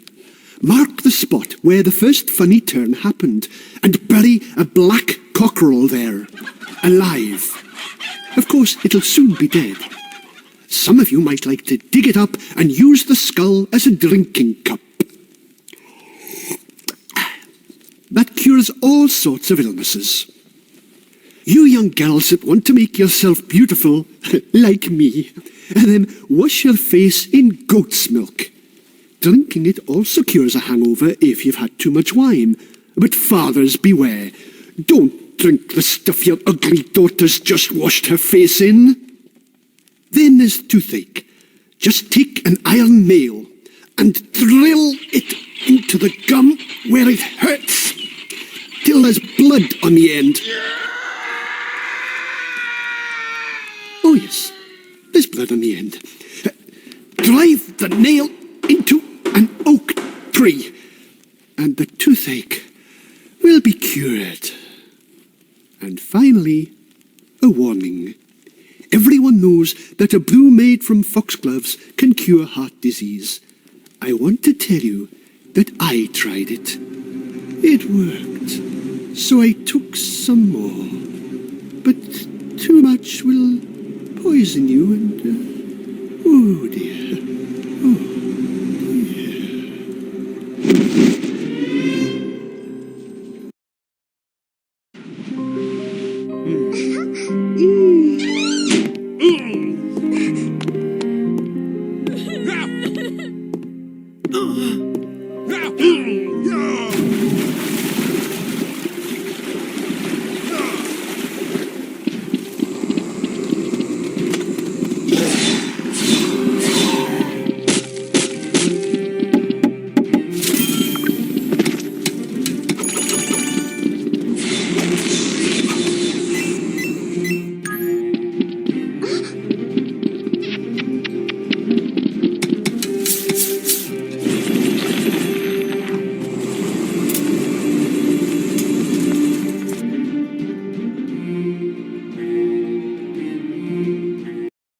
Do you love Gantt charts? Here's how easily you can build one in ClickUp. Let's map out the tasks for your Gantt chart in this list. Perfect. Now, let's add a Gantt view. Set the dates for your tasks, and voila, we've got a Gantt chart. You can also set dependencies, adjust timelines, and change your colors too. And adding more tasks as this project progresses is not a problem. Consider this project managed. Access Gantt charts and so much more in the one app to replace them all. ClickUp.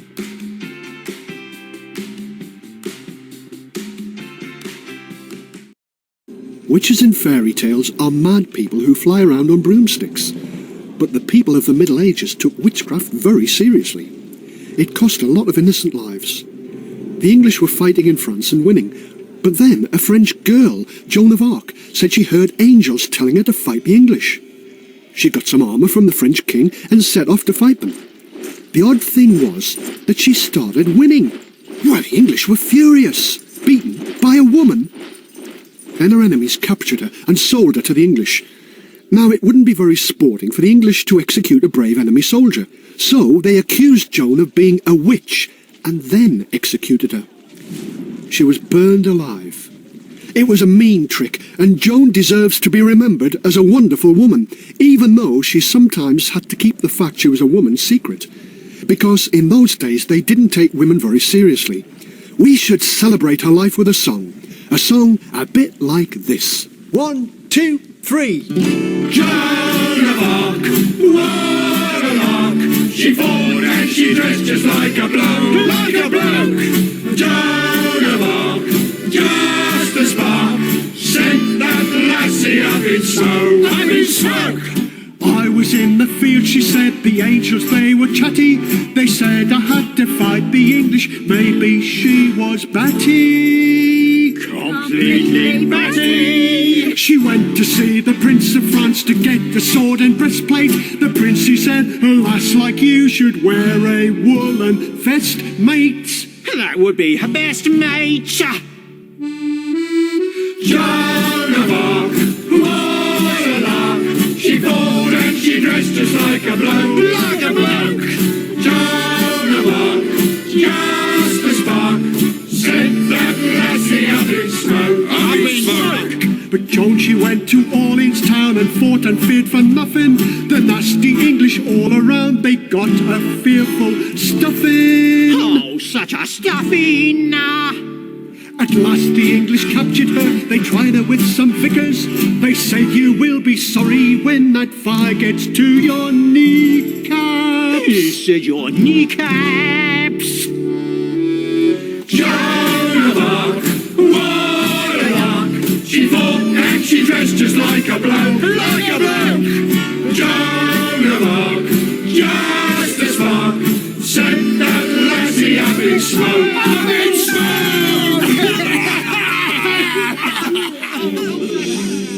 What was it about the French and the English? Well, it went back to 1066, when the Normans came across from France and smashed the English at the Battle of Hastings. The Normans were led by William the Conqueror, Big Bad Bill. Not a nice man.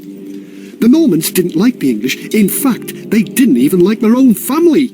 William the Conqueror's brother, Odo, looked after England while Bill popped back to Normandy. What thanks did Odo get? William threw him in jail. But Bill's sons were even worse. They fought against each other, and they even fought against their dear old dad. If William the Conqueror could have written a letter to his wife Matilda in 1079, William probably couldn't write. He had clerks to do that for him. Anyway, it may have sounded like this. Gerberwa Castle, Normandy, January 1079. Dearest Matilda, you won't believe what our Robert has gone and done. Only gone and beaten his dad in battle. That's all. The ungrateful little cochon, as we say in French. As you know, he was rebelling against my rule. So I rode up to Gerberwa with a few hundred lads to sort him out. What does he do? He locks the gates. What do? Well, I besiege him, don't I? A few hungry weeks without his venison pasties, and he'll come begging for mercy, won't he? Always been fond of his grub as our Robert. But he doesn't. Instead, he gets his forces together and comes charging out of the castle. He attacks me. I thought I was supposed to be attacking him. Of course, he's made a big mistake. No one's ever beaten your William in battle, as you know. He charges straight for me, takes me by surprise, that does. Knocks me clean off me horse. Oh, don't worry, my love. He doesn't hurt me very much. The rest of his men begin moving in for the kill when that English lad, Toki, rides up with a fresh horse and saves my life. Poor young Toki got killed, but the main thing is I survived. Now, I don't want to worry you, my darling, but our young Will was fighting on my side, and he took a bit of a knock. He's recovering nicely, and he's quite a hero. I always thought he was a useless little twerp until now, as you know. But I've decided to give him the throne of England when I go to that great throne in the sky. As for Robert, he can have Normandy, and the ungrateful little beggar is welcome to it. Home soon, my dearest one. Love to our little Henry. Your loving husband, William. Conqueror. And here's me seal. Not that sort of seal. And we can imagine the reply from Matilda. Normandy, January 1079. Dear William, just wait till I see our Robert. Fancy knocking you off your horse. He needs teaching some manners. Mind, I always said you spoilt that boy something rotten. A few whacks from the flat of your sword will have done him no harm at all. Do you think you could remember to bring me some of that local woolen cloth? Green, if you can get it. Hurry home. The dogs are missing you. And I'm keeping your throne warm. Love, Matilda. Oh, P.S. Don't forget to wipe your feet before you come into the Great Hall. I've just had new rushes put down. Kissy, kissy. William forgave Robert enough to leave him Normandy. But when old William died, young William Rufus got England. This caused a lot of quarrels between the brothers. Each wanted what the other had. And a third brother, Henry, got just £5,000 of silver, which he hurried off to weigh and lock away. Who came off best? Well, Henry, actually. William Rufus was killed by an arrow when he was out hunting in the New Forest. Though some historians think Henry may have arranged that accident. Henry took William's English throne, crossed over to Normandy, and defeated Robert in battle, and took Normandy too. Henry had the lot. William the Conqueror would have been proud of his murdering, fighting, ruthless son. The world is in chaos. We absolutely, desperately need understanding of our deeply troubled human condition. The nasty Normans didn't have everything their own way. The living legend was an English freedom fighter, Hereward the Wake. The truth is, Hereward went on fighting against William the Conqueror's forces when other English leaders had given up. Hereward joined forces with Danish invaders and robbed Peterborough Abbey to stop its riches falling into the hands of the Normans. The rebels hid in the marshes, where the Normans eventually surrounded and captured them, but Hereward escaped, and pretty well disappeared from history. Of course, the Middle Ages weren't all about knights and fighting. Ordinary people, peasants like you or me, well, like you anyway, peasants, women and children had a cheerless time of it. In 1322, Bernard de Ireland's baby daughter was playing in her father's shop. A passing pig wandered into the shop, bit the baby on the head and killed her. What a swine. British peasant children had no clothes at all until they could walk. Before then they were kept warm by being laid in front of the fire. Curious little crawlers ended up cooked. But even the ones who lay still could have an accident. An old law said, "If a woman place her infant by the hearth, and a man put water in the cauldron, and it boileth over, and the child be scalded to death, the woman must be punished for her neglect." If there was a law against it, then there must have been a lot of cases of it happening. And notice, it's the woman who gets the blame and not the man. But that's another story. Parents didn't have the Royal Society for the Prevention of Accidents to advise them. In Canterbury, some very young children were left by the river and drowned. In another case, an archer was practicing his shooting and accidentally shot a child. Worst of all were the beggars who broke their children's limbs so the public would give generously to the twisted, suffering little child. The parents were given advice on dealing with troublesome girls, and it went, "If your daughter will rebel and will not bow down low, if any of them do some wrong, then do not curse or blow. Just take a large rod in your hand and beat them in a row, until they cry for mercy, and until their guilt they know." Horrible History's health warning. Do not let your class teacher see that bit of advice. The kids didn't even have any television in those days, but maybe they had some good stories around the fireside. If your mum or dad was good at telling stories, then you may have enjoyed the story of Prince Hugo. Once upon a time, there was a brave young knight called Prince Hugo.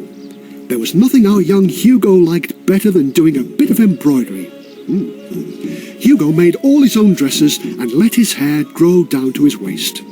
"He's a bit odd," the courtiers in his castle whispered to one another, but Hugo had his reasons. He didn't let the gossip needle him. Needle him! Hugo could have passed for a girl, which, as it happened, was exactly what he wanted. You see, he'd heard about the poor Princess Hilda, She was the most beautiful, clever, and tragic princess in the whole of Normandy, maybe even in the whole world. Hilda's father, Count Walgund, had locked her in a tall tower. The tower was in a forest, and the forest was infested with the wildest wolves in the West. Count Walgund was so devoted to his dear daughter that he didn't want to lose his lovely lass to some layabout lout of a lad. He didn't want her running off and getting married, unless it was to a perfect husband. One day, Hugo put on his best frock, embroidered by himself with a squillion sequence he'd sewn on, and arrived at Count Walgund's castle.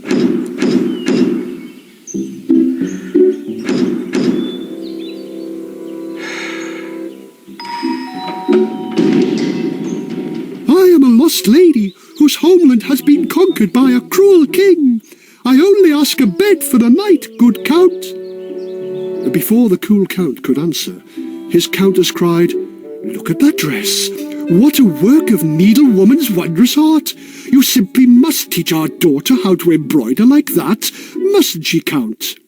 Oh, now we know that's exactly what our clever little Hugo was after all the time, don't we? Next day he was in the tower and teaching the lovely Hilda the ropes. Well, the threads, if you know what I mean. Hilda loved her new chum, loved her deep voice, her strong hands, her broad shoulders. "Excuse me," Hilda said after a week, "but would I be correct in thinking that you are really a man disguised as a woman?" Hugo clicked his long fingers. "Curses! How did you guess?" "I think it's probably the beard that gave you away," Hilda confessed. Hugo rubbed his rough chin and sighed. "Sorry, you don't mind, do you?" "Mind?" Hilda cried. "I'm chuffed to fluffy fairy feathers. I think you're gorgeous." "Oh, you're not so bad yourself," Hugo admitted. Before another week was out, they were secretly married. Then Hugo declared, "I have to leave now. I must find a way to persuade your father that I will make him a good son-in-law." "That's a bit sudden, my pet," Hilda moaned, but she saw the sense in what he said. Hugo chopped his hair and swapped his female dress for male chain mail. Off he rode on crusade, where he fought side by side with Count Walgund. They were gone a long time, a long, long time. Well, a couple of years anyway, and things had been happening in the tall tower. "Come home with me, my brave young friend," Count Walgund said to Hugo. Now we know that's exactly what our clever little Hugo was after all the time, don't we? But as they rode close to the tall tower, Walgund saw a wolf cross the path and cried, "After it! Kill it! We can't have wolves wandering my paths and putting my people in peril!" So they chased the wolf, who turned to face the fierce knights. The wolf dropped a bundle she was carrying and slipped off into the dark, dark trees. But the knights saw the white linen bundle wriggling. They stopped and picked it up. It was a baby boy. "Good grief!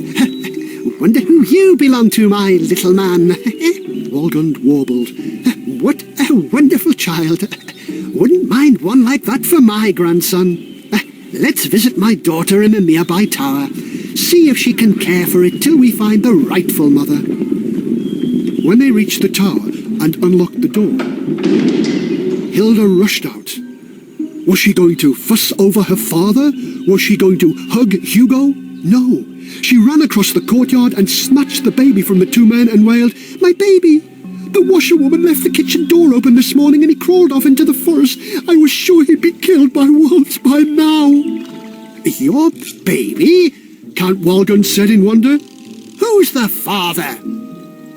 Hilda raised her arm and pointed at Prince Hugo. "Why, Hugo here." The Count was confused, you can count on that. But when he finally understood, he happily hugged his daughter, his grandson, and his son-in-law. "What a day," Hugo sighed.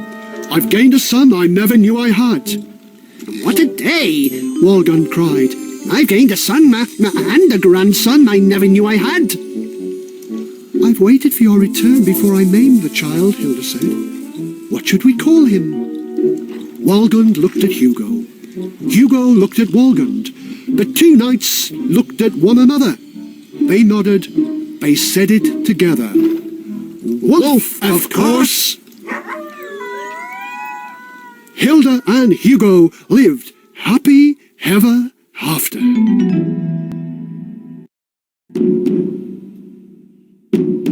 The superstitious people of the measly Middle Ages thought of death as an old man in a hooded cloak and carrying a reaping hook or a scythe.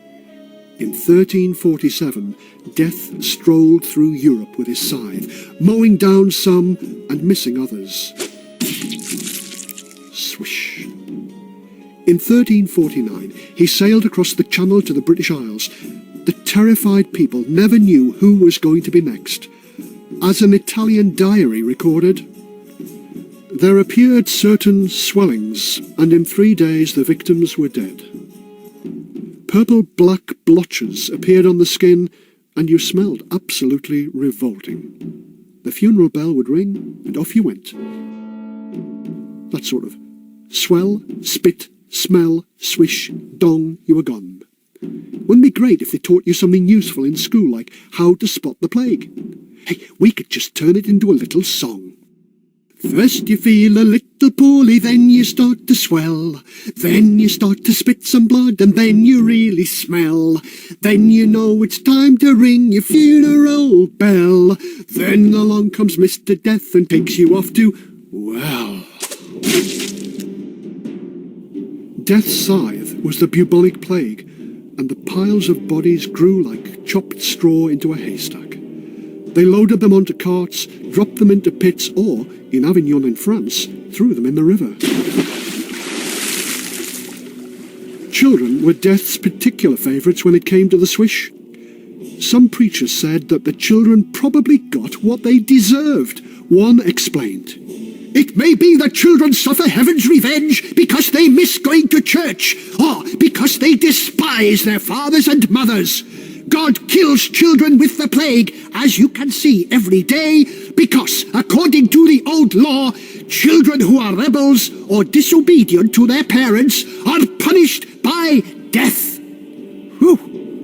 You can see that not much has changed.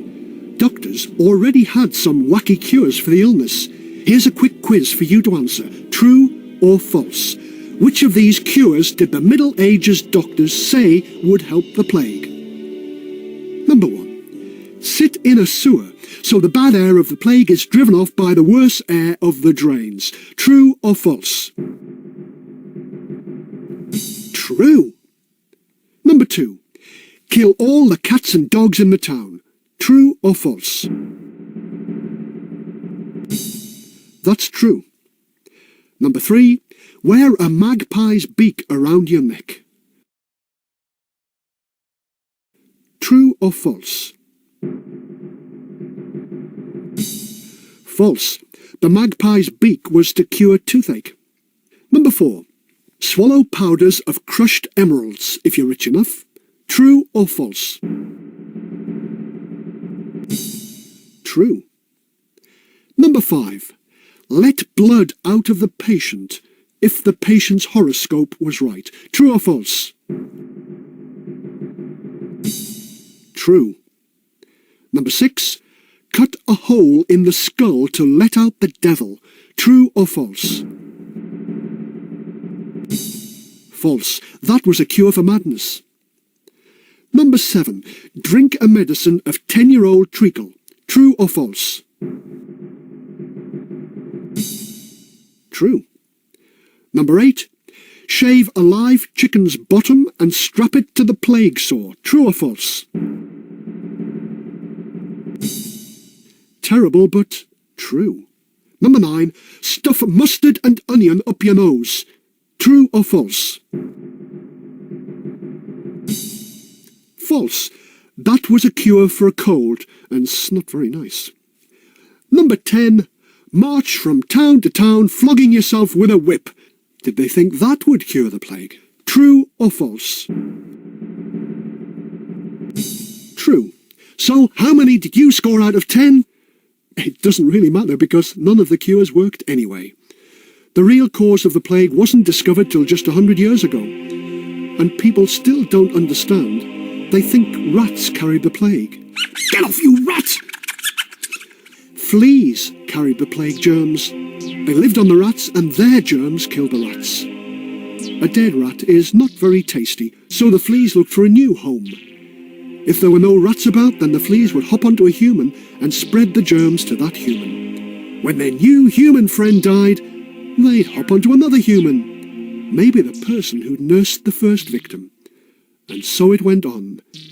In some towns in Britain, more than half of the people died. Swish. And that just about sums up the measly Middle Ages, with a plague of purple spots, and the king was a fella called Death. Swish.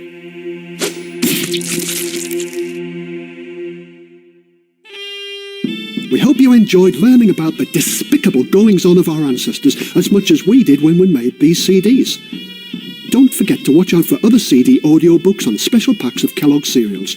You can learn about the terrible Tudors, the rotten Romans, the vile Victorians, incredible Ireland, and the vicious Vikings. Look for the whole horrible lot. Horrible Histories are written and read by Terry Deary and produced by Nick Baker for Testbed Productions. Original music is by Danny Fromaggio, sound design by Dirk Maggs. Horrible Histories are published by Scholastic Children's Books. And they're really horrible.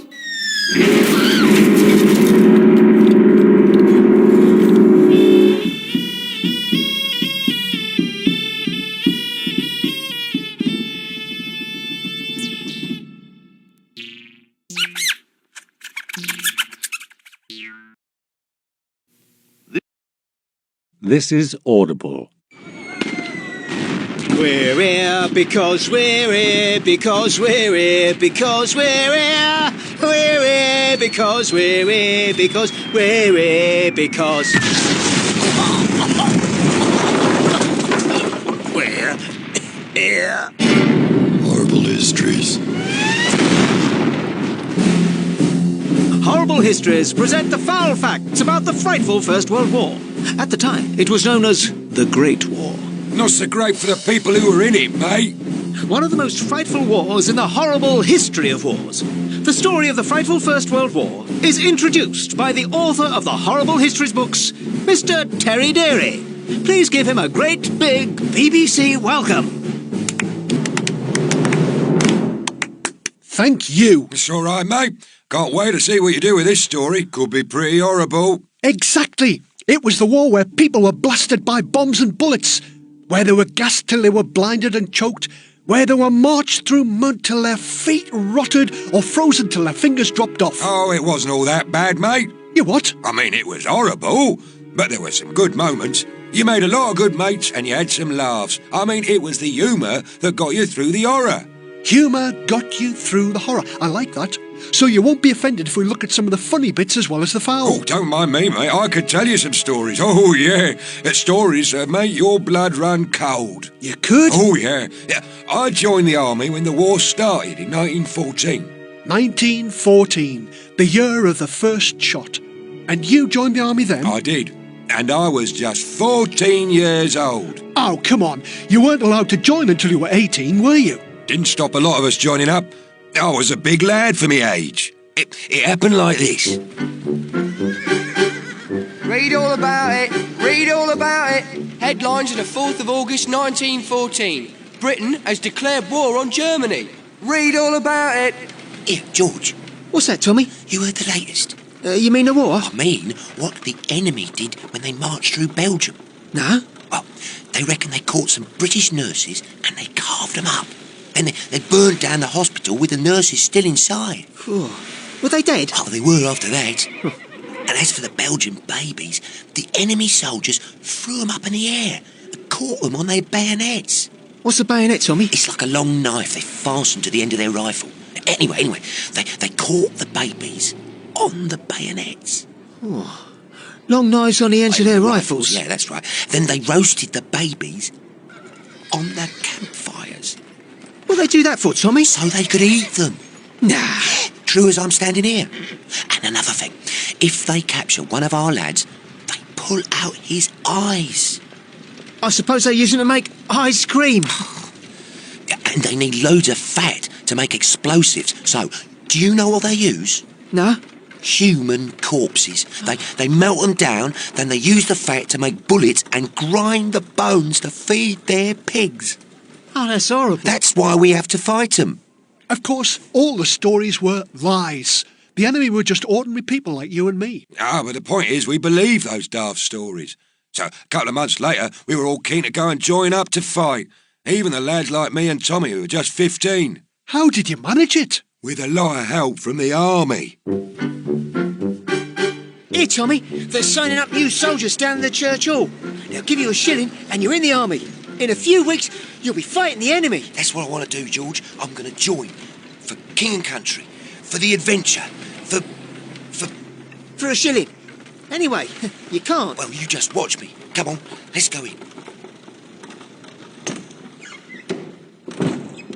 Excuse me, sir. Yes, sonny? What can I do for you? I want to join the army. How old are you, son? 19, sir. You're not really 19, are you, son? No, sir. 15. Tell you what, son. Go for a walk round the block. By the time you come back, you may be 19. You what? Oh, I see. Right.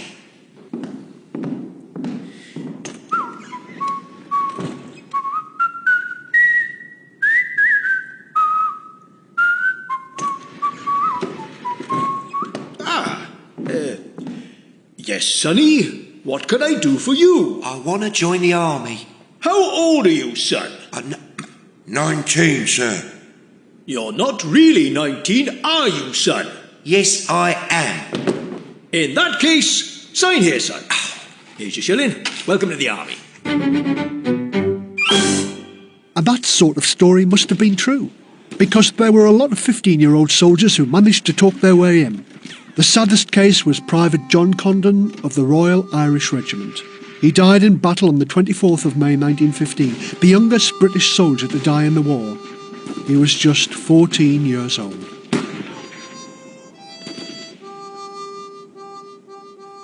The young soldiers were all worried that the war would be over by Christmas, before they could get over to France to fight the enemy. But it wasn't. When the two armies met face to face, they came to a halt. We dug ourselves into trenches, sat facing the enemy. Sometimes we were less than 100 yards apart. But neither side could move forward. When we tried, the enemy just shot us down with machine guns. So we sat there, cold, bored, and homesick. Over by Christmas, don't make me laugh. The soldiers did have some time to write home and describe what it was like for them. They tried to sound cheerful, but the truth could be pretty grim. Sir Philip Gibbs wrote The Terrible Truth About Life in the Trenches. Here's a report from France.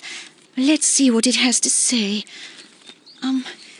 Bodies and bits of bodies and clots of blood and green metallic-looking slime made by the explosive gases were floating on the surface of the water.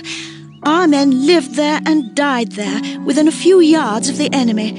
They crouched below the sandbags and burrowed into the sides of the trenches. Lice crawled over them in swarms. If they dug to get deeper cover, their shovels went into the softness of dead bodies who had been their friends. Scraps of flesh, booted legs, blackened hands, eyeless heads came falling over them when the enemy fired shells at their position. But in the middle of the horrors, there were some moments of happiness. Take that first Christmas in France, for example. They called me Tommy. I'd been in the army just a few months when the war started. December 1914 was the first Christmas I'd ever spent away from home. I was a bit miserable, but the lads were good, especially me mate George. I said to him, Hey, George. Yeah? It's quiet, innit? It's Christmas. It's like an unofficial truce. We won't bother Jerry, and he won't bother us. So you just enjoy your Christmas. Well, I've got my chocolate, my tobacco, and my Christmas card from the King and Queen. It's in His Majesty's own handwriting, too. It says, May God protect you and bring you home safe. Well, I was just about to say how quiet it was when I heard this sound. The Germans was playing Christmas carols. Stille Nacht, heilige Nacht, alles schlecht. Happy Christmas, Fritz. Get your head down, Tommy, or get it blown off. Happy Christmas, Tommy. See, they're friendly. Come here, Tommy. Shake hands. You don't shoot, and we don't shoot. George tried to stop me, but a lot of the lads left the trenches and met the Germans in no man's land. Then someone produced a football. I was good at football. Somebody suggested a game and I got picked as right winger. And for an hour there was no war. But there was plenty of conflict. Every time I ran forward I was tripped up by this big German. There were just 5 minutes to go and we were 1-0 down. I got the ball and ran to their goal. I saw the big German charging towards me. He skidded over the frozen mud in a slide that would have broken my ankle. I jumped over his legs and I ran on. The goalkeeper dived too soon. I waited, slid the ball between the goalposts. Goal! Well done, Tommy lad. Then the whistle went for full time and I was mobbed by my team. And when I turned round, this German's standing there. Shake hand, Englishman. Good played. Good played, Fritz. Not Fritz, Heinrich. My name, Tommy. Good played, Heinrich. Good played, Tommy. Good shoot. Thanks. Today, shoot football. Tomorrow, shoot guns. Yeah. The lads started to drift back to the trenches, but I just had to stop for one last word. Heinrich, good luck. May God protect you and bring you home safe. We shook hands. I never saw him again. You know, the next day we were shooting at one another as if nothing had happened. That's the strangest Christmas I've ever spent, I can tell you. Having to kill someone you like. That's the most horrible history of all.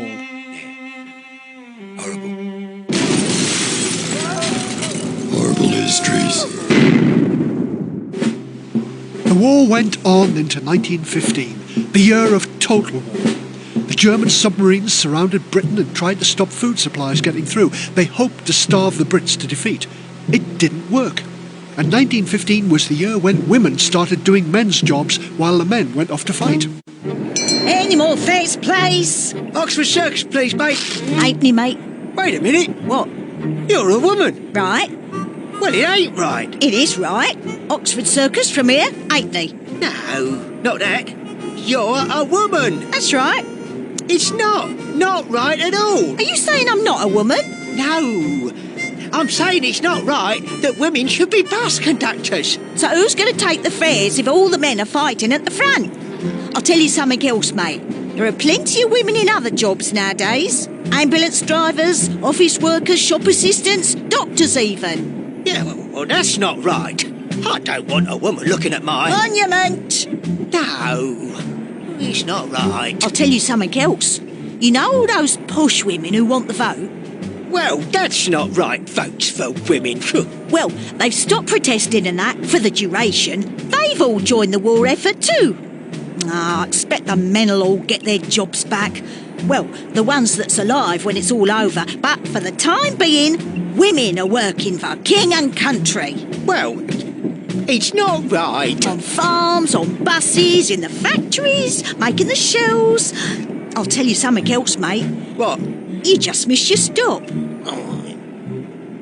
Right. The women suffered in the factories while the men suffered in the battles. One of the worst enemies was the mud in the trenches. One man said, Belgian mud is unbelievable to anyone who hasn't been there. An explosion churns up the ground so that it's bottomless and men, carts, horses have been known to disappear in it. We often have to dig people out. One man was up to his shoulders for 4 hours. I ended up in hospital, suffering from trench foot from being in water up to my knees for 72 hours without a break. There was not a place anywhere in the trench where we could stand clear of water. As soon as I took my boots off, my feet swelled up so quickly that I couldn't put my boots on again. I had to make my way to the hospital barefooted. The distance was something like 2 miles. Seemed more like 200. The soldiers even wrote poems about the mud. Here's a poem from our George. Let's see what it has to say. You stand in a trench of vile, stinking mud, and the bitter cold wind freezes your blood. Then the guns open up and flames light the sky, and as you watch, rats go scuttling by. The men in dugouts are quiet for a time, trying to sleep midst the stench of the slime. The moon is just showing from over the hill, and the dead on the wire hang silent and still. An enemy bullet whines close to your head as you wistfully think of a comfortable bed. But now a dirty blanket has to suffice, and more often than not, it is crawling with lice. Oh. And even if you made it to the hospital, you could suffer pretty horribly in there. One soldier said this.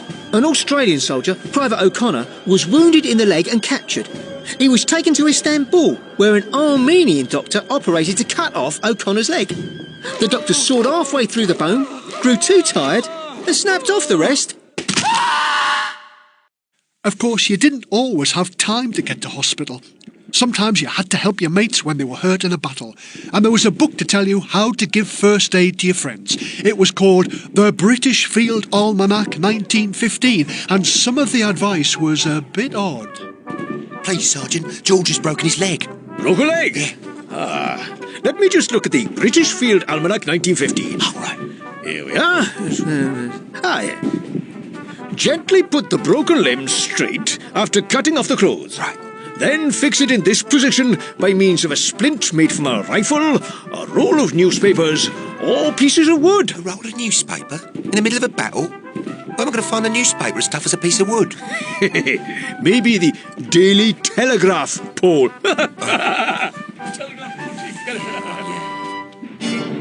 As if the mud and cold and hospitals weren't bad enough, the army started using poison gas to choke each other in 1915. It blinded you, then it choked you. At first there weren't enough gas masks to go round, so the good old British Field Almanac 1915 told you what to do. Sarge, there's a gas shell just landed. The gas is blowing this way. Someone's taken the only gas mask. Sorry, son, I didn't hear that. This gas mask makes it hard to hear. I said gas. I haven't got a gas mask. In that case, let's see what the British Field Almanac 1915 has to say. All right. Here we are. Yeah. If you are caught in a gas attack without a gas helmet, then 1. Take out your handkerchief. Right, you're right. Yeah. 2. Urinate into the material until it is soaked. 3. Tie it round your mouth and nose and breathe through it. Yeah, but Sarge, I've just had a pee. I've got none left. Go. Give it here, son.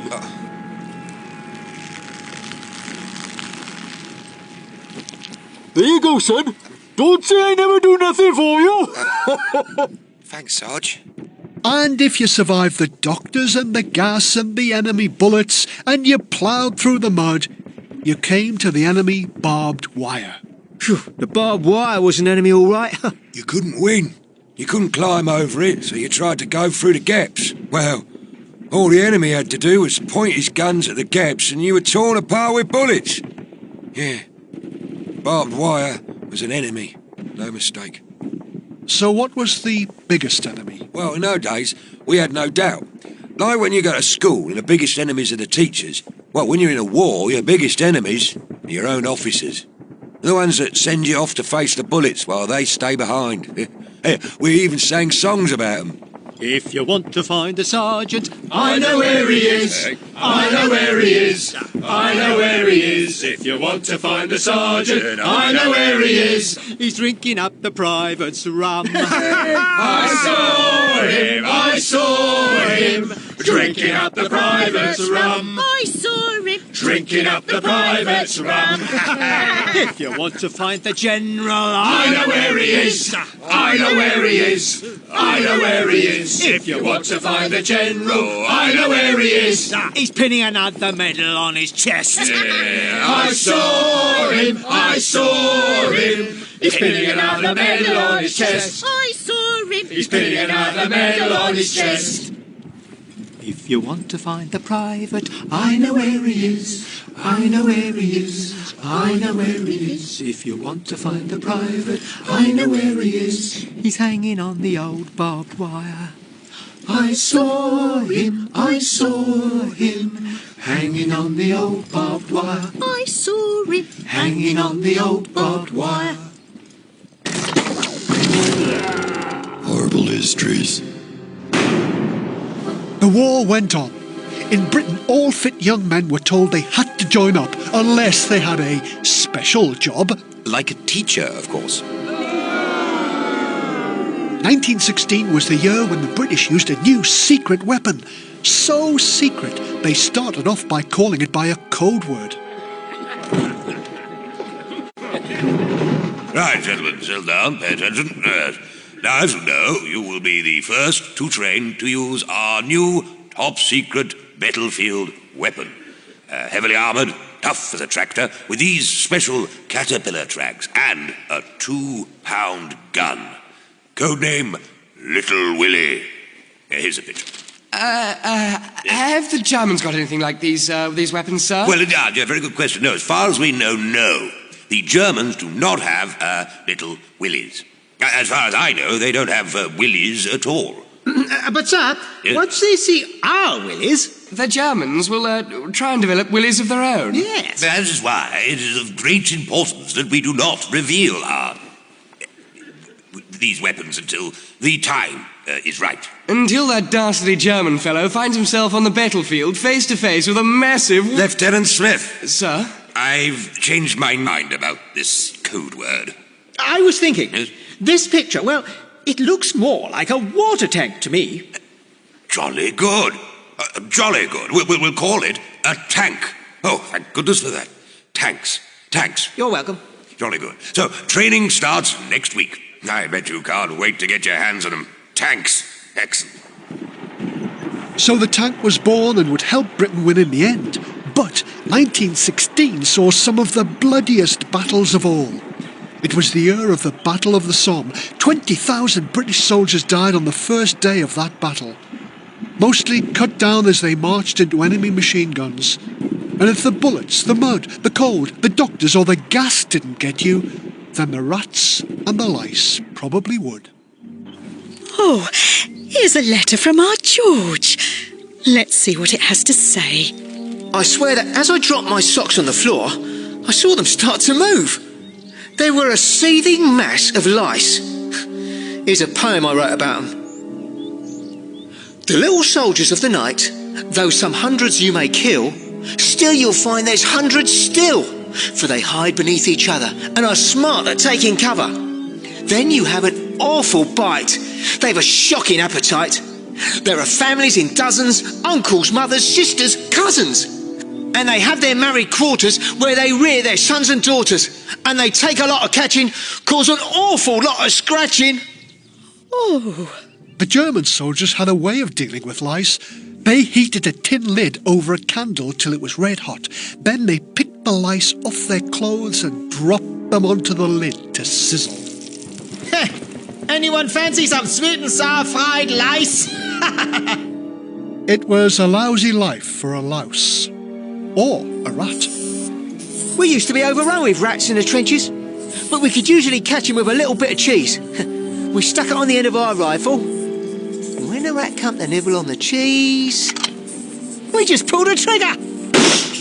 Result? Another dead rat. Rattus mortis. But rats weren't the only animals in the frightful First World War. Lots of other animals were caught up in the war in more ways than you'd ever guess. Or maybe you would guess if you were given a test, the way I was when I went to school. All right, settle down, Class 4C. I hope you've all done your homework on animals in the First World War. Please, sir, yes, sir, it was frightful, but frightfully interesting. Please, sir, I did the homework, but me dad couldn't find any toilet roll, so he took my homework. Thank you, dearie. I don't think we want to know any more. But it is obvious you are not going to do very well in this test. How do you know? Because you never do. Now, Class 4C, question 1, true or false? In the First World War, the British dogs were horses. Please, sir, easy, sir. That's rubbish. Please, sir, it is true. To keep everything simple, the British Army called all animals horses, even their reindeer and camels, including dogs. You sound a little rough. Nah, I'm just a little horse. Trick question. No, just a tricky question. Next question, sir. Right, true or false? The best horses were given to the army priests. That'll be true. They'd want to keep God happy. It is false. The priests had their horses taken off them and given to the fighting men. The priests had to use bicycles. Next question. A German patrol wiped out a herd of rare bison in Poland. True or false? I'll let Felicity look stupid with this one. Felicity? Sir, it is false. The Germans didn't wipe out the bison. The soldiers fired, the frightened animals stampeded, and trampled the soldiers to death. Correct. And for a bonus point, what is the difference between a buffalo and a bison? Oh, please, sir, you can't wash your hands in a buffalo, but you can wash your hands in a bison. I don't get it. You never do, dearie. Try question 4. A group of British soldiers made a steel helmet for their pet dog. True or false? False. A dog couldn't fasten the straps. No, it's true. The soldiers fastened it for the dog. You're wrong again. Question 5. Multiple choice. Britain's most unusual enemy aircraft warning device was A, a little girl called Daisy, B, a little dog called Spot, C, a chicken called Dick. Well? No. What do you mean, no? I can't see a chicken. Dearie. I mean, I can't see how a chicken could spot a plane. So it must have been Spot the dog, sir. I bet it was a chicken. I say, can you hear that? Oh, yeah. Oh, one of ours, yes. Listen to that engine. Sopwith Camel. I should know. I've flown 200 hours in them. Let's ask Dick. Dick? One of ours, all right. Look, she's taking no notice. Quite relaxed. Thanks, Dick. I say, old chap, this new flying business has rather gone to your head, hasn't it? I mean, do you seriously expect me to believe that a chicken can identify an aircraft before our spotter with his powerful binoculars? Let's wait and see. Let's just wait and see. Yes, well, we will, shall we? So I said to this pilot, I said to him, if it's all going to be over by Christmas, I'll send you a card now, because... Shh.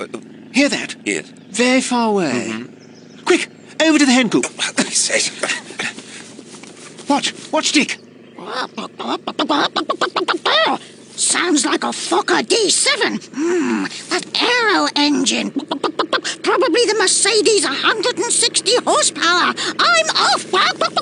She's diving for cover in her little coop. Now, watch our spotter. There on the roof with his binoculars. Enemy aircraft at 2 o'clock. Scramble! That's amazing. The chicken ran for cover before the spotter sounded the alarm. The chicken recognized the enemy plane first. It's absolutely extraordinary. I haven't even had any tea yet. You see, dearie, amazing but true. You're looking doubtful. Why else would she run for cover? I reckon she was just chicken. Now, goldfish. Oh, don't tell me. They went behind enemy lines as spies. Or maybe they could spot planes as well. No, but they could detect something else. Now, gentlemen, yes, settle down, that's good. Your attention, please, if I could have it, thank you. A new battlefield device, another one as yet untested or unseen by the enemy. I give you... Gertie. Sir, it's, Goldfish, yes, well done. Very useful, sir, for, Detection of gas. Look, here is a standard issue gas mask, and I want you to imagine that the all clear has been sounded after a gas attack. But is this mask safe to use a second time? Perkins, would you like to put it on? Yes, sir. I mean, no, sir. If it still has traces of gas. Traces of gas. Right. Well, this is where Gertie comes in. We pour her and her water into the filter and... oh dear, sir. Gertie, she's gone all floaty. You mustn't take it to heart, sir. I mean, I'm sure you're with best of friends. You blithering idiot.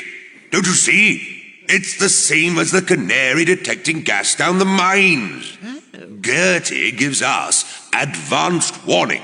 Now, the question is, how do we get thousands of goldfish up to the front line?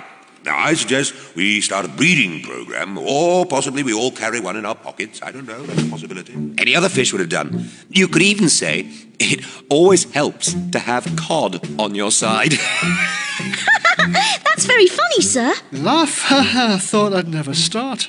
Next First World War animal question. Horse droppings were used to make gas for heat and light. Disgusting, but true, sir. Correct. And the final question to you, dearie. The Brits and their allies won the war because they had a better supply of horses. True or false? Oh, that has to be true, but as I am always wrong, I'll say false. It's true. At least that's what British General Haig said after the war. If the Germans had a horse service as good as the British, then they would have won the war. And if you'd have been a horse, you'd have done better in the quiz. Final score, Felicity 10, Deary 0. Clearly, he has no horse sense. Yeah, because I've been saddled with you. And one sort of creature we didn't mention was the pigeon. Both sides used pigeons to carry messages. A dangerous job for the pigeon because soldiers tried to shoot them down just getting back. And it was dangerous for the pigeons because the soldiers used to eat them as pigeon pie if they got really hungry. Cool. Lovely. The enemy even released hawks to attack and kill the pigeons, but still some brave pigeons survived and their messages saved lots of lives. And then there were the dogs, of course. They carried messages too. And an American dog called Stubby used to go out onto the battlefield to find the wounded. And some men got so attached to their dogs they wrote poems about them. Oh, here's a poem from our George. Let's see what it has to say. He says it's about his dog Jim. He uses it to kill the rats in the trench. Jim, a tough little, rough little beggar, and merry the eyes on him. But no German or Turk can do dirtier work with an enemy rat than Jim. And when the light's done and night's falling, and shadows are darkling and dim, in my coat you will nuzzle your pink little muzzle and growl in your dreams, little Jim. And what did the soldiers do who didn't have dogs like Jim? Dunno. Well, they tamed the rats and keep them as pets instead. Oh. Horrible histories. When you think of the frightful First World War, you think of the trenches and machine guns, the mud and the blood. But we often forget that people who stayed at home suffered some horrible times too. That's right. I worked in a factory making explosives, stuff called TNT. It turned our skin yellow. The kids used to laugh at us in the street and call us canaries. I once went into a restaurant and the manager threw me out. He said, "Could I ask you to leave? You're unsightly. Go away because you're putting the other customers off their food." And that TNT could poison you if you worked with it too long. It gave you nosebleeds, sore eyes and a sore throat. Then you broke out in a rash. Your feet and hands swelled up, and if you didn't get treatment, you died. But the biggest danger of all was that the TNT would explode and kill you. And the factory toilets were dreadful, just a smelly swamp. There were no lights in the lavatories and were usually full of rats and very dirty. The girls were afraid to go in. And this was the first war where people could be bombed in their own homes. The first enemy planes were seen over London at Christmas 1914. They caused quite a sensation in the papers. Read all about it. Dogfight over London. Brits give the Germans what for? Londoners had hopes of a quiet Christmas crushed when 2 German planes flew up the Thames yesterday. Crowds gathered in the streets to watch as 2 gallant airmen from our Royal Flying Corps chased the intruders at speeds of up to 70 miles an hour. He could hear the gunfire quite clearly over Chiswick. What if one of those bullets landed on Linus' head? The aircraft observers had fired rifles at one another, a common sight in the skies over France these days. No one was hurt, and the horrid Huns hurried back to Germany with their tails between their legs. But the use of guns is a deadly development of war in the air. In the early days of the war, observers would carry a supply of bricks and try to drop one onto the enemy. Londoners have been ordered to dim their lights this evening in case the unwanted visitors return. It has been reported that the Germans have invented steel darts to be dropped from their aircraft. If these strike a man, they will split him in half from head to foot. Is there no end to the atrocious cruelty of this enemy? It just makes the people of Britain all the more determined to win. I'm sending my Bobby down to the recruiting office to join the army today. He's only 9. The stories of planes dropping bricks and darts were true. Then Germany built huge airships called Zeppelins. The people in Britain suddenly found they had a whole new set of laws to obey. The Defence of the Realm Act, or DORA, DORA for short. Some of those rules might sound a bit odd to us today. All right, ladies and gentlemen. Ladies and gentlemen, can I have your attention, please? Thank you. Now, tonight we have been honoured with a visit from Mr. Willis of the War Office. Now, he's come to explain some of the new British laws to defend us against bombing attacks. Mr. Willis? Thank you, Mr. Mayor, and good evening. Thank you. As of midnight tonight, the following laws apply. People who break these laws will be fined or sent to prison. Prison sounds better than working in the TNT factory.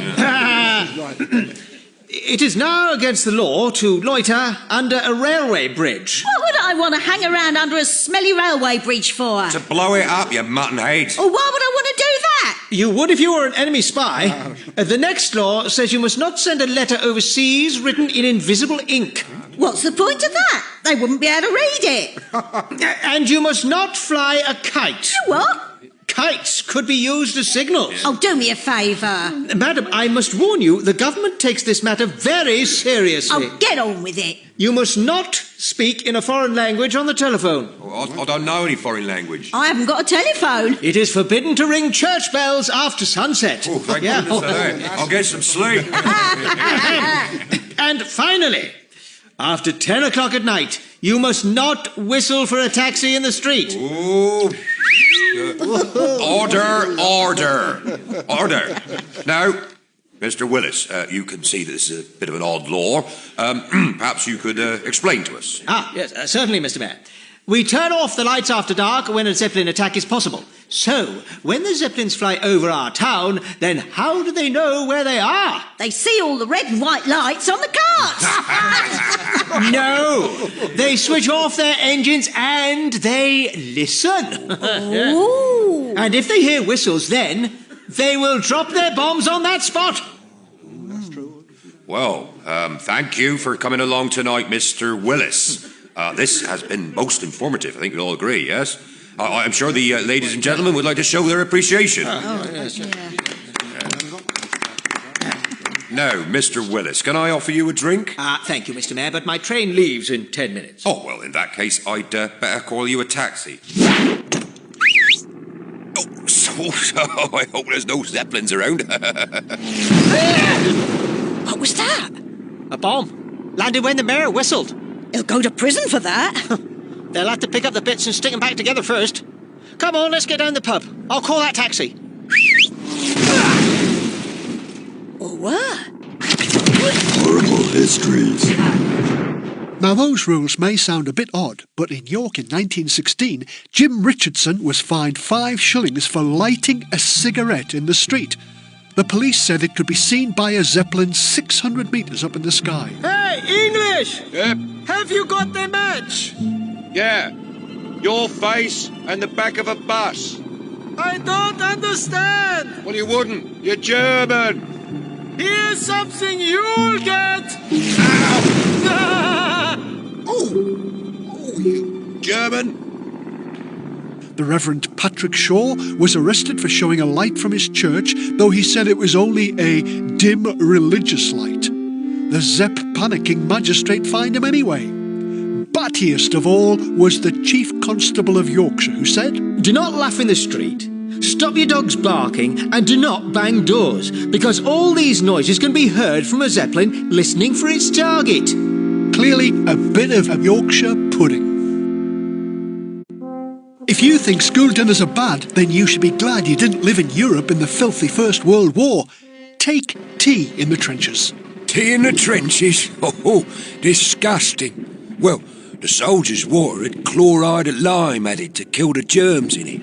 The trouble is, the chloride of lime made the water taste terrible, even when it was boiled and used to make a cup of tea. It's a bit like drinking your local swimming bath water. Yuck. Nearly as bad as milk back home. In London, William Saxby, a milkman, was sentenced in 1917 to 2 months' hard labour for selling his customers milk watered down with foul water obtained from a public lavatory basin. If you think the tea was bad, you should have seen the jam. Oh, it came in tins. We reckoned it was deadlier than an enemy bomb. We even had a poem. A terror hangs over our heads. I scarcely dare to think of the awful doom that each one dreads, from which the bravest shrink. It's not the crashing German shell. It's not the rifle shot. It's not machine guns' burst of hell. These matter not a jot. It's a far worse thing than that, son, with which we have to grapple. It's if we see another one more tin of plum and apple. In the 1917 battles in Flanders, the troops didn't have properly built trenches, just shell holes, protected by sandbags, and there were certainly no toilet huts. That's where the empty jam tins came in. One officer complained, if you wanted to do your daily job of urinating and otherwise, there was an empty food tin. You had to do that in front of all your men, and then chuck the contents out over the back of the trench. Slops away! Oh, really? He forgot to mention you should check which way the wind was blowing first. Sorry, chaps. But back to the food. The enemy had it worse than us. They had their own recipes. We captured one, it said. For tender roast horseflesh, you should first boil the horse meat in a little water before you put it in the roasting pan. Eating horse, probably as their main course. Main course, get it? Oh, please yourself.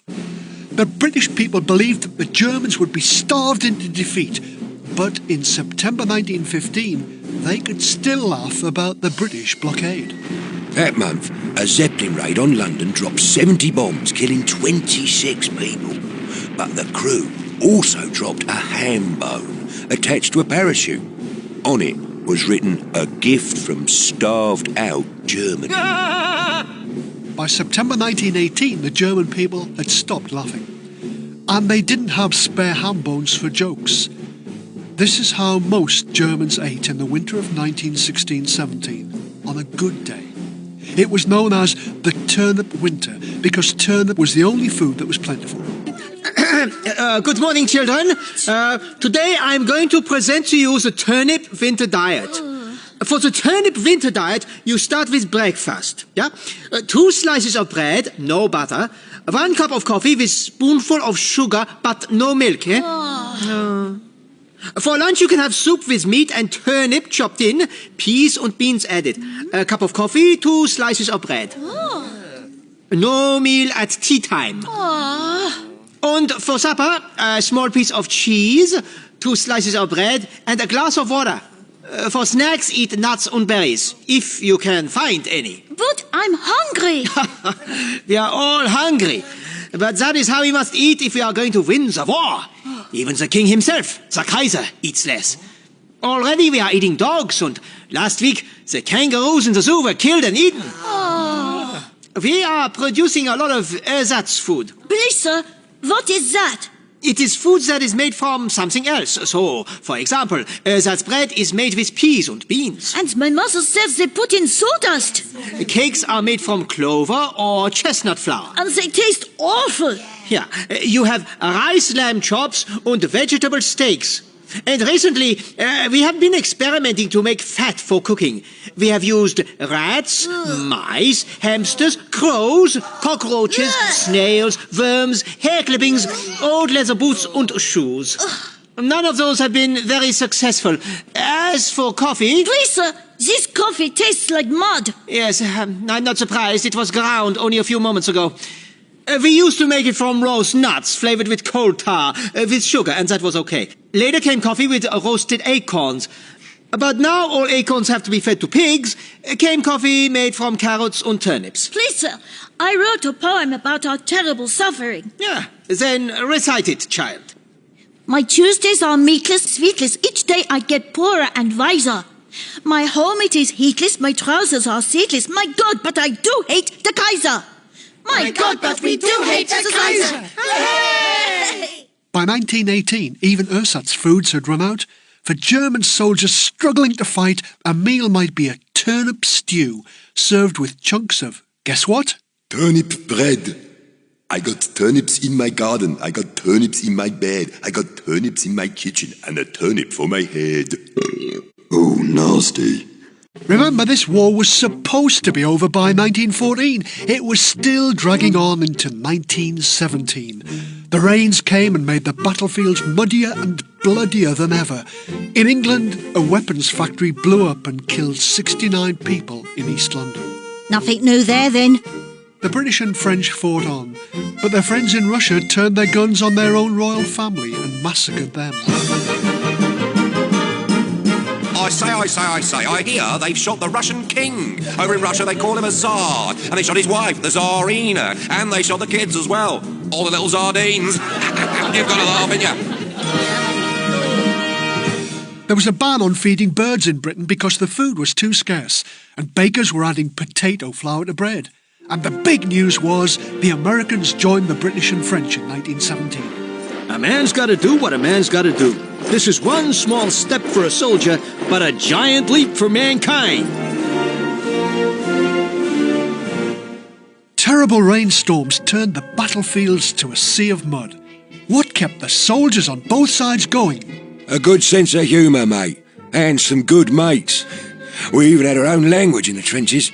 The lads had their own way of talking. The officers, the posh blokes, didn't understand us. Mind you, there were times when we didn't understand them.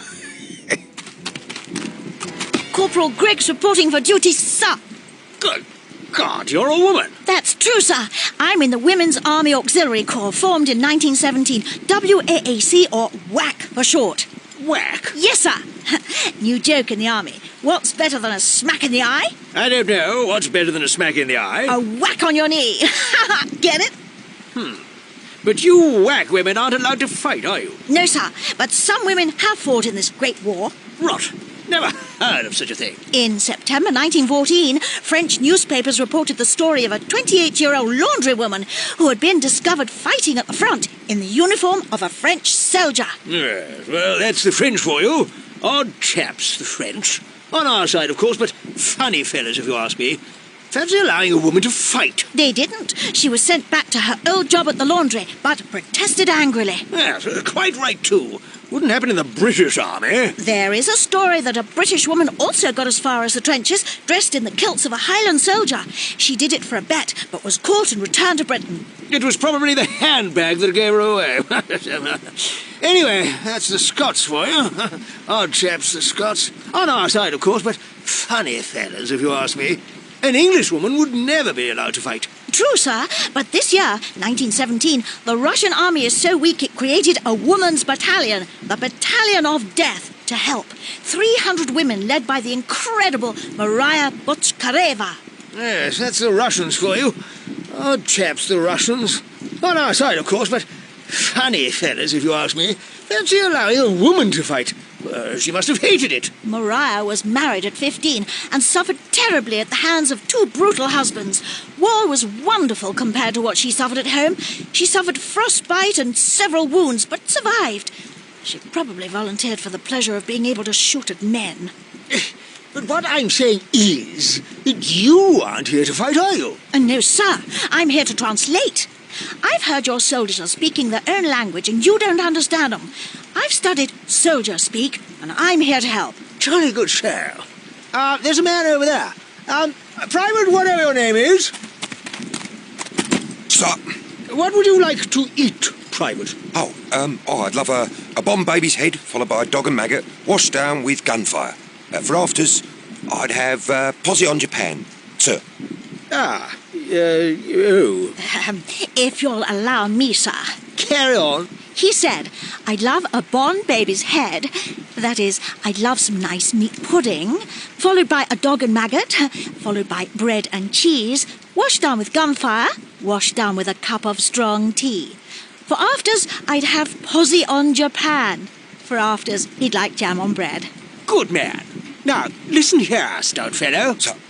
This Pip Emma, we need some eye wash before the doolally devil dodger comes to check our flea bags. Sorry, sir. The officer said, this Pip Emma, that's this afternoon, PM, we need some eye wash, we need to do some tidying up, before the doolally devil dodger, before the mad army chaplain, comes to inspect our sleeping bags. Right, well, mind you, I have to say, I shouldn't be working, Mum. Why not? Well, I got a blighty one with a toffee apple, an egg and a flying pig landed on my glory hole, sir. Ah, yes. He says, I received a wound that will get me sent home because a mortar bomb, a mine and another mortar bomb landed on my dugout. Quite. I understand. I'm Hitchy Coo this Emma from these chats in my teddy bear, and I wish I were back in Mufti too in Blighty. The officer says I'm itching this morning from all the lice in my shaggy fur coat, and I too wish I was back in my normal street clothes in Britain. Oh, right. Ah, Britain. No more of those old French and Russian chaps to deal with. Britain, where we all speak the same language. He said, Britain, where we all speak the same language. Yeah, I understood that bit, Mum. Right, Private, you two, carry on. Ooh, golly.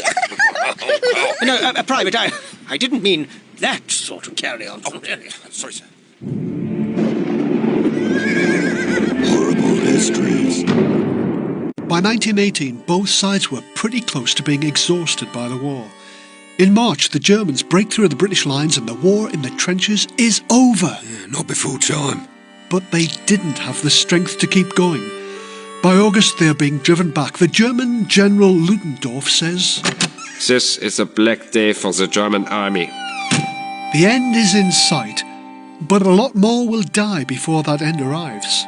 Except the lucky ones, of course. Lucky to be fighting in the mud. Nah, lucky to survive. We were a superstitious lot back then. We believed that if you were going to die, you were going to die. No point in worrying about it. We even had a poem to cheer us up. It went like this. When you're a soldier, you can be in one of two places. A dangerous place or a safe place. If you're in a safe place, Don't worry. If you're in a dangerous place, you can be one of two things. One is wounded and the other is not. If you're not wounded, Don't worry. If you are wounded, it is dangerous or slight. If it's slight, Don't worry. If it's dangerous, then one of two things will happen. You'll die or you'll recover. If you recover, Don't worry. If you die, you can't worry. In these circumstances, a soldier never worries. Of course, some of us try to give ourselves a better chance by using a few good luck charms. I mean, an enemy shell landed in a herd of cows one day. Only 2 cows survived. I suppose you're going to say the other ones were dead. No, I was not going to say that. I was going to say that those 2 cows was lucky, so we adopted them, so some of their luck would rub off on us. We called them Bella and Bertha, and they gave us nice fresh milk. After the war, they retired to Scotland. So even horrible histories can have happy endings. Some people were really superstitious. They even believed in ghosts. Oh, we all like a good ghost story. Oh, well, this one will chill your blood. My mate George told it me.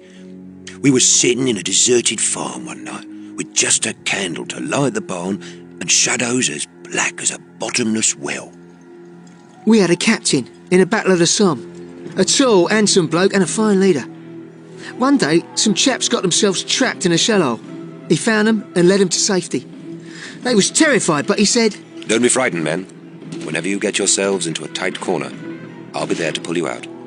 and he was there for us, time and time again. But he did it once too often. Yeah. He got himself killed helping some chaps at the Somme. We cried for him like a brother. I took over as platoon commander, and I got our lads into a right fix at Albert. We was doomed. Then I turned round and I sees the captain face and his cheerful smile. Sir? Is that you? But we all thought, you're supposed to be... Come along, Willis. It's been a close shave this time. I think we'll pull it off if you follow me. Follow you? You reckon this is a safe way? Trust me, Willis. Right, lads, follow the captain. So, I leads the men the way the captain shows me. And blow me, he was right. It was the way to safety. I turned to thank him and... What do you think? Sir? He wasn't there. He just disappeared as mysteriously as he'd appeared. What do you make of that? Wow. I know a stranger story. And it happened back in England. And it's the ghost of that famous poet. What's his name? William Shakespeare? No, the one that wrote poetry in the war. William Shakespeare's gun. Now you're just being plain daft. No, this bloke's most famous poem went, "If I should die, think only this of me, that there's some corner of a foreign field that is forever England." Yeah, I know the one you mean. Rupert Brooke. Rupert Brooke, yeah, that's the fella. Well, this Brooke used to live at the old vicarage at Grantchester near Cambridge. Yeah, he wrote a poem about that and all. Now, Brooke went off to fight in Turkey, but he got bitten on the lip by a mosquito. Now, that bite gave him blood poisoning and he died. In some corner of a foreign field. Yeah, that's right, yeah. Must have been a dirty mosquito. Probably didn't clean its teeth. A bit like you. Yeah. Anyway, when the war was over, a doctor called Copeland moved into Rupert's old rooms in Grantchester Vicarage. One frosty evening, he sat reading by the fire with his bulldog at his feet. The doctor said that what happened next was seriously spooky. Suddenly, the dog woke up and growled at the window. In the silence that followed, I heard slow, regular footsteps coming round the house and heading for the window. I threw it open. There was no one there. I called the landlord that owned the place, and he explained that the footsteps had been heard ever since Rupert Brooke was killed 4 years before. 4 years? He was wandering outside for 4 years? Oh, his phantom feet must have been a bit sore by then. You may scoff, Georgie. Yeah, I am scoffing. The dog probably heard a burglar. What, an invisible burglar? I think that doctor probably made it up. You don't know, George. It could have been the ghost of Rupert Brooke. Stranger things have happened. And the strangest thing of all is how we survived this war so long, Tommy. I bet you can't explain that, eh? By October 1918, the Germans had no food and no fight left in them. German sailors were ordered to make one great last voyage to destroy the British fleet or be destroyed. The sailors refused and poured water on their ship's boiler fires. On the 9th of November, the German King Kaiser Wilhelm was thrown out of Germany. He retired to Belgium, but after what he did to them 4 years before, it's not surprising they didn't want him. He ended up in Holland, and on the 11th of November, peace was agreed at last. The peace document was to be signed at the 11th hour of this 11th day of the 11th month. We heard the news when we were in the trenches. We started looking forward to going home, getting back into our ordinary clothes. Civvies, we called them. We had a song for everything in those days. We usually pinched a tune and put new words to it. For the end of the war, we took a hymn tune. What a friend we have in Jesus. I remember George singing it on the 11th of November, 1918. Hey, half an hour to go and the war's over, lads. Here, give us a song, George. Yeah, all right. I'll sing you a song about the end of the war. Yeah. When this lousy war is over, no more soldiering for me. When I get my civic clothes on, oh, how happy I shall be. No more church parades on Sunday, no more begging for a pass. You can tell the Sergeant Major to stick his passes up his nose. When this lousy war is over, no more soldiering for me. When I get my civic clothes on, oh, how happy I shall be. No more sergeant there to curse me, no more rotten army stew. You can tell the old cook sergeant to stick his stew right up his flue. No more church parades on Sunday, no more putting in for leave. I will kiss the sergeant major, how he'll miss me, how he'll grieve. There you go, lads. How's about that? Right, you horrible lot. Only half an hour to go. Then there's the truce. Some of the officers reckon that when it gets to 11, everyone stops where they are. What? We all got to stay here? Forever? Don't act stupid, Price. The British stay this side of the canal, the Germans stay on the other side. But there are some nice houses on the other side. It would be better if we could take those houses before the war ends, you see? Better to be stuck on that side of the canal than this side when the war ends. So, I want you, Price, to lead a patrol over the canal and occupy it. Oh, me, Sarge. Don't you argue with me, Price, just do it. We've got 25 minutes to go. So, George led us across the canal.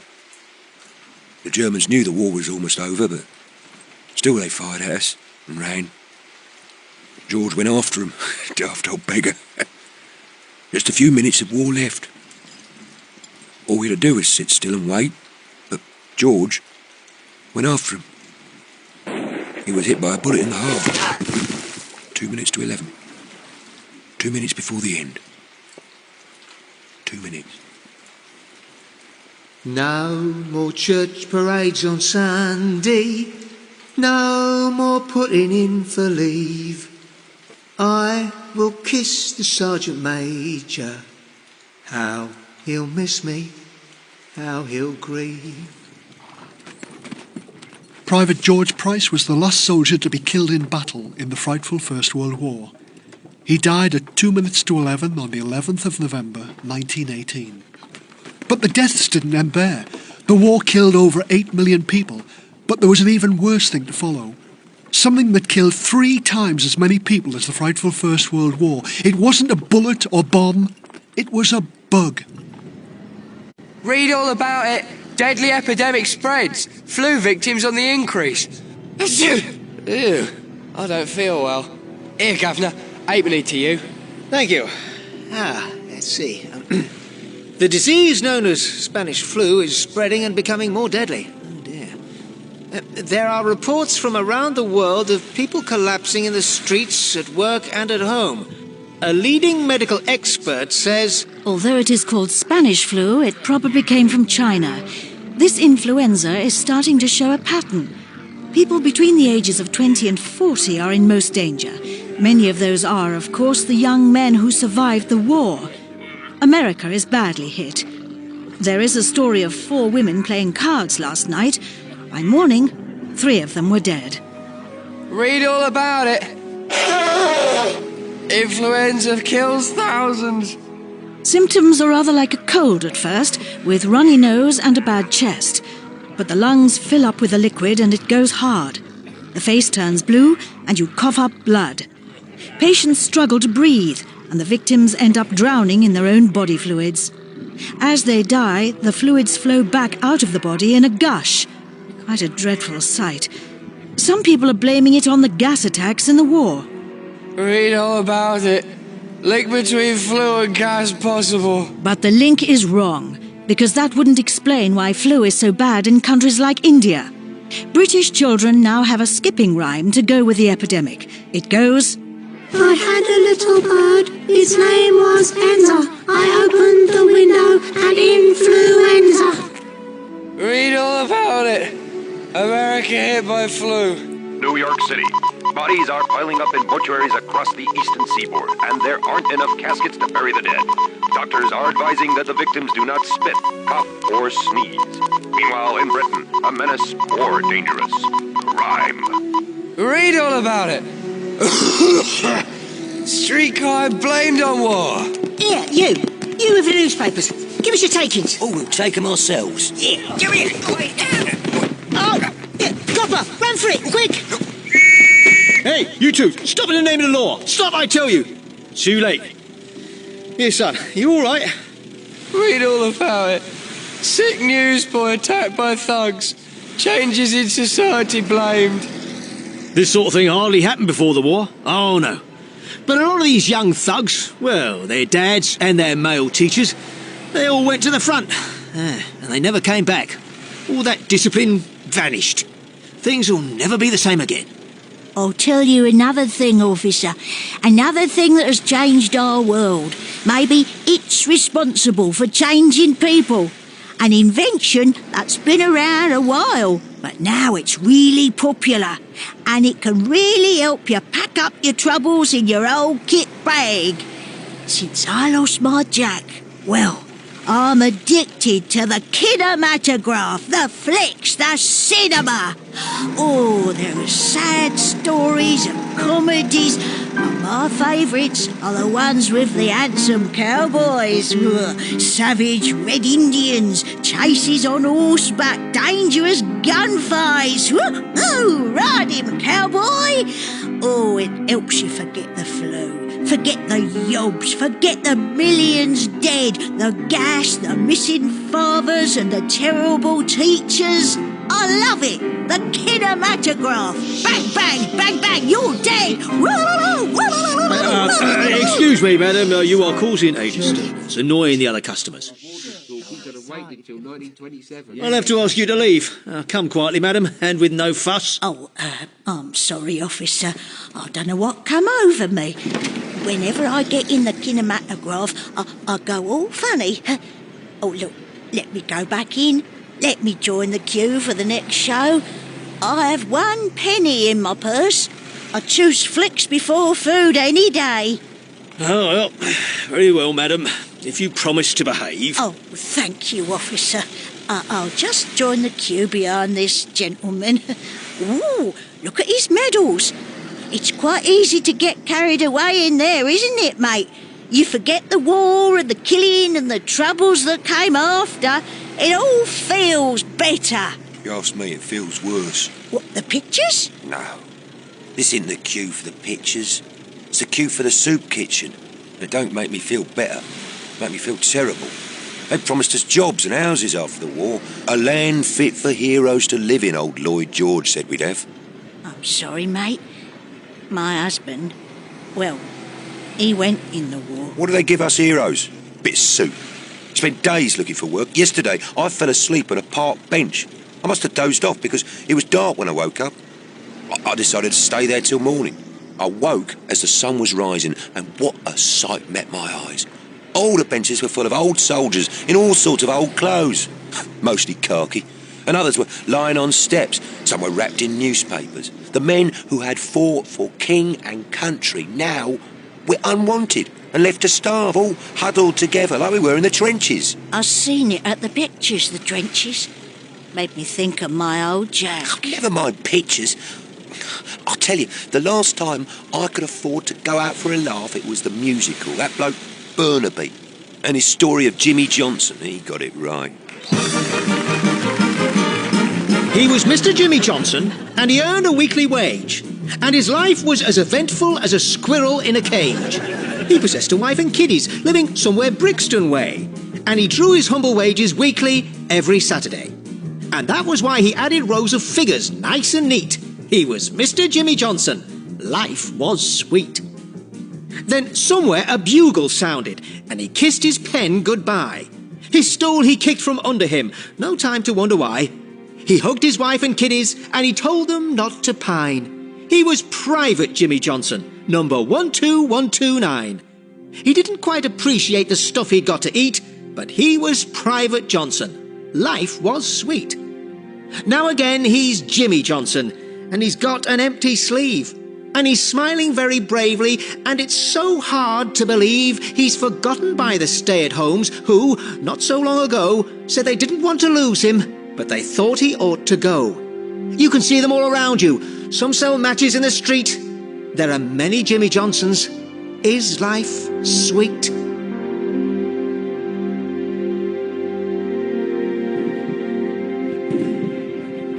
So what was the point?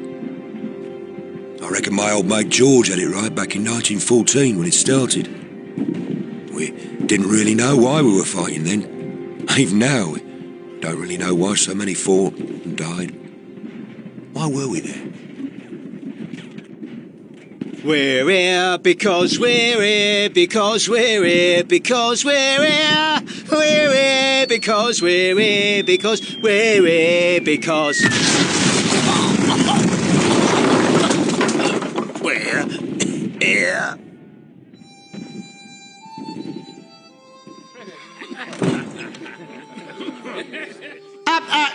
Quiet at the back there, please. I say, can I have your attention? Frightfully sorry to interrupt. I just thought you ought to know.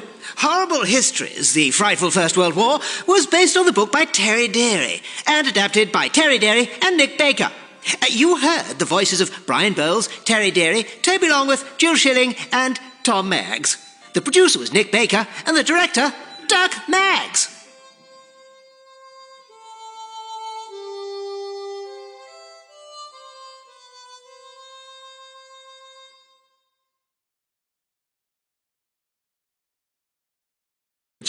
Simple boy. They wore short trousers to save material. Factories were making bombs. All right. This is Audible.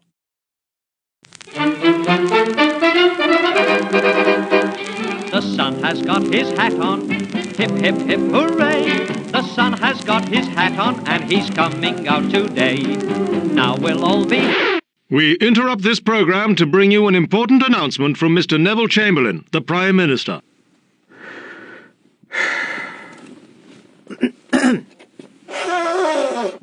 Psst. You're on, Nev. I beg your pardon? You're on, Prime Minister. Go for it, mates. Oh. This morning, the British ambassador in Berlin handed the German government a final note stating that, unless we heard from them by 11 o'clock that they were prepared at once to withdraw their troops from Poland, a state of war would exist between us. I have to tell you that no such undertaking has been received, and that consequently, this country is at war with Germany. And now we return you to the music. So jump into your sunbath. Excuse me, young man. What's up, Gov? What is that wailing noise? Oh, that's one of them there air raid sirens. The Germans must be sending bombers over to blow us up. What do we do? Well, we've got a bomb shelter in the basement. Down we go. But I only declared war 10 minutes ago. Yeah, well, quick off the mark, them Germans. They hit you quick and they hit you hard. They even have a word for it. They do? They call it blitzkrieg.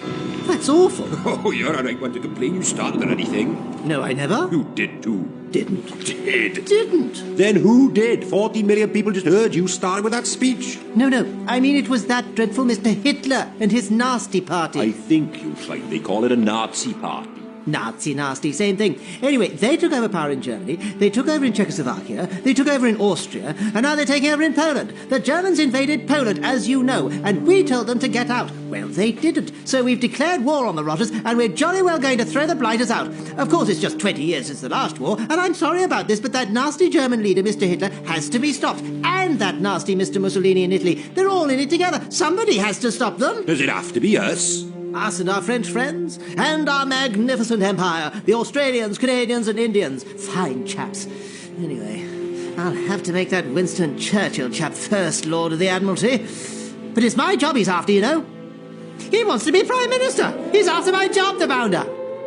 What's that? Oh, it's the all clear. Who would you believe it? A false alarm. The first German air raid of World War II never happened. Oh, well, let's get back upstairs. Oh dear, that will never do. We were running around like headless chickens just because of an air raid siren.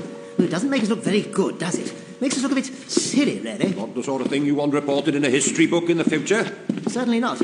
So if we could just keep it quiet... No chance, Mr. Chamberlain. That's just the sort of story that will appear in future. In history books? No, in horrible history books. Horrible history!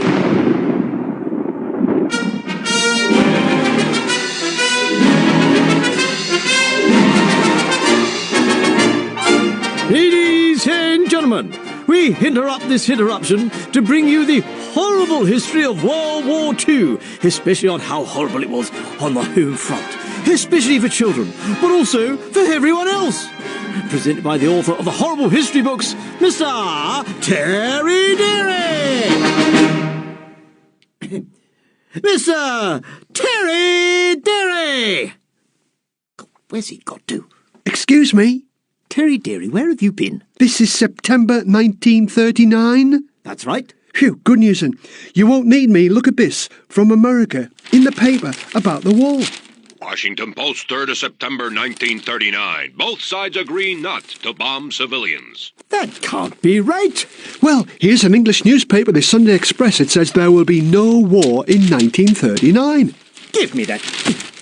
There will be no war in 1939, according to Hitler's horoscope.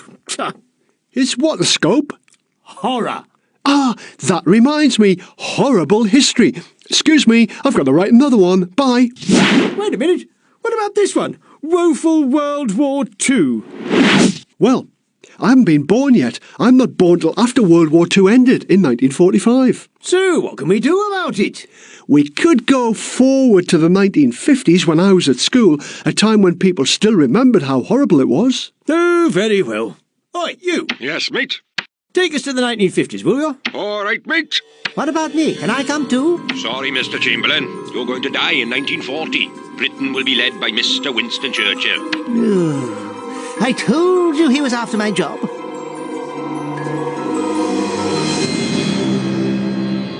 Ladies and gentlemen, welcome to Mr. Terry Deary's horrible history of the woeful Second World War. All right, now settle down. Now write the date on your new exercise books. It's May 1955, exactly 10 years after the end of World War II in Europe. Now, silence in class. Anyone talking will receive the cane. Heil Hitler. What was that, dearie? Nothing, sir. I would be grateful if you did not compare me to Adolf Hitler, an evil man. It was he who convinced the Germans that the Jews were responsible for all their problems. It was he who taught hatred as a way of life, tried to exterminate the Jewish people as if they were... It's a dreadful man. Dreadful times. A long time ago, though. 10 years ago. It might seem a lifetime away to you, but don't make light of that name.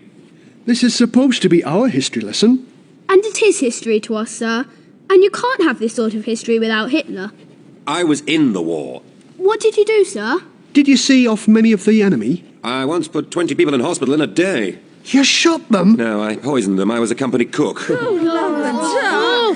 I was trying to make an omelette during the blackout. I mixed up rat poison with the dried egg powder. Mind you, the rats developed quite a liking for dried egg. Sir. Look, I didn't have to go, you know. The government expected most Britons to fight, but there were some jobs too important to leave, and teaching was one of them. So I suppose that's history as well.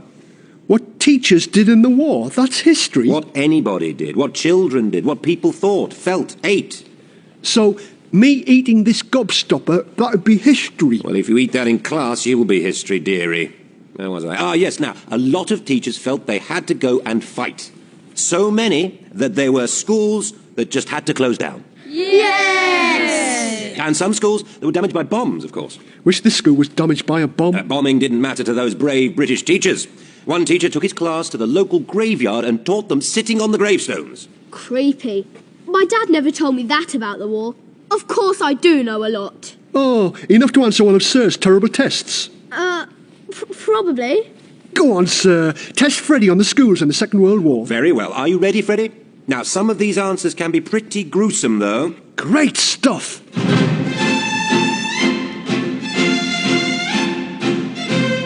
All right, now settle down. Children had to have name tags sewn into every piece of their clothing and shoes. Why, Freddy? Easy peasy. In case they lost them. Wrong. It was in case they were blown to bits by a bomb. The pieces could be identified. Ooh, yuck. Question 2. How old was the youngest person killed in World War II? 11 hours, 11 months, or 11 years? I guess an 11-year-old running home from school. Wrong. An 11-hour-old baby was killed in a bombing raid. So how old was the oldest person, Sir? As it happens, they were 100 years old. Next question. Boys up to the age of 12 were forced to wear short trousers. Now, why did boys wear short trousers? Please, sir, I know the answer. Boys wore short trousers because they'd look pretty stupid in skirts. Simple boy. They wore short trousers to save material. Factories were making bombs and guns and tanks and planes. They didn't want to spend precious time making material. Now, Freddie, women liked to keep their hands soft as they worked away in the factories. There was no hand cream. What did they use instead? Face cream? No, they rubbed mutton fat into their hands. It must have smelled awful. Children went around in their spare time collecting waste metal and paper and clothes to help the war effort. The group was called the COGS. But what was their song? Well, Mummy says children had to eat whale meat in the war. Some got whale meat again and again. So I suppose their song was, "Whale meat again." No, the popular song of the time was "There'll Always Be an England." The COGS sang, "There'll always be a dustbin." You're not doing very well, Freddie. I'd like to see you do better. Fine. Ask me one, sir. Very well, dearie. Children were told to watch out for spies. They were taught a little poem about not telling strangers anything. Can you finish the poem? It goes, "If someone stops me to ask the way, I must tell them..." I can't say. Amazing! That's the correct answer. I couldn't tell you the answer. No, you just did. If someone stops me to ask the way, I must tell them I can't say. Yeah, I knew that. Take a gold star, dearie. Oh, that's not fair, sir. Teachers weren't always fair during the war, of course. There is a curious story of a missing bar of chocolate. As you know, there were very few in the war. A bar of chocolate was a precious thing, and in one school in the south of England, there was the curious case of the chocolate bar. Once upon a time, in a school in the south of England, I discovered a mysterious tin box on my desk.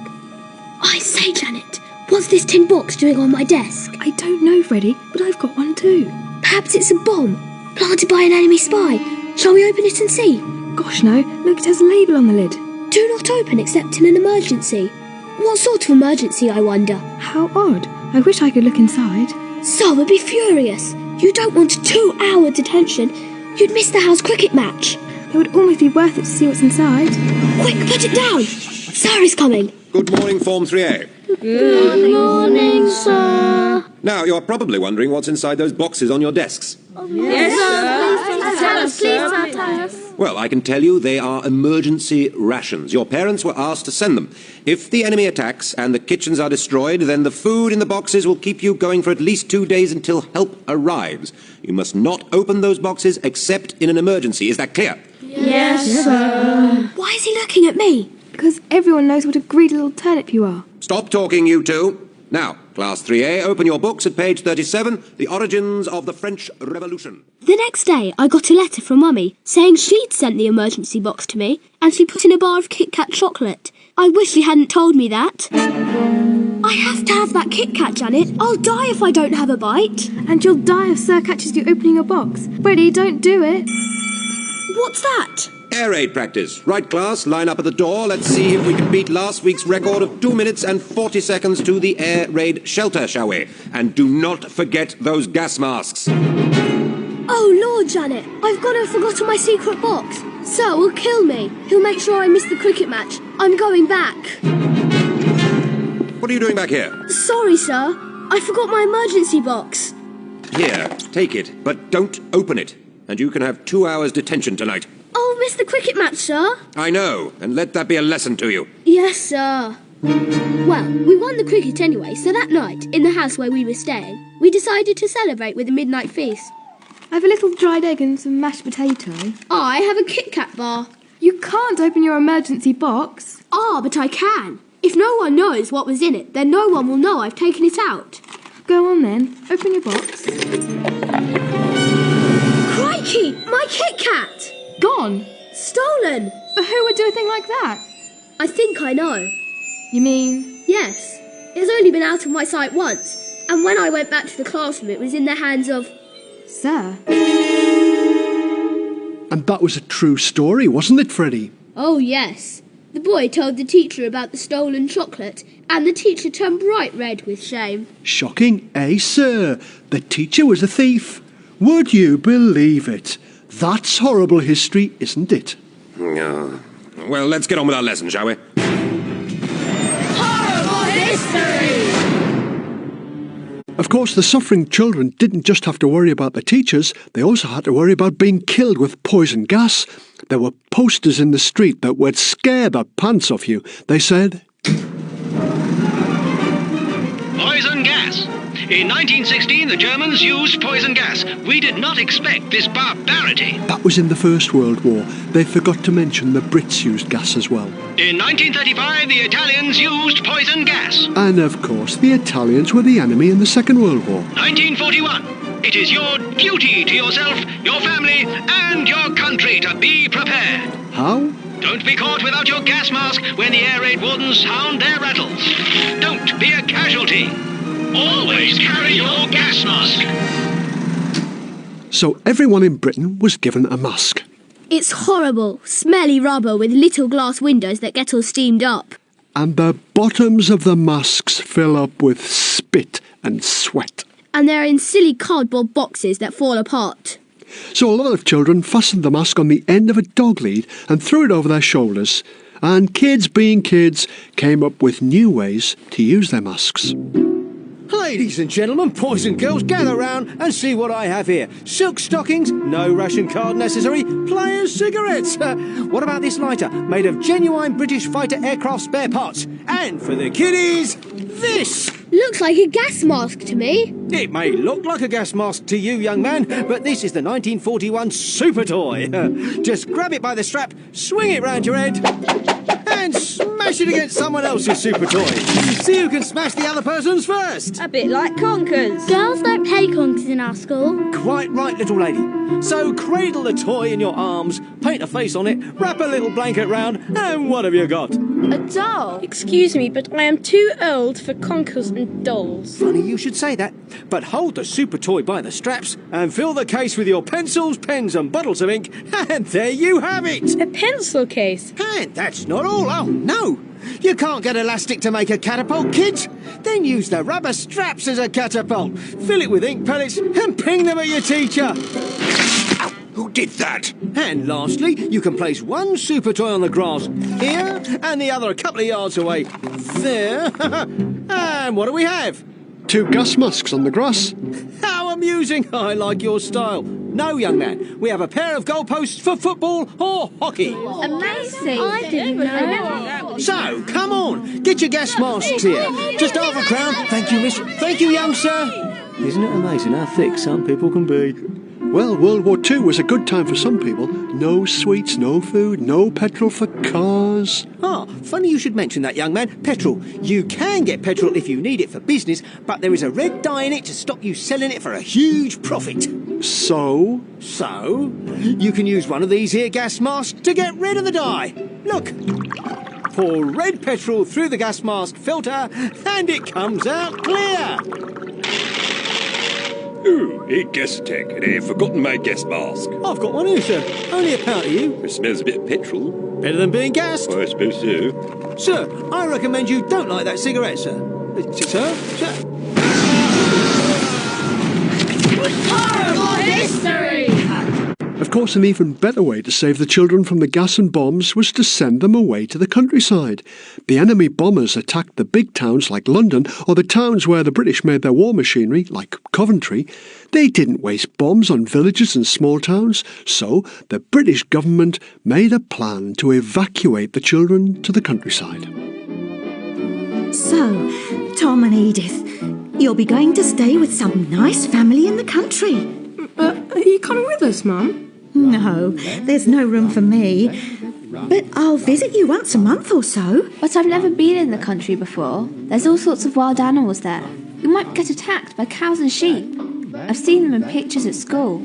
Or chased by chickens, Mum. Or battered by balls. I'm scared, Mum. It'll be just like a holiday. Now, come here, Tom. And let's see if we can get rid of those nits in your hair before we send you off on the train. Oh, no. Mum, that hurts. Stop it. No, not with that comb. Ow! A lot of children love their stay in the countryside.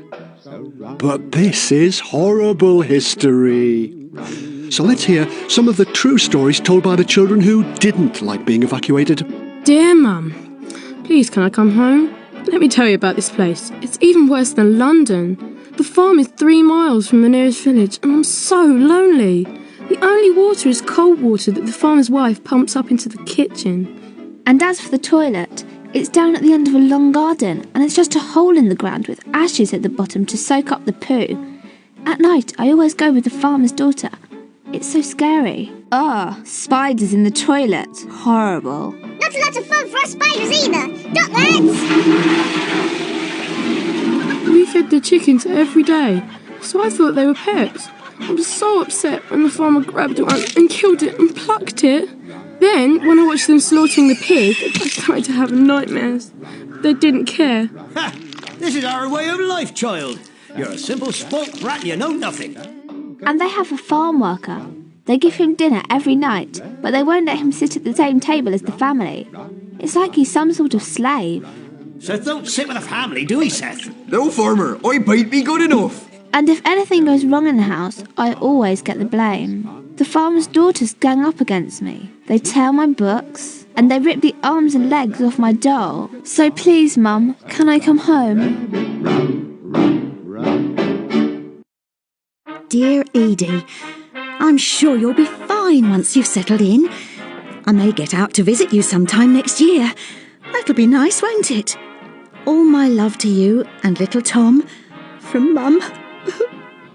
I thought I was badly off, but at school I met an evacuee called Marjorie. She was even worse than me. She had terrible bruises on her arms and legs. I asked her, how did you get those? I've been sent to stay with a woman called Mrs. Grant. I went with my little brother, Kenny.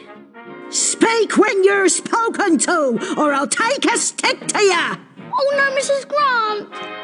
Are you alright, Marge? Mum and Dad are coming to visit us tomorrow. I'll tell them what she did. But when Mum and Dad arrived, she just lied. Oh, such a shame about those bruises. Yes, they got them playing in the fields. They can be a little rough, can't they? Safe journey home. Don't worry, your little darlings are in good hands. Now, you two little rats, try to get me into trouble, will ya? I'll show you what a beating really is. Ah! That'll teach you.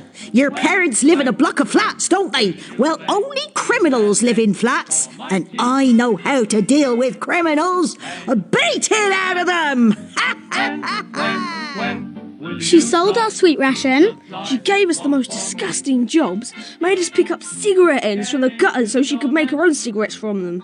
And worst of all, when Kenny and Marjorie went home, they found their mother and father hadn't even missed them. Then there were the saddest evacuees of all, the ones who got home after the war and found their parents had simply gone. Nearly 40,000 children were unclaimed after the war. Hang on! It wasn't all one-sided. The evacuees could be pretty awful kids to live with. You should hear some of the stories from the families that looked after them. Our evacuee was in terror. One day he started playing with some matches and he set fire to the chair. We had to redecorate after he left. That's nothing. Our evacuee came dressed so shabbily, my mum bought him new clothes. He went home for the weekend and came back to us in more shabby clothes. His mum had taken the new clothes and sold them. And you can't get a knit home for love or money. They're sold out. The evacuees' heads are just crawling with knits. And our evacuee had never been fed anything but chips all his life. We gave him a fresh egg and he didn't know what to do with it. My mum sent our evacuee out shopping. He came back with the groceries and the money. He'd just shoplifted them the way his mother had taught him. Evacuees are just dirty little thieves. Country people are just cruel monsters. Thief. Monster. Nissy Nora. Chicken murderer. Smelly little townie.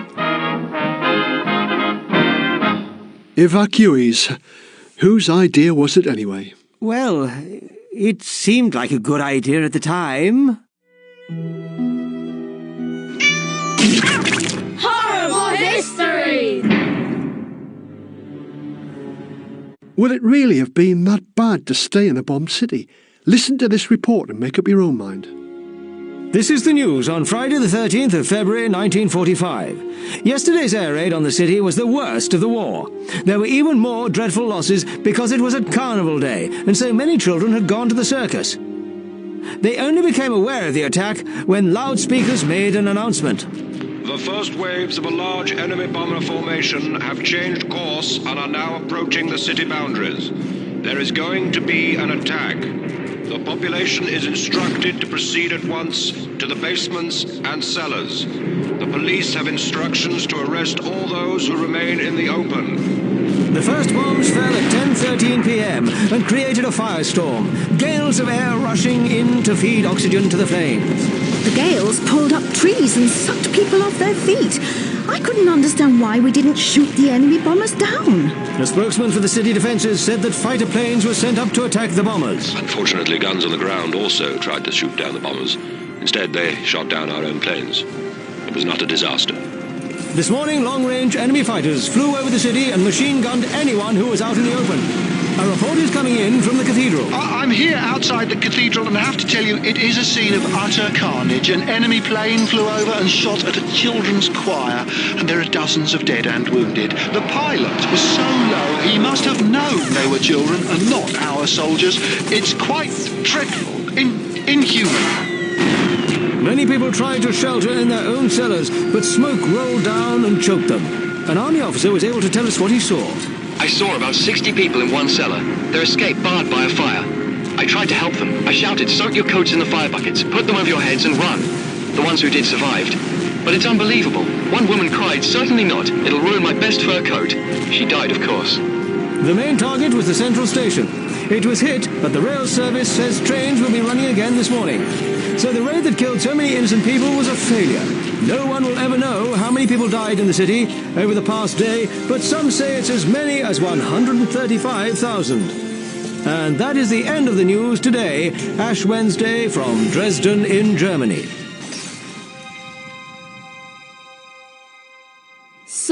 So, Hitler deserved it, Hitler and his lot. They deserved our bombers. Silence! But Hitler was evil, you said so. And so he was, but the people of Dresden... So what were the British supposed to do?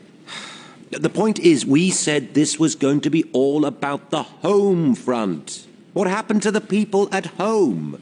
And Dresden was home to a lot of people, and some of them, children, for example, were totally innocent. Dearie, are you eating? No, sir. I'm imagining eating because I'm imagining what it must have been like when there was rationing, sir, and people couldn't have sweets like the one I've not been eating just now, sir. I mean, everyone's got to eat. Everyone's got to eat, and we Americans know that Britain is an island, a small island that can't grow enough food to eat, which is why I'm happy to captain this ship and to dodge the German torpedoes and make sure ships like mine deliver the vital grain, so that even though bread is still on the ration, there's going to be enough bread to put on your table. That was Captain Chuck Miller of the American cargo ship, the Minnesota. Thank you. You haven't got any tinned ham or any of those Californian peaches, have you? Or some of those rather nice little sausages? You're still on. Oh. Now, ladies and gentlemen, but mainly ladies, we proudly present our new program, Fun Food for Your Family. Here to help me is the star of the Government Information Program. Yes, why, it's Potato Pete. Hello, everybody. Remember my verse and all join in. Potatoes new, potatoes old, potatoes in a salad cold, potatoes baked or mashed or fried, potatoes whole, potatoes pied. Enjoy them all, including chips. Remember, spuds don't come in ships. And what exciting recipe have you got for us today, Pete? Nothing with fish in it, I hope? No, certainly not, Brian. Our fishermen face enemy submarines just to catch your fish, and the Navy needs those fishing boats to check for dangerous mines that could sink our own battleships. That's right. A new government poster puts it very well. The fishermen are saving The fishermen are saving lives by sweeping seas for mines. So you'll not grumble, what, no fish, when you've heard these lines. And whatever you do eat, make sure you do not waste a scrap. Now remember, wasting food is against the law. Auntie threw her ham away, to the lockup she was taken. There she is, and there she'll stay, till she learns to save her bacon. To the lockup, locking up wasters is too good for them. Oh. Thank you, Pete. If I had my way, I would shoot them. So, moving along to today's recipe, Pete. And then I'd probably eat them. I'd teach them a lesson, the swine. Thank you, Pete. We get the message. Your recipe, please. What? For eating people who waste food? No, Pete. For today's fun family dinner. Hey? What? Oh, sorry, Brian. Today, I'm going to show you how to make fudge. First, you boil your potatoes. There are some I boiled earlier, then you mash them. Then you make them into little cakes. And then you fry them till they're golden brown. Then eat them. Delicious. Or even better, don't peel them, eh, Pete? Oh, yeah. That's right.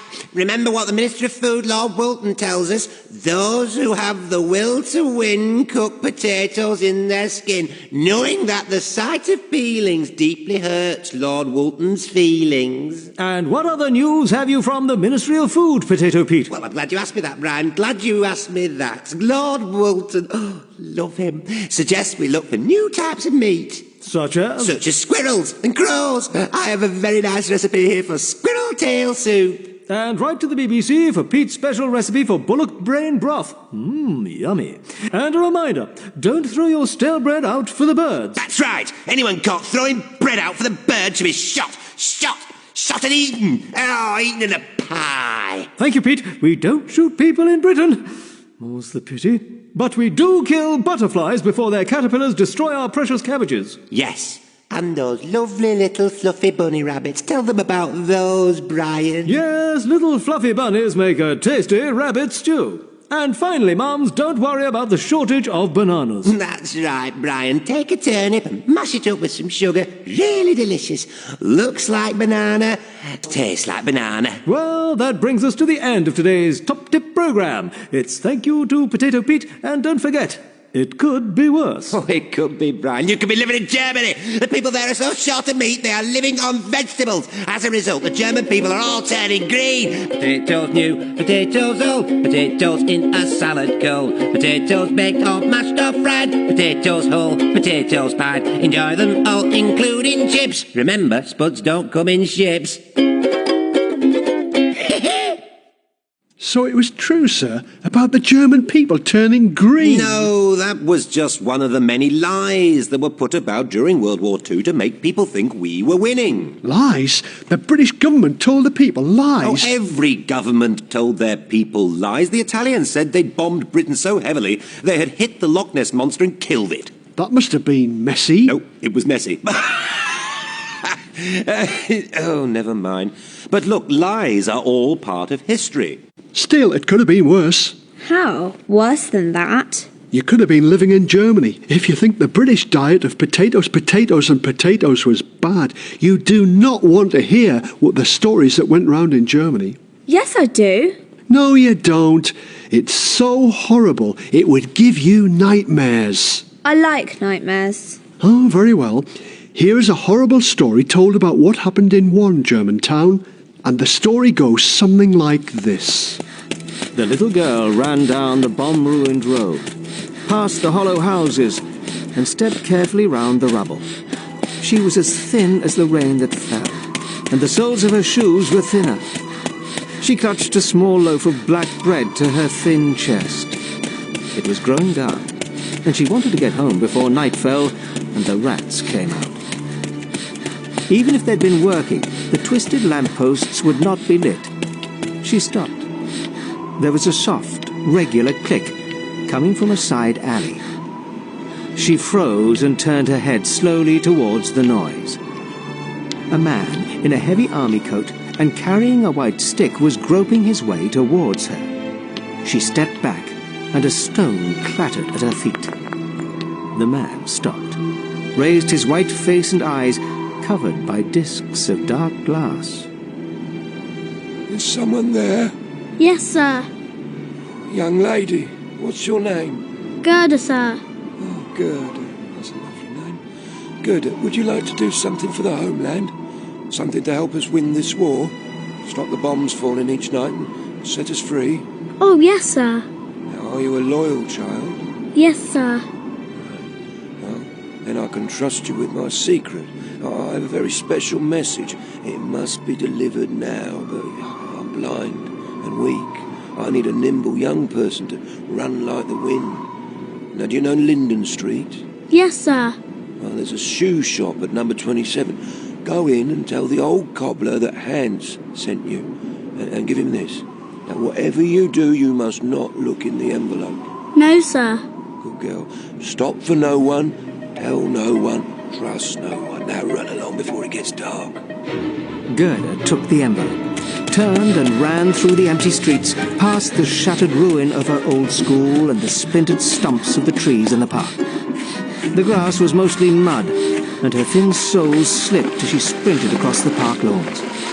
At the far side of the park was the police station. An officer, pulling the blackout curtains across, watched her. Getting dark. Must deliver the letter and get home before it gets dark. Oh! She stopped so suddenly, her feet skidded on the cracked paving. She calmed herself, turned, and walked into the police station. The weary old man behind the counter looked at her through red-rimmed eyes. Can I help? Gerda told her story. So I thought I'd better come straight here.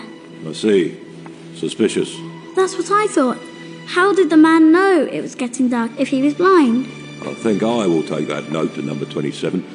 But let's get you safely home first. It was later that night, as Gerda lay beneath a thin blanket and listened to the distant rumble of bombs, that there was another rumble. Someone knocking at the door. Her mother showed the policeman into the house, and Gerda sat up, wide-eyed to listen. He told her what had happened. There is a cobbler shop at 27 Linden Street, run by an old man and his wife. When I went in with my uniform on, the couple looked very nervous.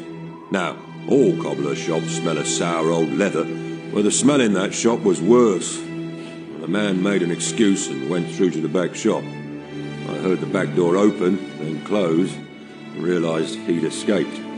So I looked round the shop, and then I looked down into the cellar. What was there? More horrors than I've seen in the whole of this terrible war. There were bodies, dead bodies. Most were cut up and wrapped like joints of meat to be sold to hungry customers. I've heard of people eating human flesh. They're so starved by this war. It's terrible. Terrible. What was in the letter? Dear Jacob, this is the last one I shall be sending you today. Your friend, Hans. Yeah, you were next. Now that story is nonsense, dearie. It's just a wartime version of Red Riding Hood. The girl meeting the stranger who sends her off to be eaten. No one in Britain ever got that hungry. You weren't listening, were you, sir? That story didn't come from Britain. It came from Germany. Well... You see, we hear lots about how the kids suffered in Britain from the war. We forget kids suffered even worse in Germany. Horrible history! Yes, the German people suffered bombing and starvation just as much as the British. And the awful thing is, you couldn't do much about the bombing. No, not true. There was the blackout. Put that light out! Oh, the blackout. Where you weren't allowed to show any lights at night so enemy bombers couldn't see your town. At least that's what they thought. Well, Hans, are we over Sunderland yet? I don't know, my captain. I cannot see it. Where is that? You should be able to see the light. I can't. It is somewhere down there in the dark, but I can't see it. You know what I think, Hans? No, my captain. I think they have switched off all the lights. No, that is cheating. Oh, what a rotter trick to play on us. Ah, well, I suppose we just have to take our bombs and fly home. I reckon the blackout didn't really work anyway. Cities gave off a glow at night, and all the curtains and dark streets didn't stop the enemy bombers finding their targets. What the blackout did do was cause an awful lot of problems for the people on the ground. I bet my teacher was one of those that went around teaching people about the blackout. Ladies and gentlemen of Puddlewick, thank you for coming along to All Saints tonight. This evening we have a special guest from His Majesty's government to tell us about the blackout. It is my privilege and pleasure to present Mr. Longworth. Thank you, Vicar, and good evening, residents of Puddlewick. Now, I do not wish to frighten anyone, but we are all in terrible, terrible danger. I'm frightened. You all know the blackout laws? Street lights are covered in masks, so only a pinpoint of light can be seen beneath them. That's to stop you walking into them. Didn't stop my Bert. Cars, too, must have their headlamps masked. They can't see where they are going, and pedestrians cannot see them. As a result, there has been a huge increase in the number of deaths on the road. Oh, that'll be my wife, late as usual. And as you know, there is no smoking allowed in the street. Only last week a man was fined for lighting a cigarette in the street during an air raid. Serves him right. Filthy habit. Wouldn't let my Bert smoke in the house. Now, I don't want to frighten anyone, but there are some people out there taking advantage of the dark streets to commit crime. I'm frightened. Some Cambridge children thought it funny to hide in the graveyard and jump out at people waiting at the bus stop. They, of course, were thrashed. Good thing, too. And in Peckham, 2 youths even went so far as to paint skeletons on black sheets in luminous paint to terrify passers-by. Worst of all was the Blackout Ripper. He used the blackout to cover murder. Oh, Lord. Jack the Ripper was never caught. Luckily, the Blackout Ripper was carrying a gas mask and dropped it after his last crime. It had his name inside, and the police were able to trace him.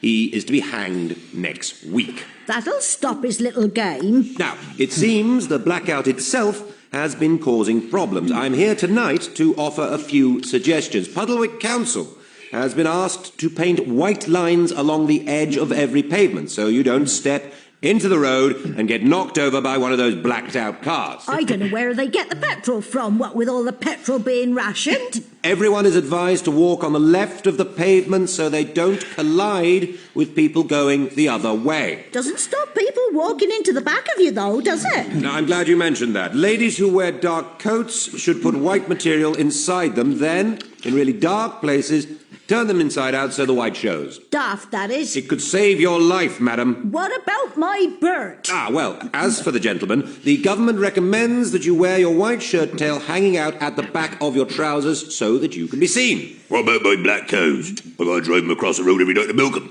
Vicar's wife nearly hits them every time. The government is suggesting that you paint white stripes on black cows. Oh dear, an air raid. Everyone get home as quickly as you can. Where is the nearest public shelter? No need for that, Mr. Longworth. Please, come back to the vicarage with me. It's dark. It's the blackout, you know. Yes, I know. Through the gate here. Where's the curb? No white lines painted here yet. You can see why we need them. There is the curb. What's that smell? Gas. Where's my mask? No, it's not gas. What's that noise? Shh. Stand still. I think I'm going to pray now. Quiet. Stand perfectly still. Where are you? I can't... Oh, my goodness. I can feel something. What? It's alive. What is it? Pull yourself together, man. Stand still. Oh, my God. Can you feel something? Yes. It's very hard, very rough surface with hair on a wet... Oh, my God, it's moving. It's still... It's knocked me over. Vicar, where are you?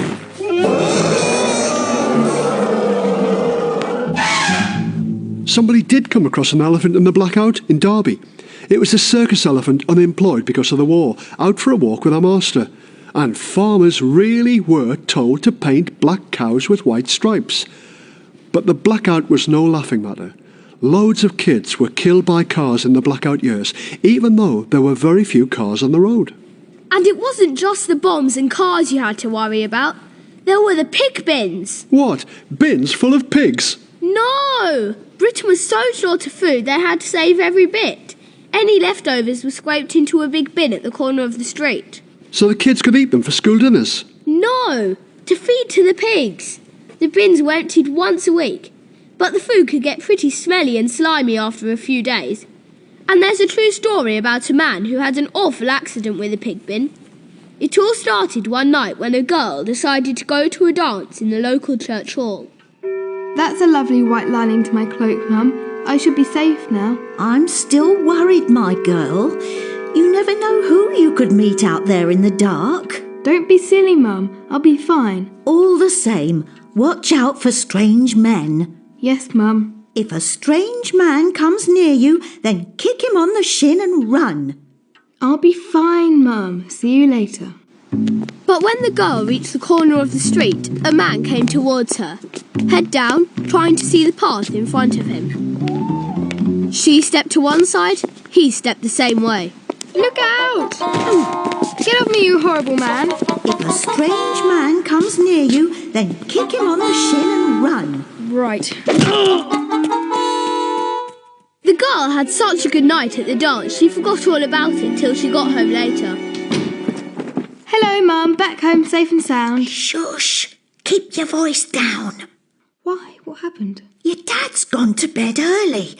He had a horrible accident on his way home. Run over by a car? No. It seems he was attacked by some young woman. She kicked him on the shins and pushed him into the pig bin. Shocking. Shocking. Who would do a thing like that? I can't imagine, Mum. I simply can't imagine. There's something about a soldier, something about a soldier, something about a soldier that is fine, fine, fine. He may be... And we interrupt this programme to bring you news of our brave guardians of Britain's home front, the Local Defence Volunteers, the LDV.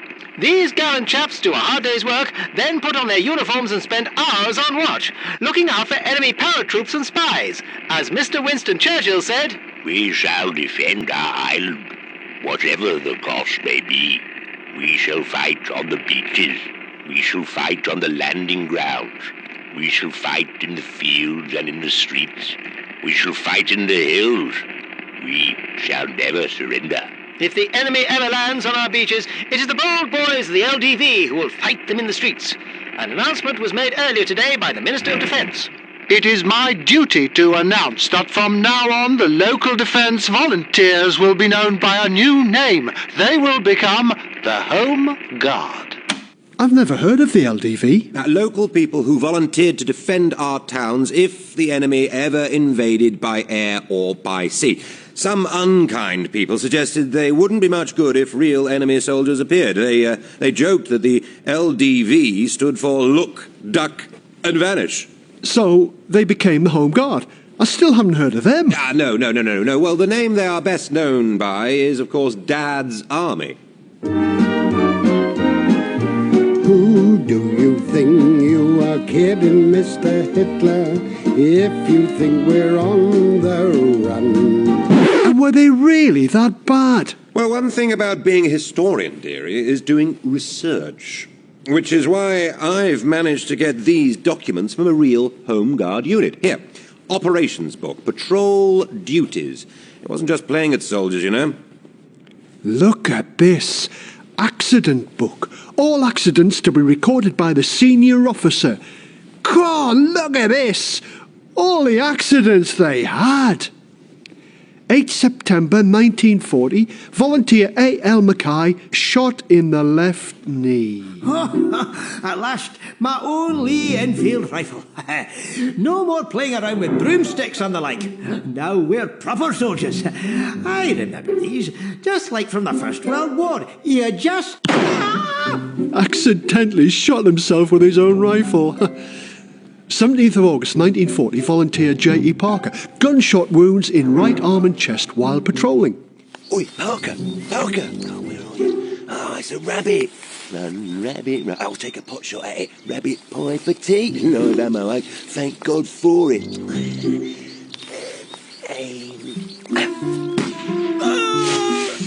Accidentally shot by volunteer Lumsden whilst on patrol. I got it, Parker. Parker? Oh, Parker!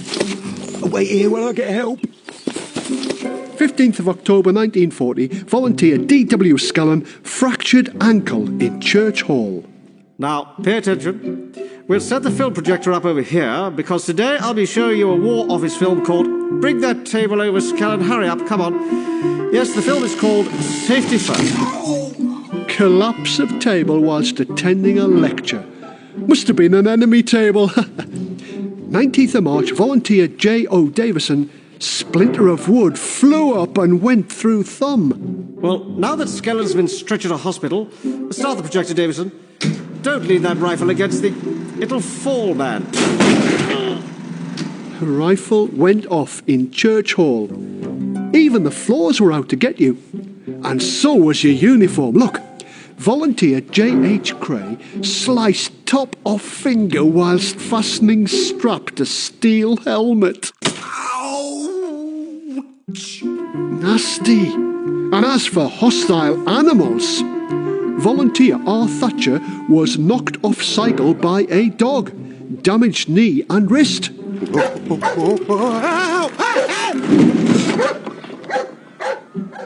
Must have been a German Shepherd. A volunteer Greenstone injured leg run into by a bicycle in the blackout.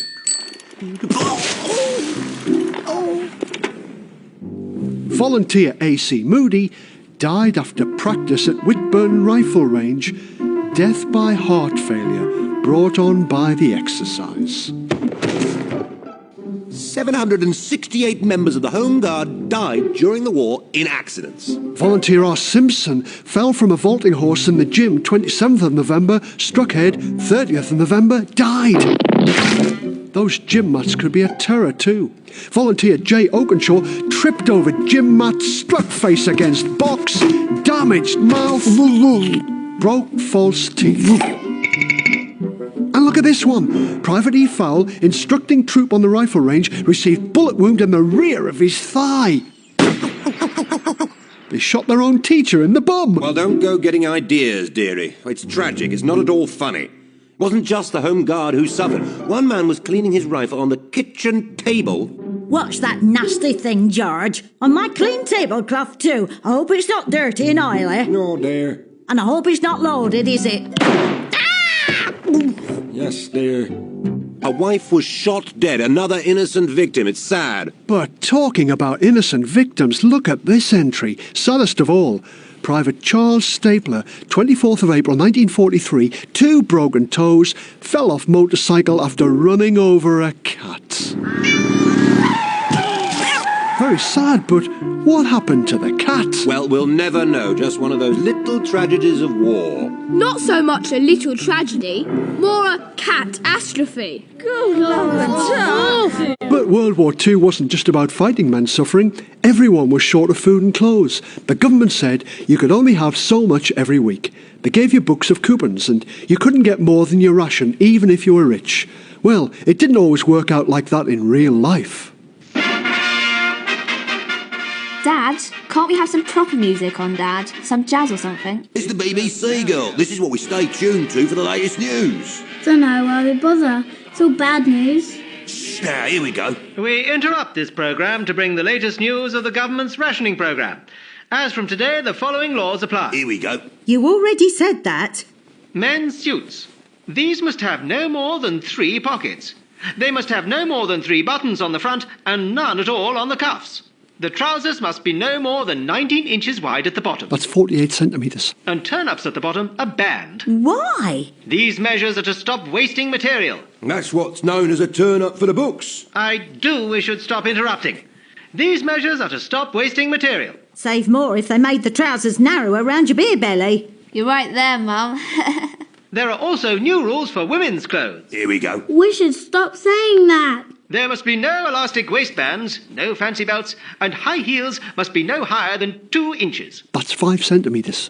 As for ladies' lower undergarments... Knickers. Shush. At present, these need 2 clothing coupons. A scandal. But larger ladies who need larger undergarments... Knickers. With longer legs and elastic... Far more comfortable. Will need 3 clothing coupons. You what? And finally, for boys... Here we go. Boys must wear short trousers up to the age of 12 years old. Quite right. And now we return you to the music. You're not getting me in them little knickers.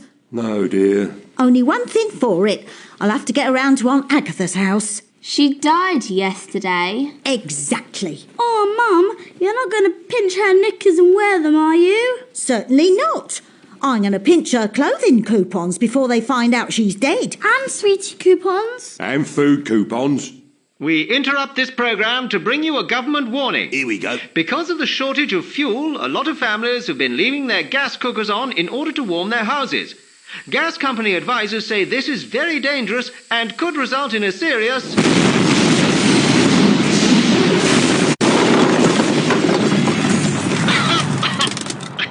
We now return you to the music. All in all, the Second World War was a miserable time for some people, but a marvellous time for others. There were certainly a lot of stories of heroes. The most unlikely people and creatures became heroes in the terrible Blitz on Britain. How can a creature be a hero? Oh, I'm glad you asked me that. I have here a BBC recording of an unusual ghost story from the Second World War. See what you make of it. Let's leave you with a story to bring a little warmth into these bleak Blitz times. It's a story about a cat called Faith. Come in, Rodney Fotheringay, at a Blitz building in London. Thank you, Brian. Yes, people here are calling it the Miracle Mouser of St. Augustine's Church. I have here Rector Ross, the vicar of St. Augustine's. Yesterday, he climbed from the rubble of his church to tell of Faith, his white cat's perfect prediction. Faith the cat had been with us for 3 years. Last week, she had 3 kittens, and she kept her kittens on the top floor of the church house. I was happy for them to be up there, out of everyone's way. And what happened 3 days ago? Well, 3 days ago she carried them all down to the basement and tucked them up into a corner. I thought it was a bit damp and dusty down there, so I carried them back to the top floor. But I gather she took them back to the basement. She did, and every time I carried them back up, she took them back down again. In the end, I gave up and left them in the basement, the room we use as a bomb shelter. Until last night, of course. And what happened last night? As you can see, we had a direct hit from a bomb. The top floor was demolished, but I found Faith and the kittens safe in the basement corner. So you believe Faith knew 3 days ago the house was going to be hit by a bomb? I'm sure of it. Faith can move mountains, as it says in the good book, yea, as well as her 3 kittens. Amazing. And I hear the People's Dispensary for Sick Animals plans to give Heroine Faith their silver medal. Now it's back to you in the studio. Certainly something to give us all pause for thought. We're all asking, meow, she did it. It's good evening from us here at the BBC. I bet that Mr. Chamberlain would have been proud of that cat. No. Mr. Chamberlain started the war, but he died in 1940. Don't you remember the start of this lesson? This is 1944. Hello, Winston here. Churchill, you fool, Winston, who put me through to the king. He called me, but I was too busy practicing a speech. And a small battle is breaking out between the Prime Minister and the King. Winston, ready for the big push in France, are we? I am indeed, sir. There will be no hesitation whatsoever. 1944 will be a momentous year, and I, myself, will command the troops in France. Excellent, Winston. You will, of course, follow my lead as we move across France.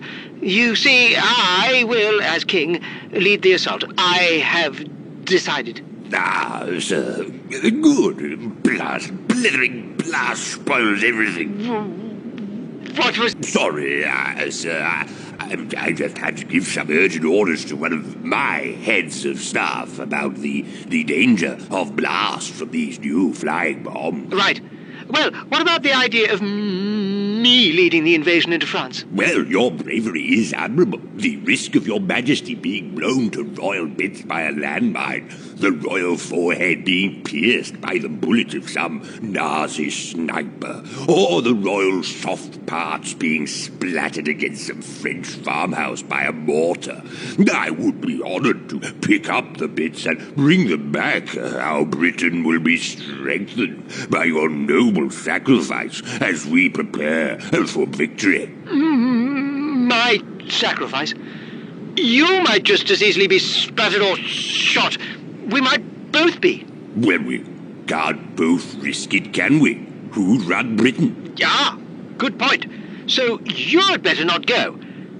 Bad luck, Winston. Very disappointing for you. So, neither of us will go. Fine. Good. Then that's settled. Queen all right, is she? Fine, thanks. Good. Well, goodbye, Your Majesty. No time to chat. I've got a war to win, you know. Men to command, speeches to write. My country needs me. Goodbye. Glory, you see. Both men wanted glory, to go down in the history books. Time to go home, sir. But, well, just before you go, if you have to take one memory from the Second World War, then take this one. You want to know how Britain did in the Blitz? Let Mr. Churchill sum it up. if the British Empire lasts 1,000 years, men will still say this was their finest hour.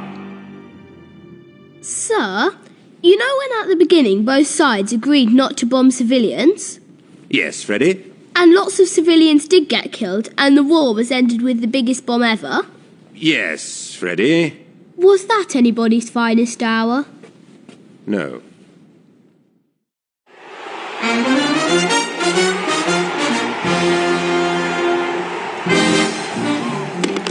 Hello?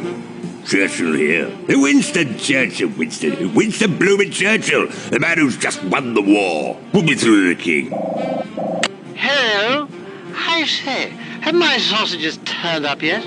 Your Majesty. Winston here. Winston!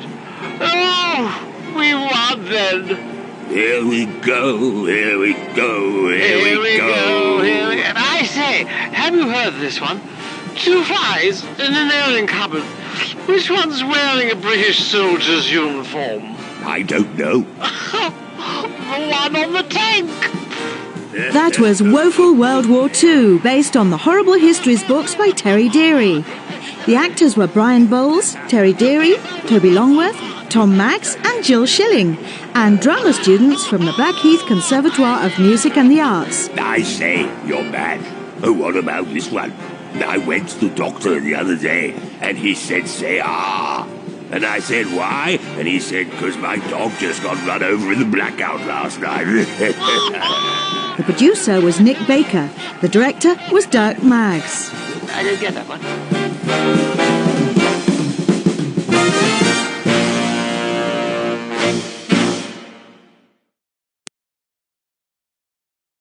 Audible hopes you've enjoyed this